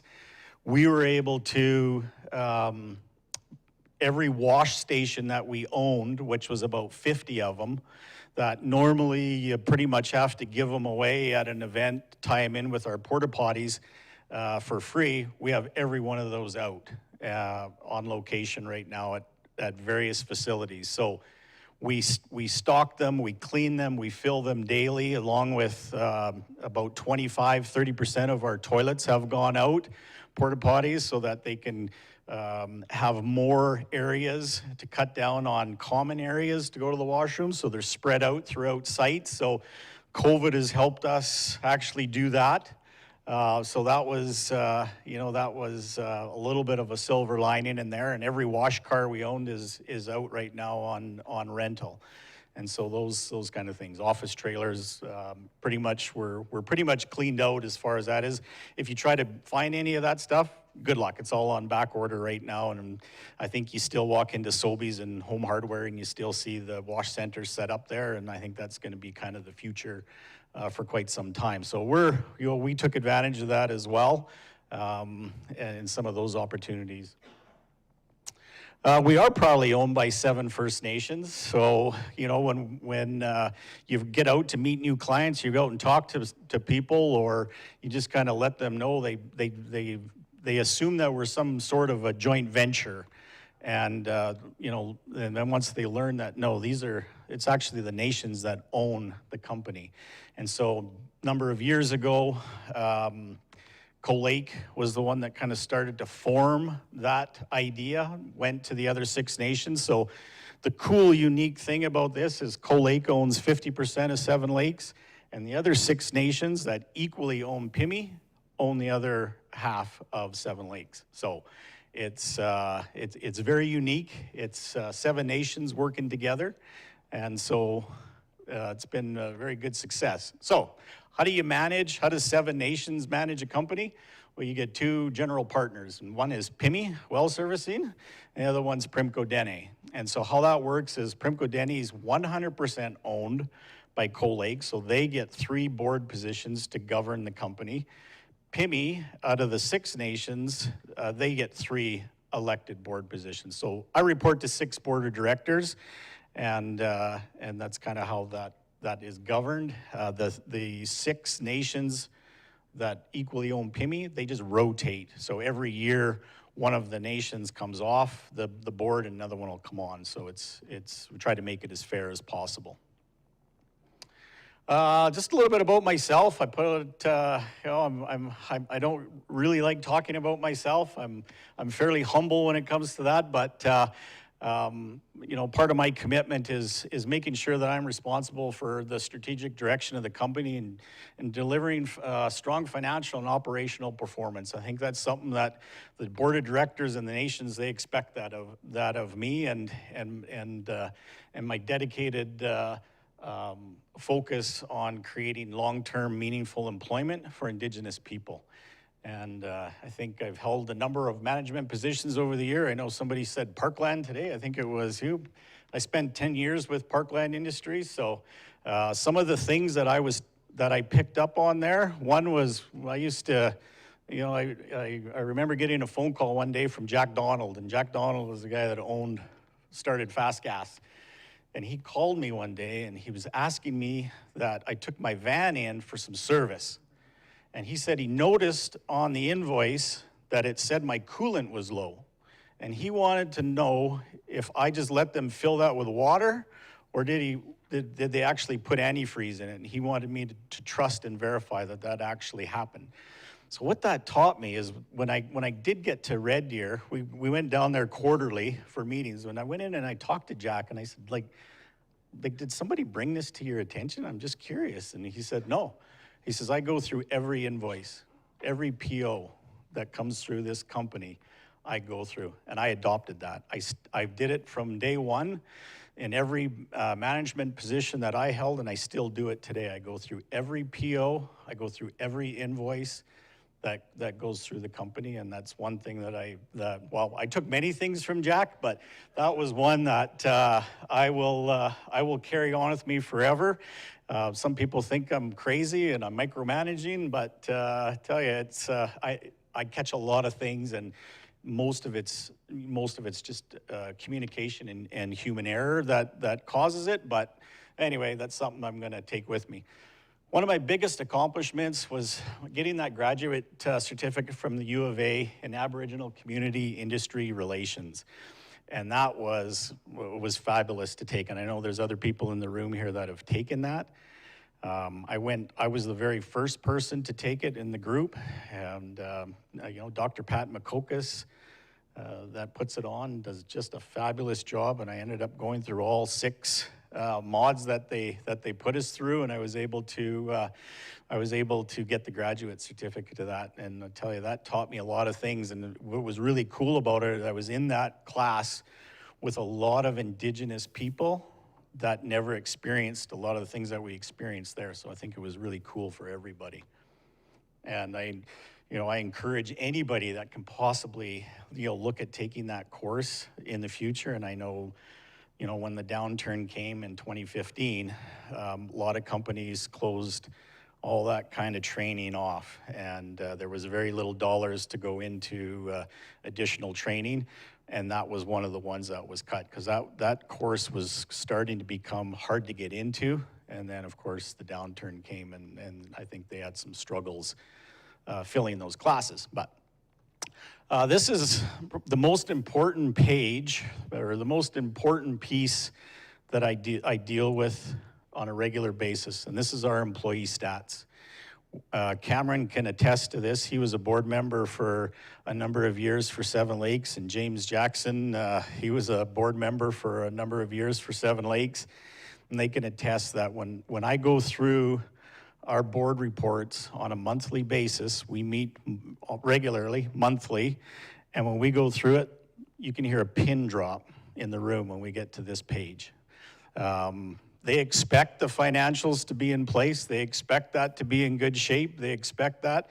This piece here is the piece that is really focused on. And what that taught me is what's important. And what's the most important is people, putting people to work, creating opportunities. And that's exactly what we really strive to do. So today we have 344 full-time employees, and out of that, we're sitting at about 67% Indigenous to that. Lowest number we've ever seen, 67%.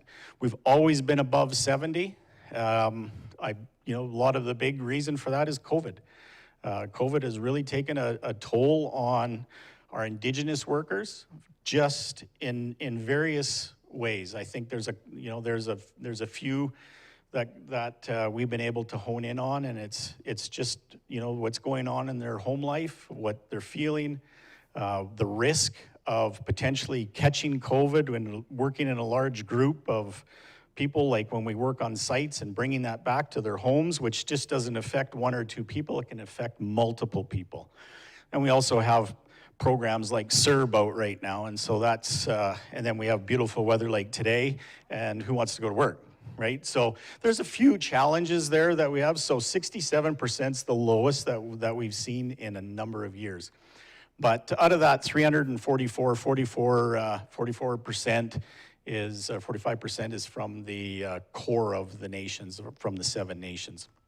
And so my target to hit, when I sat with the board of directors, and my target is 60. I gotta hit 60%. Never done it, I wanna get there. And we can see that some of those graphs are pretty big. And they do fluctuate a little bit, but Good Fish and Saddle Lake and Coal Lake do a really good job at developing tradesmen and heavy equipment operators. And when it comes to Heart Lake and Beaver Lake, they're a little bit further north. And so for them to come out and work in our areas, the only facility that we have for them to work in, to stay in camp, is we just have one facility, and that's Synovus Foster Creek. So it's challenging getting workers from their communities. So that's why that's a big target for us, is it's stuff up in that northern area that we're trying to focus on, and the Kirby's and the Jackfishes and the Conklin areas. And of course, then you run into trouble with other nations and competing with other nations up there as well. So, but this is, again, this is the most important piece that I ever deal with on a regular basis. A little bit of historical data. We've been very blessed with diversifying. I believe that was one of the things that really lined up when I came to work with Seven Lakes, is that I like to diversify. Yes, there's risks in that. You don't get you don't get as good at something like PIMI does. PIMI knows service rigs like the back of their hands. John does not know every piece of that functions within our company. That can be a bit of a challenge, but what it has done is it's been able to grow our business, keep people working, and giving people an opportunity to really be diversified. So if labor isn't their thing, there's scaffolding. If scaffolding isn't, we have heavy equipment operators, we have trades, we have multiple different divisions that we can move people around. And so you can see in 2015, we grew our revenues, we grew our employment, and our Indigenous employment was always above 70%. 2016, we grew by 10% of our revenues. 2017, 24%. 2018, 8%, 2019, 6%, and so far in 2020, right up until March, we hit our high. We were well over 420 employees, and working our way up, just like some other individuals in this room said, and then all of a sudden, whammo, middle of March came, and the lights went out. Employment went down 37%, and our revenues right now are off about 21%. Moved our Indigenous numbers down to about 65%. And so like I say, that's the lowest that's ever been. Just a bit of a timeline on some of this when we got started. You can see that Pure Oil was our start. And if we could pick a company to go to work for to give us our grassroots, it's Imperial Oil. One of the best safety focus-minded companies with great processes that when you come to work for Seven Lakes, we're already ingrained in that culture, that safety culture. We start doing it when they walk in the door. No high-risk behavior. It's very easy to have a discussion about the job, the procedure. You can feel comfortable refusing unsafe work, and all those kind of things. And so got that to grow, and I won't go into too much detail of that. Hopefully everybody will get a chance to get a copy of this. I think that'll be something that probably Janine will be able to send out, or James, if he's the techie guy, I'm not sure. So creating the culture right from day one is safety. That's one of the first things we do. We interview every person that comes to work for Seven Lakes. It's very important for us to treat people right from day one, to show them that what they're going to get from us is they're going to get support, and they're going to get an understanding of we want to see success. We want to build success for them. So we want to know what their safety aptitude is. We want to know what it means to them. And if it just means that they get an extra $1 an hour on their paycheck, well, that's probably not going to line up very good. But if it's important to them that they get home, back to their home fires, back to their loved ones at the end of the day, and keep themselves and their coworkers safe, those are the guys we want working for us. It's a bit of a resume for us. These are all the companies we work with. Obviously Cenovus, CNRL, Imperial Oil, Husky, Osum, Enbridge, Allpack, even a pulp and paper mill we get to work for, and so we're very, very diversified there as well.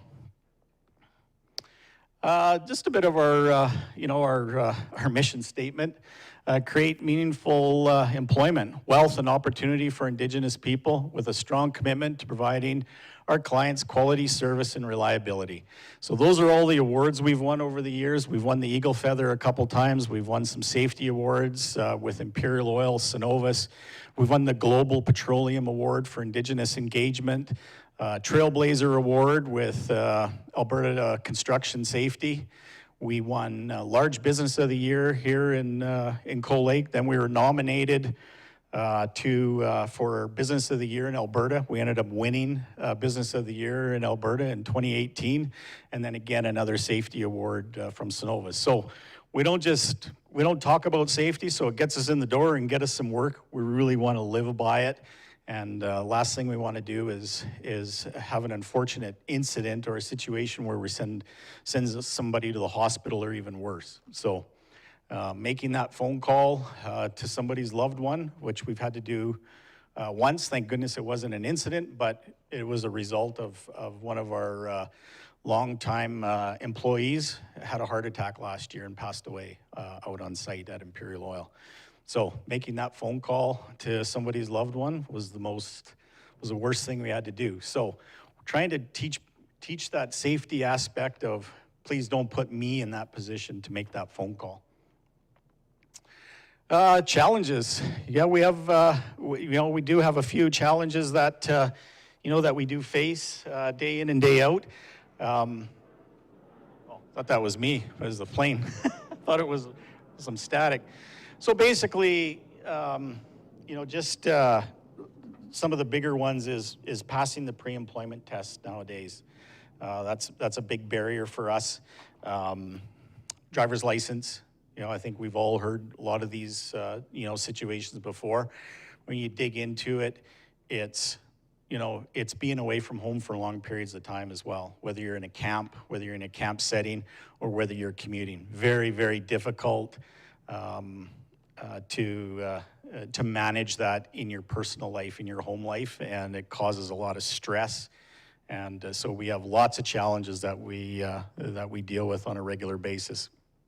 Again, we provide a lot of great things to the employees, with number one, obviously training and mentorship and the benefits, and we got good bonus programs, that we do. We have flexible schedules. We have situations where we're having a situation with an individual. We really want to dig down deep and try to find out what the situation is and what the barrier is. Is it transportation? Do you need to be home at night instead of camp? Do you need camp instead of being at home? And some of us in the room would probably say, yeah, camp would be nice for a day or two, right? But anyway, we do provide PPE. We have a family assistance program that was somewhat utilized prior to COVID, and now it's seen a 60% increase in usage. So that just tells you there that the crisis that we're facing right now, and bigger than any financial situation, is mental health. And mental health right now of our employees is our number one focus. Is keeping a close eye on our workers and keeping a close eye on, are they fit for duty? Are they ready to work? And that's not walking in there to see if their eyes are glossy or if we smell alcohol. It's really more so looking at their mental stability. Are they physically and mentally ready to go to work? And if they're not, we have our managers that have some training that they can look for those things and look for some signs that can help detect some of those situations. So, under our general labor, our oil field piece, we have laborers, we do vegetation control. Again, that's as simple as either some weed whackers under pipelines, clearing pipelines.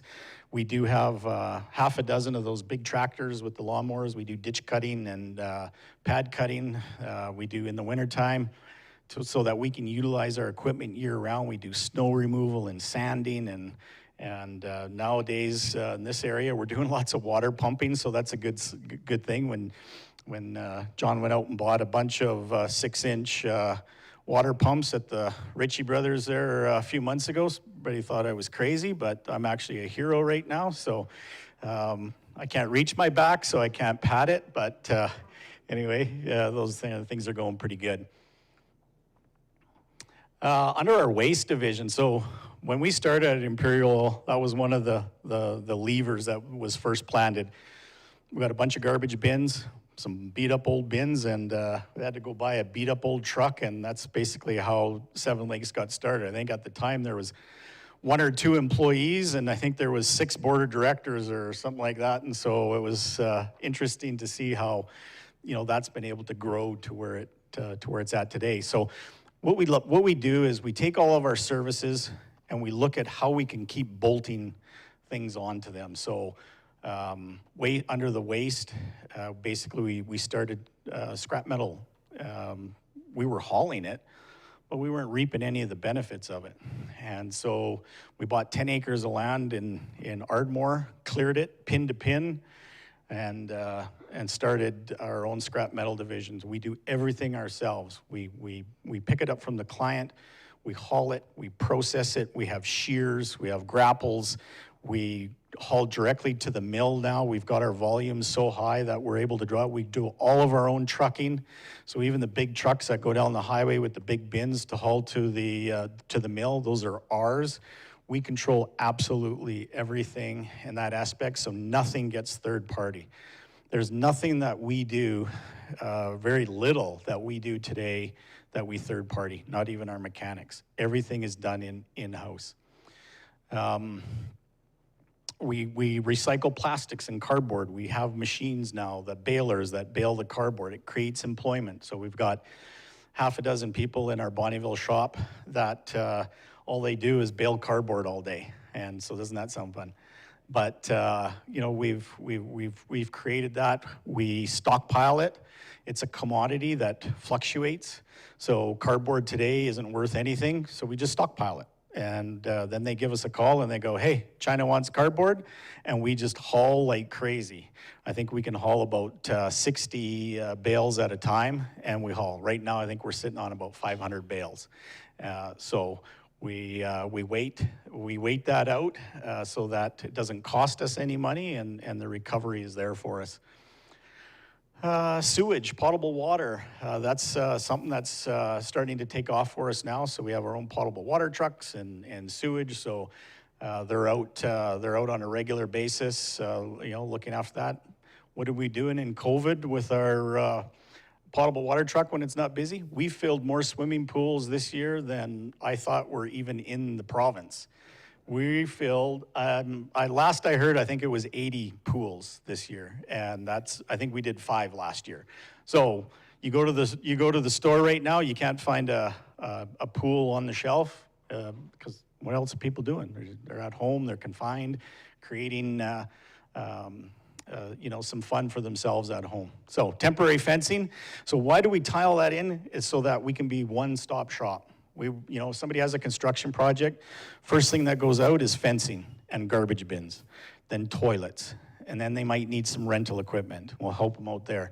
And the last things, and then they'll need, you know, maybe some wash cars. And then the last thing to leave the project is the toilets and the fencing. So we're there from the beginning to the end, and that's what we like to capture, is try to be a one-stop shop. One of our biggest pillars is scaffolding. You know, when people don't know how big our scaffolding division is, we have over $10 million in scaffolding material. At our peak, we'll have about 175 to 180 scaffolders. Average, we're about 150. We do all of the scaffolding for Imperial Oil. We do all of the scaffolding for Cenovus Foster Creek. We broke into CNRL last year on projects.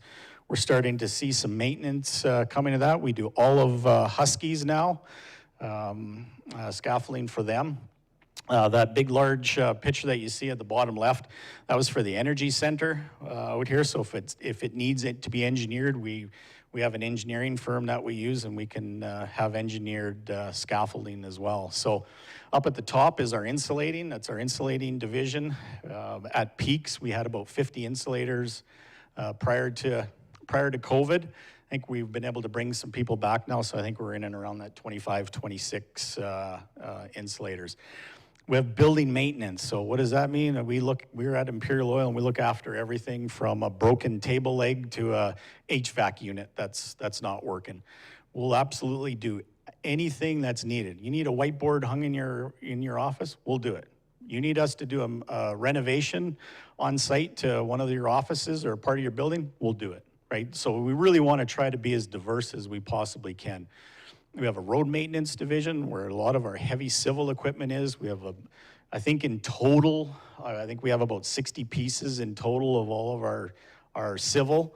And then we do have projects as well, so that's where we're able to help guys or companies like Enbridge and TNC and Interpipeline, those kinds of companies. And then trades, we have all kinds of trades. We have you know, carpenters and plumbers and HVACs and electricians and millwrights and automotive, whether it's light duty or heavy duty. That big blue shop that you're going to drive by in Ardmore on your way home today, if you're going that direction, when you pass Ardmore and you see that big blue shop on the right-hand side, that's ours. That's where we do all of our mechanic work out of. So, like I say, when we don't third party, very, very little as we will third party if we have to. And then outside of that, we want to support all of our companies, like Good Fish Cleaners. We buy all of our coveralls there. We get all of our coveralls cleaned and repaired there. And so it's important for us to support our companies.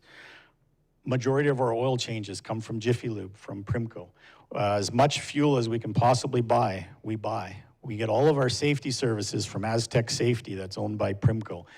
You know, we just look to, you know, help support our sisters, brothers and sisters as much as we possibly can.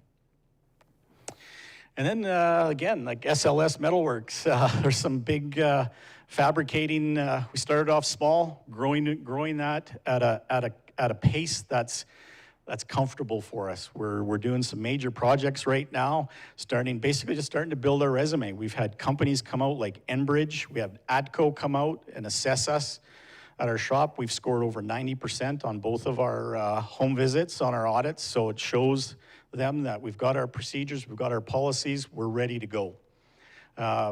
Again, bolting on, how we bolt stuff on, we do all of our own abrasive blasting and coatings now. So that's a piece that we used to have to bring a third party in from the city. We have a large facility there where will come out and blast and coat it. We now do that. So that's mobile. We can go to site. We have gone to site a couple times for that. And so it's absolutely everything that we possibly can continuously look to grow, but it's got to be methodical.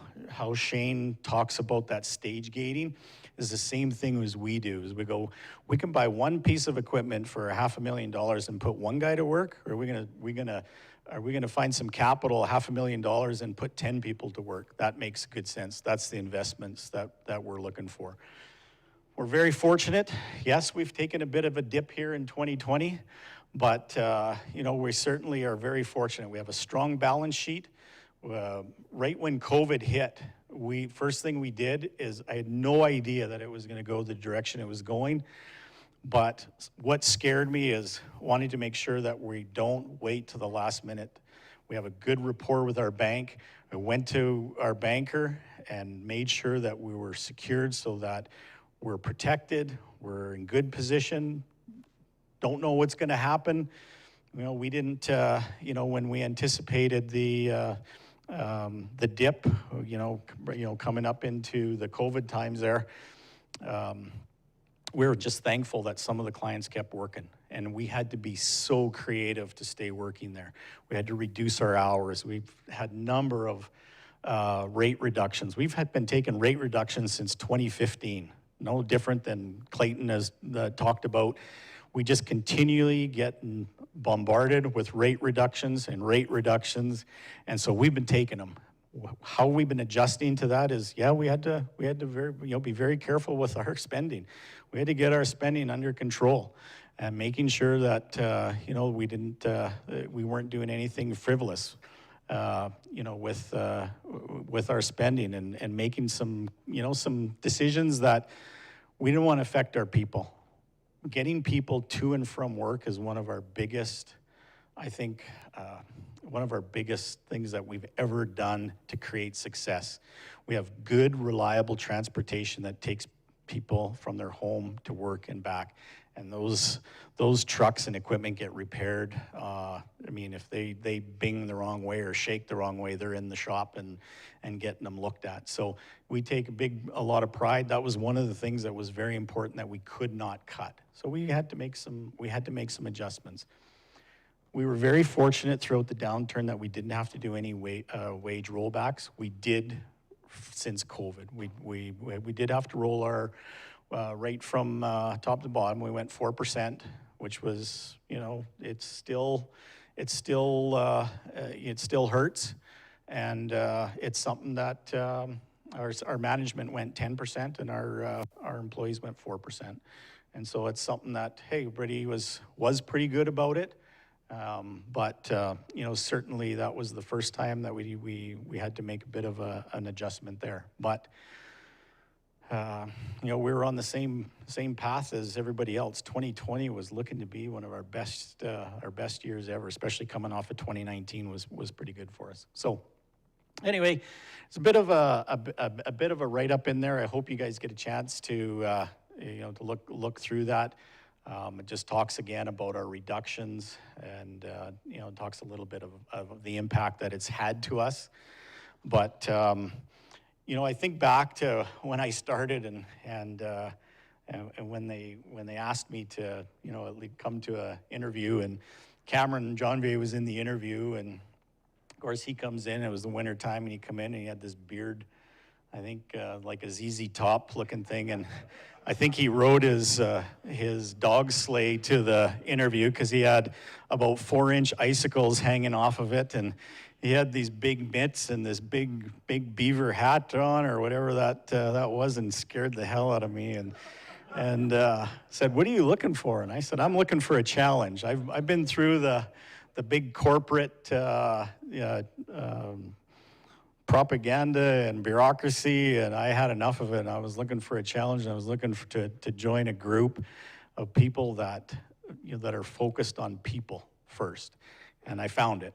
And so I'm very blessed, you know, to be able to be here as long as I have. I'm 9.5 years now. When I started, we were sitting at about, I think we're sitting at about 50, 55 people, somewhere in there. And so we grew that to about, I think 455 was our highest. So we can't do that without good employees. Our employees on the ground are hands down. They're the reason that we have success. If I go into a meeting, I can honestly go into a meeting with industry, whether it's a new client or one of our existing, and tell them we can stand shoulder to shoulder with anybody out there, every one of our competitors. We're not there because we're some kind of a token. We're there because we do really good work and very professional work. And that's something that when I started, we were third partying through other companies. And an example would be scaffolding. We used to scaffold at Imperial Oil third party, where we used to go through Quinn. And I remember a couple of the board of directors said, "I will cherish the day that we don't have to go to through Quinn anymore." And we did it. And it was in 2016 is when we were able to break free and go direct. We look after their whole shutdown for them, their turnarounds. They don't, so it's not that, you know, we're JV'd with anybody. We look after that. And that's something that I think everybody that's been involved with the company for many years takes pride in. Chief Eddie McCocus used to phone me every week. "John, are we at 100 people yet?" And we'd go to meetings and we'd sit down and he'd say, "Hey, we got about 100 employees, right, John?" And I go, "Not yet, Chief." And he'd go, "Okay, but next week, you think we'll be at 100 next week?" And so guess who was the first person I called when we hit 100 employees? It was about 11 p.m. on a Friday night, and John was celebrating. He was so damn happy that HR had sent me a text and said, "Hey, by the way, we hit 100 employees today," and so I had to call him. And so to be able to, you know, to reach some of those milestones, and you can't do it without a good team. I've got a fabulous team that I get to work with day in and day out. And we got to thank leadership. Leadership, if we don't have their support, they're the ones that are going to make or break anything we do. And if you have their support and their commitment, the sky's the limit. And one thing that I'd say is we've had good support over the years, but when we're developing our workers, if I always said, if you work with us for 3 months, committed, good attendance, good safety attitude, and you're committed, you can work anywhere. Our bar is high, and it's high for a reason, is because if somewhere down the road that any of our workers have to go work for somebody else, the only adjustment that's gonna happen is the badge on their coveralls, or the name on their hard hat, or the name on the side of their truck. That's it, because we're setting that bar high. And it's challenging. It's like, you know, I couldn't say that word as many times as I possibly can. It is a challenge, but there is such a huge reward. We have individuals from all of our nations, most of our nations, in high-level supervision areas in the company that are running the sites. They're site superintendents or they're site managers, and they've been with us for a long time, and they've set the bar high, and they're there for a reason. It's because they earned it. It's not easy to work in industry day in and day out. It's the most challenging thing that you ever do. Going from commercial to industry, very challenging, and that's it's been a very big challenge. And for new workers coming in, that have maybe only worked on the reserve or maybe only worked in commercial, coming to work in industry is an eye-opener. So if you know somebody that works in industry or works for us or works for one of the companies and has been doing it for a long time, give them a kudos, because it's hard. Up early, home late, demand is high, stress. You got to follow all these policies and procedures day in and day out, and it's monotonous. So if you know somebody, let them know that that you give them a kudos of what they're doing. But when Shane talks about and Tammy talk about some of those JVs and that, they're doing a fabulous job working with some of those other communities. And when we get asked about that as well, what can you do for us, is, whether it's a JV or some work like that coming in, is they're there for a reason. Somebody told them to go get a feather. Somebody told them to go get an Indigenous partner. Somebody told them to say, we'll talk to you if you've got an agreement from a nation or a support letter from a nation. Well, we don't like that. We will work with them, but we want to help them grow their Indigenous opportunities. And that's where our focus is. And when Heather talks about, vetting some of these companies that come in, there's a more focus on that now, and she does just a fabulous job at looking at breaking those down to really good companies that we want to work with. So very interesting with the biofuels there. That's kind of got my curiosity kind of piqued. I've always thought that, just in closing, is that before my time ends, working with the nations, is I'd love to see manufacturing at every nation, or at least some type of combined where somebody's got something. Good Fish is, just done fabulous with the dry cleaning business and that with the garments. But every nation should have something and be more self-sufficient, whether they're growing their own vegetables or growing their own, a lot of their own food for their nation, providing, number one to the nation. And then after that, hey, go out to market and look for some contracts and stuff like that. But those are the things that I'd want to see going back to the communities, that there's something there, developing, manufacturing, growing, producing. And I hope at some point in time that I get to see more of that, because I know that Good Fish's success, there's more opportunities out there. We don't have to start a dry cleaning business. Cold Lake doesn't have to start a dry cleaning business tomorrow, but maybe they should start planting potatoes. I don't know. I'm just saying that. Those are my thoughts. If you have any questions, please put up your hand. If not, we'll get you out of here as soon as we possibly can. I don't know if there's anybody after me, but again, thank you. Merci Cho, hi. Thank you, John. At this time, I'm going to call upon Rick JANVIER. Rick is with Tribal Chiefs Employment and Training. He just wants to give a little bit of an overview, and I do have a request from an elder to kind of speak there too. So Maynard will have a microphone thereafter, and then we'll do a wrap-up.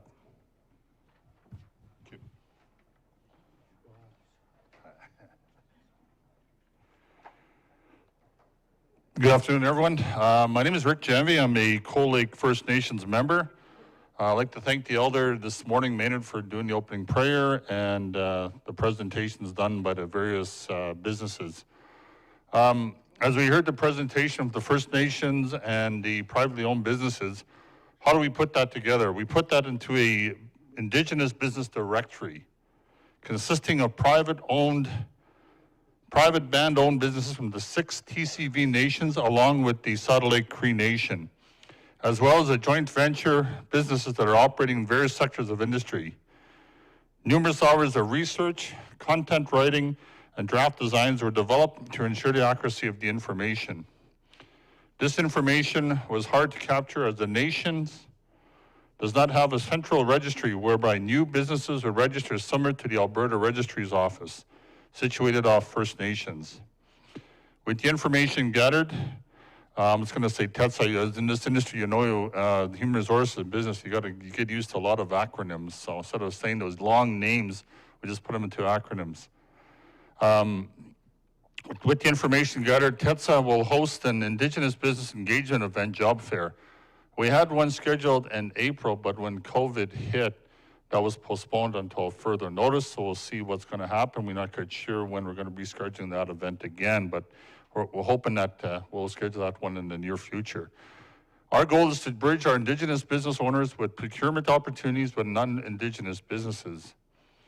This would match our business workforce supply with Alberta's industry sector's demand by hosting the Indigenous and Business Engagement event and job fair. This event is in line with the ISETS program, goals of improved employability of First Nations people, increased employer engagement, and actively develop labor market partnerships. This event will be unique because it allowed Indigenous owned and operated businesses to network with non-Indigenous companies to learn of potential procurement opportunities, as well as showcase the diverse skills and ingenuity of our First Nations members. This event will also promote our skilled labor force. Our asset program is committed to helping First Nations succeed, and we strongly believe that this will open the door so they can participate in the Alberta's economy and develop partnerships through collaborative and in a trusting and an inviting setting.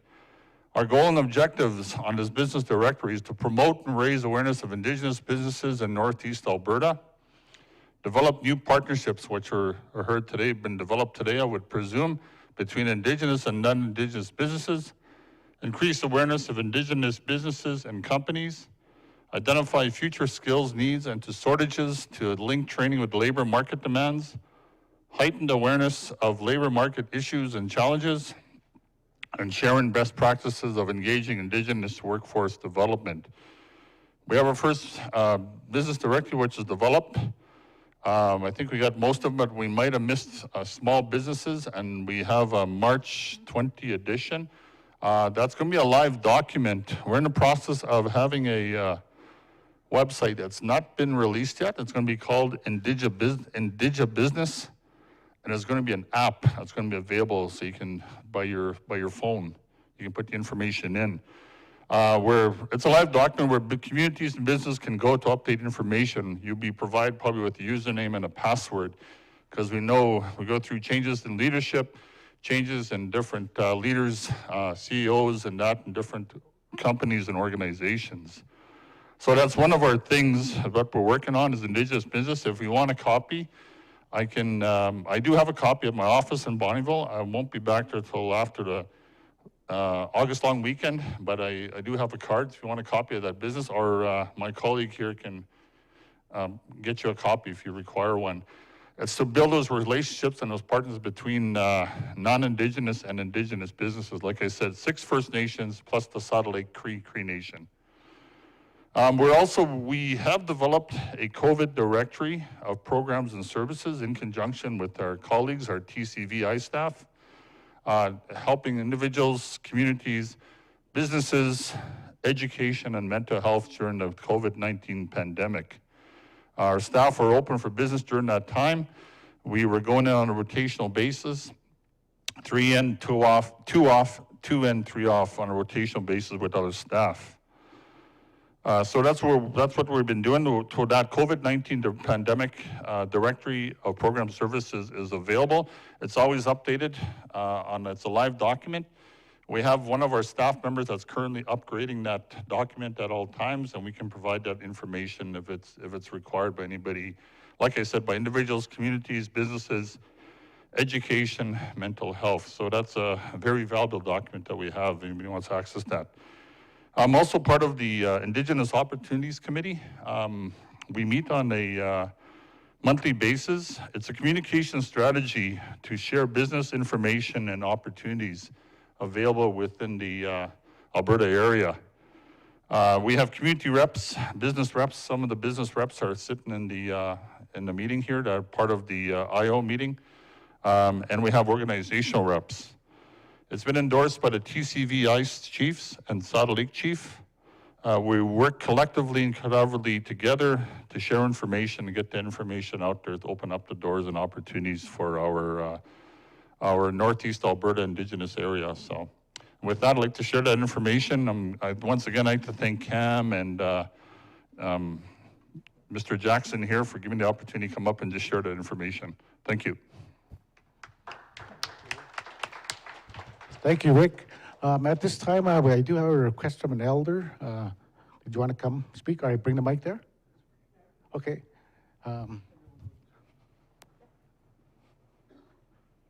Elder Maynard Matrix from Cold Lake wanted to say a few words, and we'll offer the mic. Thanks very much. I realize you're getting tired here after 2 days, but I just felt I needed to say a few words. I'm not going to be long-winded as my friend John. kind of short. Anyway, I guess I grew up a little different from most young people. I never went to residential school, so my education is very, very limited. I grew up in the so-called air weapons range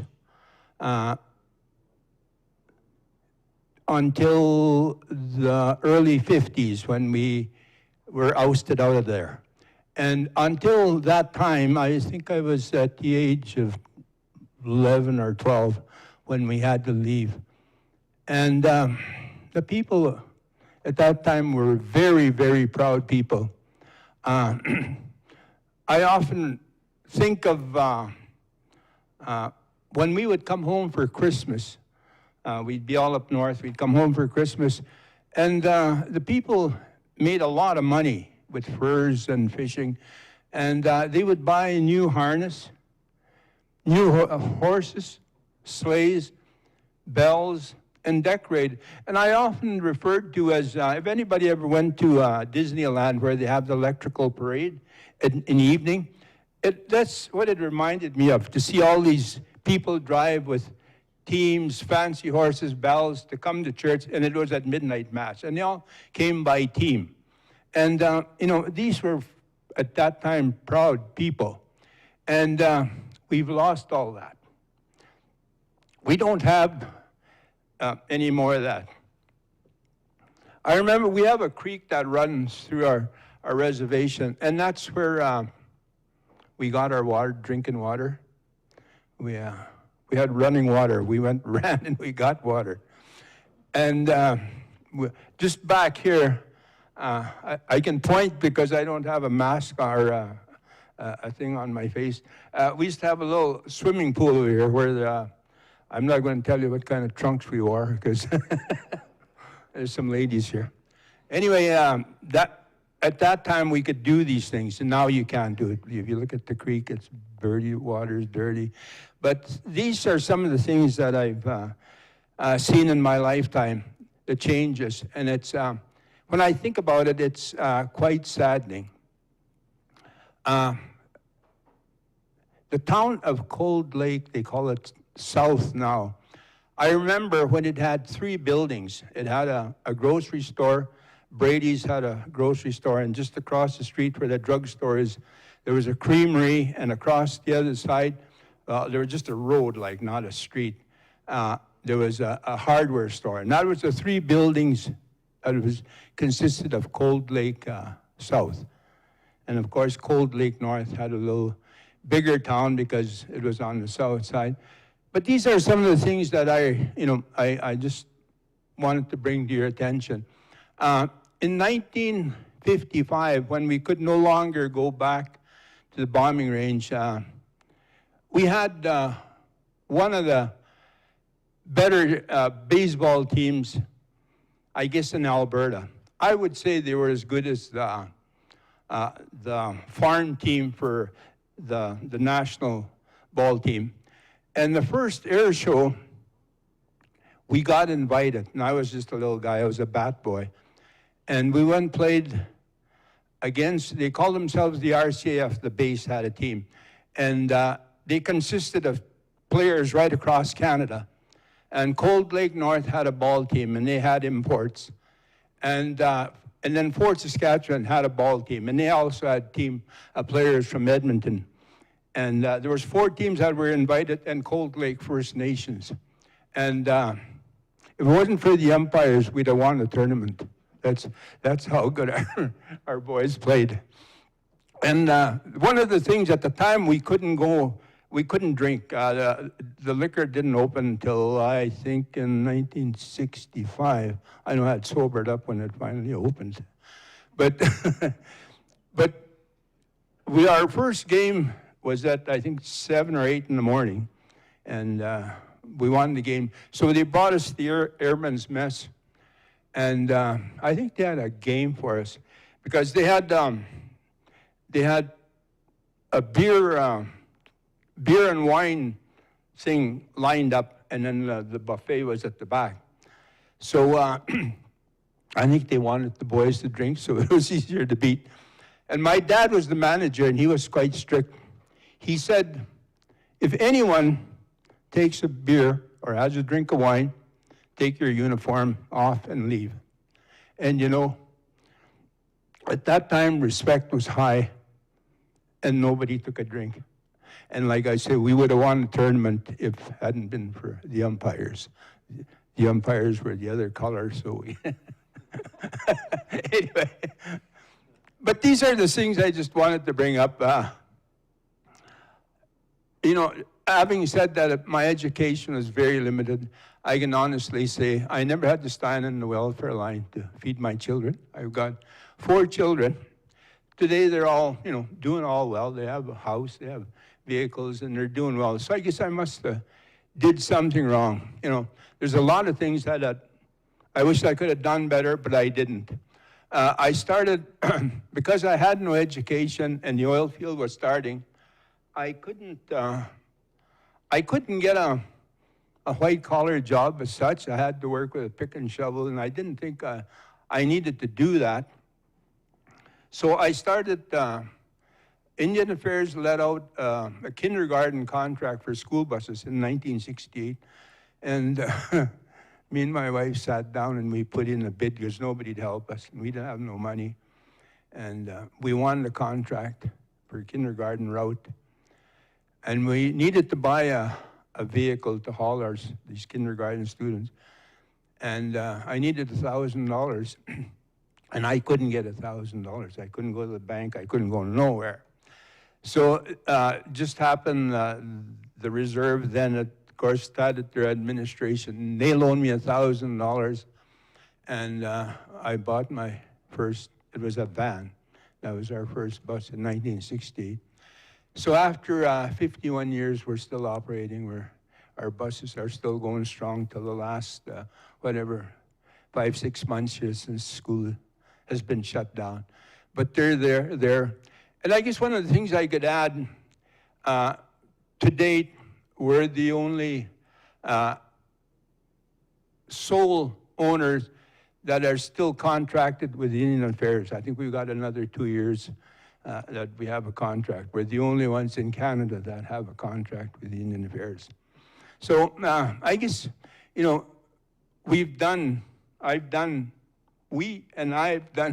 my wife and I and our children have done okay. I made some mistakes.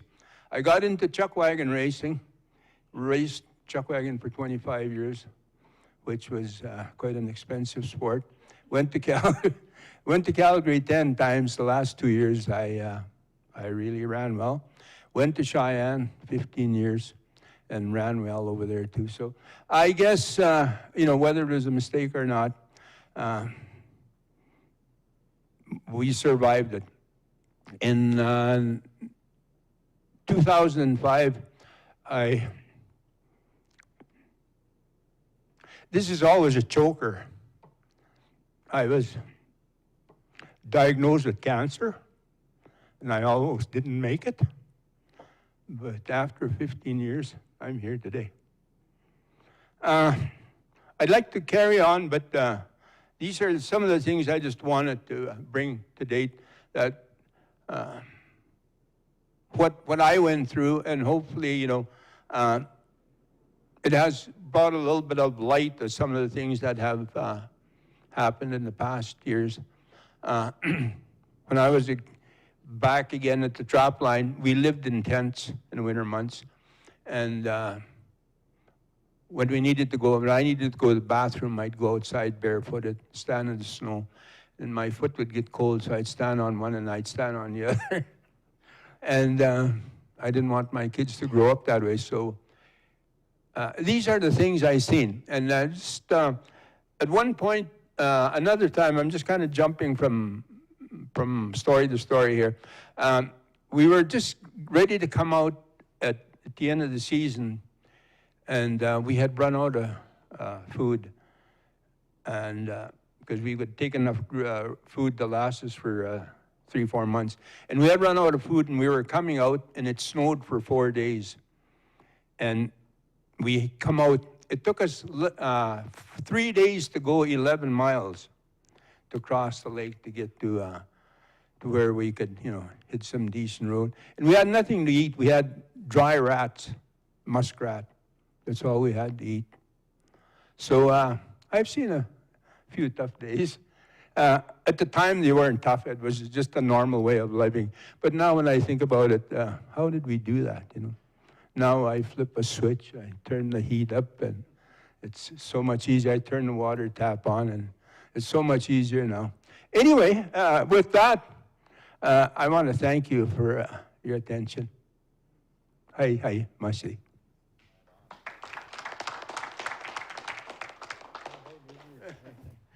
Thank you, Maynard, Elder Maynard, for those words of wisdom and words that are so true.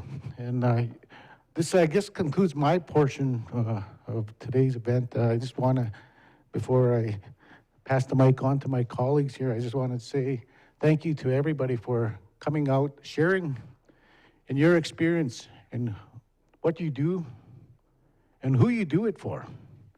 Because I think it's very important to remember that we serve others, we serve people. And people is a story of who we are. When the elders said their prayer this morning, they talked about two things, people and land.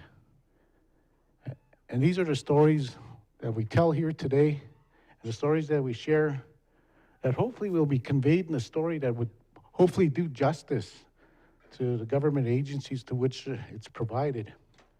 So I do thank you for coming out and sharing these stories. I do thank the tribal chiefs and the chiefs for offering me and my team the opportunity to work on this initiative. It certainly looks like there's a lot of work that still needs to be done.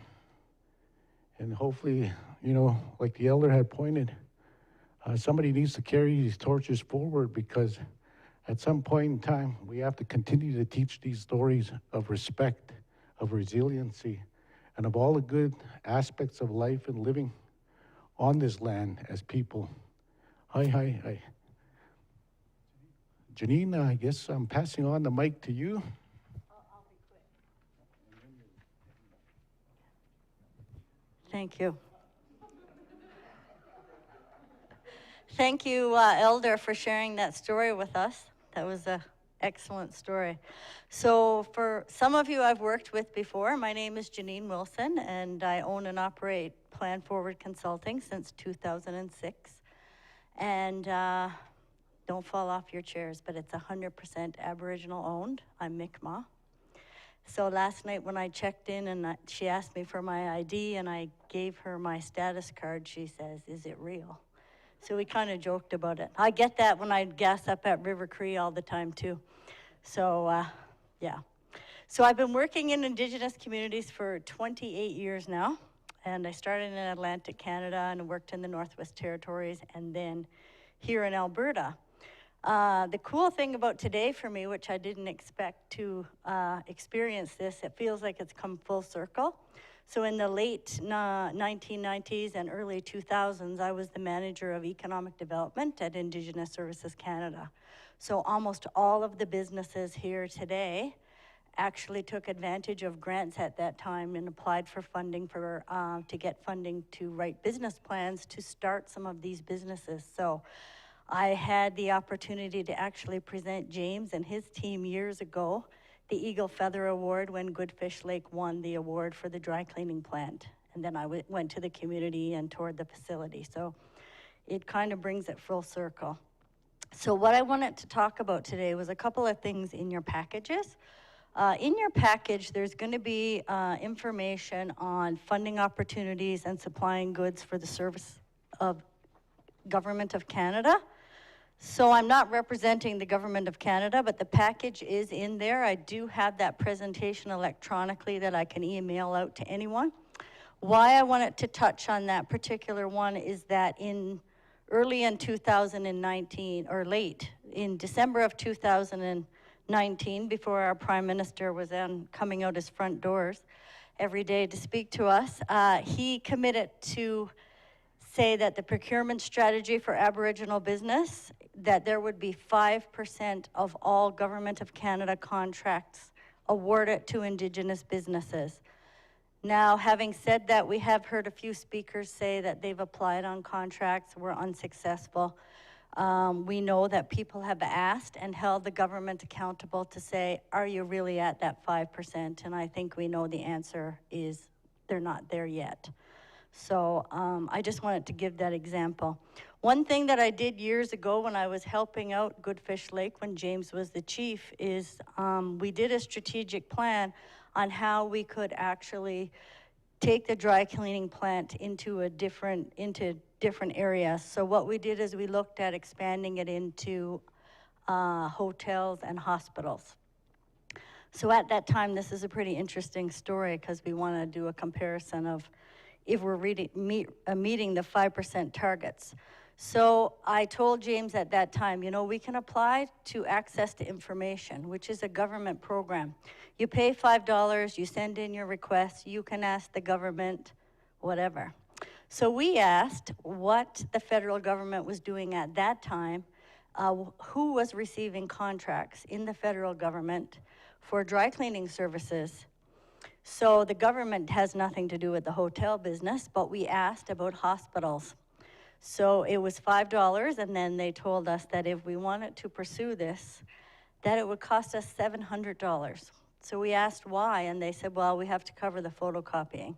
So later, about 25 boxes came, and we got a list of all of the contracts that were awarded by the federal government for dry cleaning services for hospitals.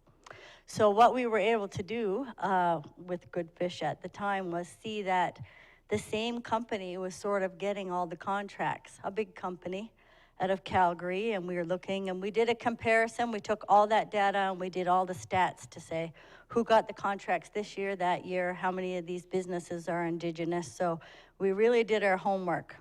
At that time, we didn't move forward with it, but if people are interested in finding out that kind of information, that's one thing I wanted to share was the Access to Information program, especially if you're doing strategic planning and wondering who your competitors are. So I wanted to share that.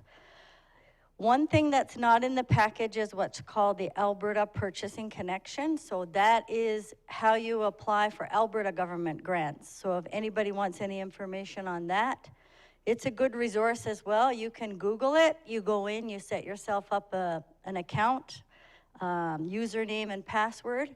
Why I like to use that particular database, I guess, is if you're applying on certain contracts that you know are Alberta government based, you can actually go in and see who your competitors are, because whoever goes in and looks at that actual bid shows up in the list. So it's interesting to go see who's applying for certain contracts as well. So the other thing in your package, and I'm going to hand it over to Cam after this, is information from Alberta Indian Investment Corporation. We did invite Lonnie from Alberta Indian Investment Corporation to come today and talk about some of their programs, but he's not here, but Cam is very familiar with AFIs, which is Aboriginal Financial Institutions. So he's gonna speak to that. But the last thing I'll speak to before I sit down here is, and Rick spoke about this as well, and their list might be more up to date. So in your package is all of the financial supports from the Government of Canada for COVID-19. So if you own a business, you may already be aware of some of the different programs that are available. The wage subsidy program, and John talked about the CERB program that's causing some employers some issues right now. But there's a whole bunch of information, and I'm sure the one that Rick spoke about might be more up to date. It gets updated each day as new programs are announced. So if there's no questions for me, or if you have questions later about the procurement strategy and how to register your business federally or provincially, you can email me. I've got some cards, or I'm gonna be emailing everybody that's on the list anyway to see if you want copies of some of the presentations that were given here today electronically. So I'm gonna ask Cam to come up and talk about the Aboriginal financial institutions.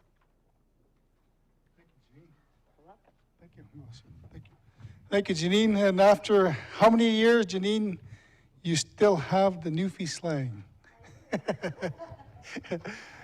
So we're very multi-dimensional, us Indigenous people.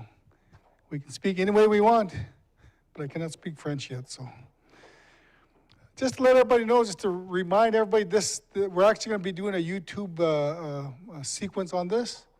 And Janine, I'm sure you'll be taking the lead on how to access the YouTube once this is developed. So the information that you're speaking about today is also being captured by your clientele, your citizens, and your elders and all that. So hopefully we'll put something fairly good together. And the last 2 days that we've been here, we've actually weaved from environmental discussions. How do we look after Mother Earth while balancing the interests of industry? Because we know that we also have to be immersed in industry in order to be, in our language we say, Ichinoham means masters of yourself.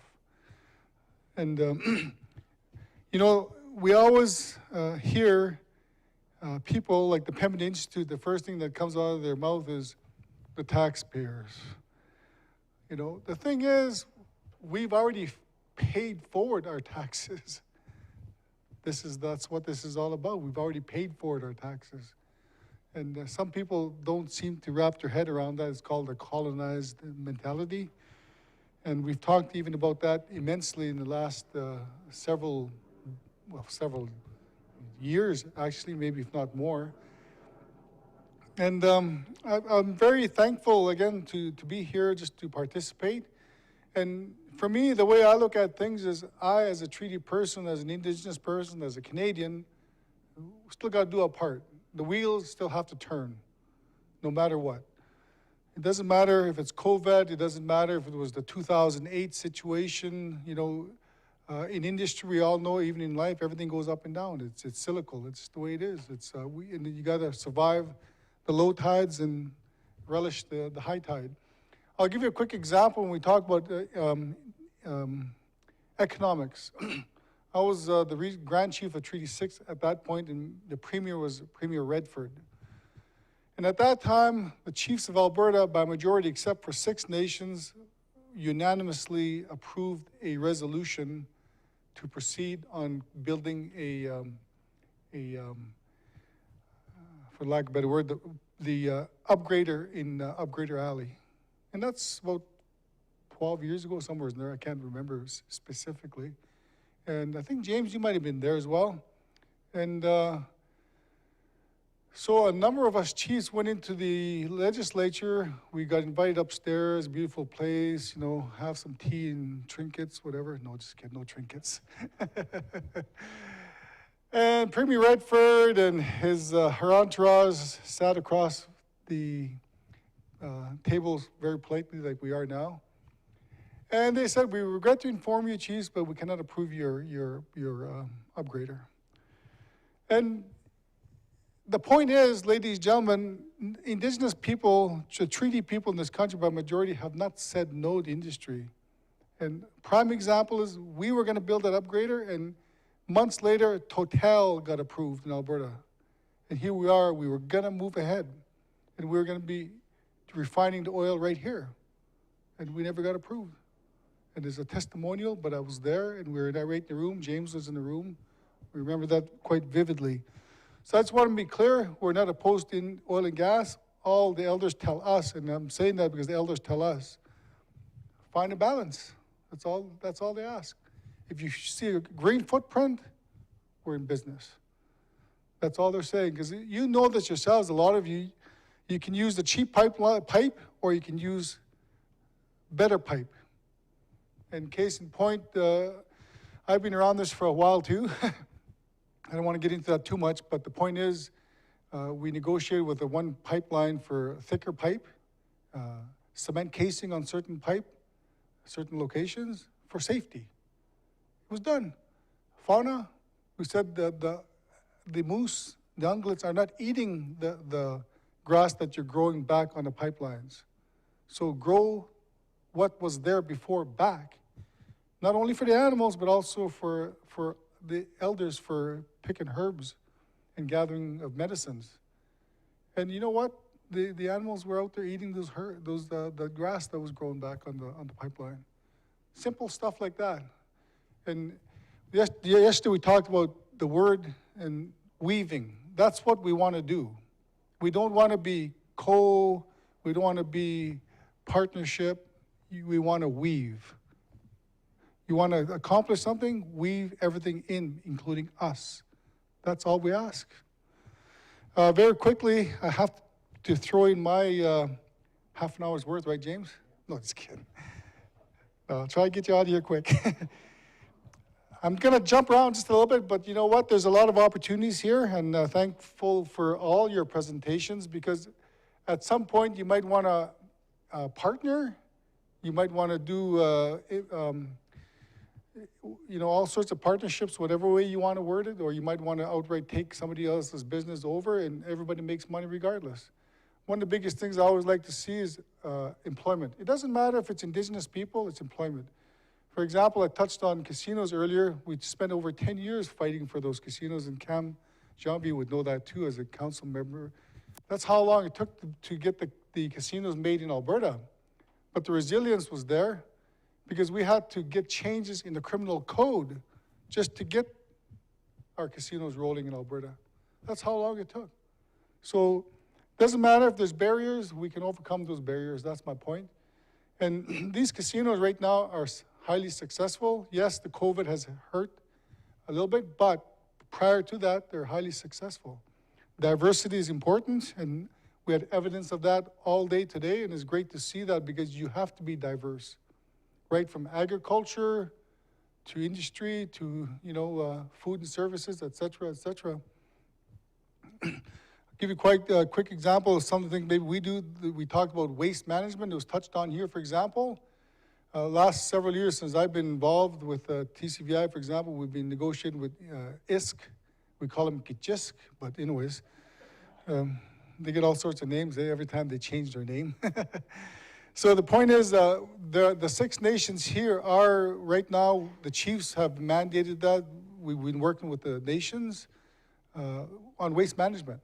So each nation is going to get upgraded quality, I hope, up-to-date waste management facilities, and that in turn creates economics as well.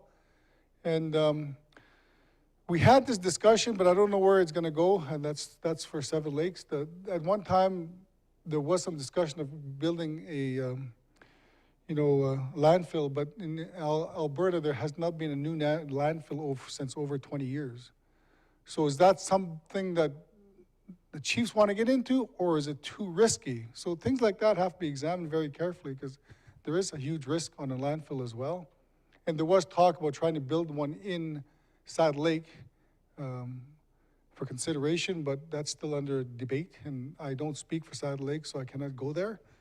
But nonetheless, thoughts to consider. On the issue of AIC, yes, I sit on the board, and I must say that the hotel Wingate is managed and looked after by us. So I encourage people to, when you get a chance, use Wingate and Home Fire. That's all I ask. But on AIC, we lend money to entrepreneurs that cannot access monies in the banks. In other words, high risk, so to speak. Up to $250,000. We actually lend money for buses and everything else. We lend money for water trucks, sewer trucks, gravel trucks, oil trucks. We've done those things. So although I stand here as a CEO working for TCV, I also continue to do my part for the Indigenous people. I believe in entrepreneurship. If we feed one family, then we've have a better lifestyle for that family. That's the way I look at it. You know, it's better than being on the streets. That's the way we always have to look. And it's great to see all of you, you know, really doing very well on your businesses. Investments, we had these discussions too before, and I do continue, and I'm sure all of you have done this too, by the ways. There are tribal investors on the state side as well that are willing to do business on the Canadian side. So that's something you should always keep in mind, because there is some tribes on the state side that have a lot of money and they're willing to come to Canada. From what I heard today, the Indigenous businesses have a high track record of business success on the trail of Indigenous businesses, and it's very evident by winning all those awards. So we've proven ourselves, is what I'm trying to say. We're up here. We're not down here and trying to get in most cases. In some nations, I'm going to speak for all. I'm just speaking about Alberta, for example. Some nations are not have nations. Some nations are not in good locations, nor do they have oil and gas. But some of those nations are still highly successful because they've thought outside the box, and they've gone to other ways of investments. Either you invest in Calgary, either you invest in Saskatchewan or Vancouver or wherever. They found different ways to invest for the good of their people. And I want to plug in real quick as well with couple more things. I don't know if you're aware of this, but the chiefs of TCVI are also a part owner of the first Canadian medical supplies company. So that's something. If you procure from them, that is your people's investment. So please keep that in mind. When you need medical supplies, the nations have invested in that by virtue of the chiefs who are allowed me to be on the board of that. Nationally, I sit on a few boards, but I'll just speak on NACA. That's where Janine mentioned. That's where we lend money to, we negotiate and get money from the federal government to give to the AFIs, Aboriginal Financial Lending Institutions across Canada, in which there are over 60 of them. And we lend money to the entrepreneurs so that they too can maybe see some prosperity one day. And on that note, you know, we did get $308 million, but that goes to the AFIs who have previously borrowed money or currently borrowing money from the financial institutions such as Pete Goswan, which is Métis, AFIs such as Alberta Indian Investment Corporation. So those things are out there for to help our people. And I could go on, but I guess, you know, I'm going to try and stop there. And I want to really thank Willie, who's been very quiet, but he's very instrumental in helping us out as well. As a matter of fact, Willie is a successful business person himself, along with his father, who owns a very successful busing company. Of course, Cam Janvier, thank you very much with his acumen. And he's got a lot of things to offer. Of course, Janine with her side of the fence on the knowledge on economics, and being with ISC before, she knows the ins and outs. If you need help, she's there. She gives you a really good discount, from what I understand. No, just kidding. I don't know. And of course, James and I work together. I want to thank James for his valuable contribution here as well. And with that, we will close off, and I'm going to ask Elder Ed Aubuchon to close off from Heart Lake. And I just want to say that there are 3 nations here that still didn't totally present. Otherwise, we would spend 2 full days here, if not more. And like I said earlier, because of the COVID situation, we had lots of plans. We had a plan for a 2-day forum, 150 people. Unfortunately, with the situation, we had to scale down. And, you know, these things happen, but nonetheless, the message is out there. It's to show that we, in the last 20 years, like, my goodness, the Indigenous people have really, really moved up the corporate ladder. I'd like to close off to say the most important message to industry groups is that the boardroom is where we need to be, ladies and gentlemen. Indigenous people need to be at the forefront. They need to be in the boardrooms.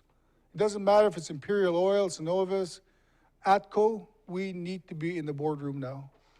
It's far too long we've been left outside that boardroom, outside those doors. Yes, in our own companies, we are board members, but in the Munyao, the Washiju companies, we need to be in that boardroom because the acumen is there by the Indigenous people now. I would like to remind people to fill out the evaluation form you have there, please, because that allows the group to know how well they did and to adjust as necessary. So I would like to ask Willie and Cam to come over here, please, and present the gifts to the elders for the closing and opening prayer. So Elder Aubuchon, closing prayer, do you need the mic or you good? Okay. Hi, Watson. So it goes to...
Hi, we want to send safe journey to your home fires, and yeah, go ahead.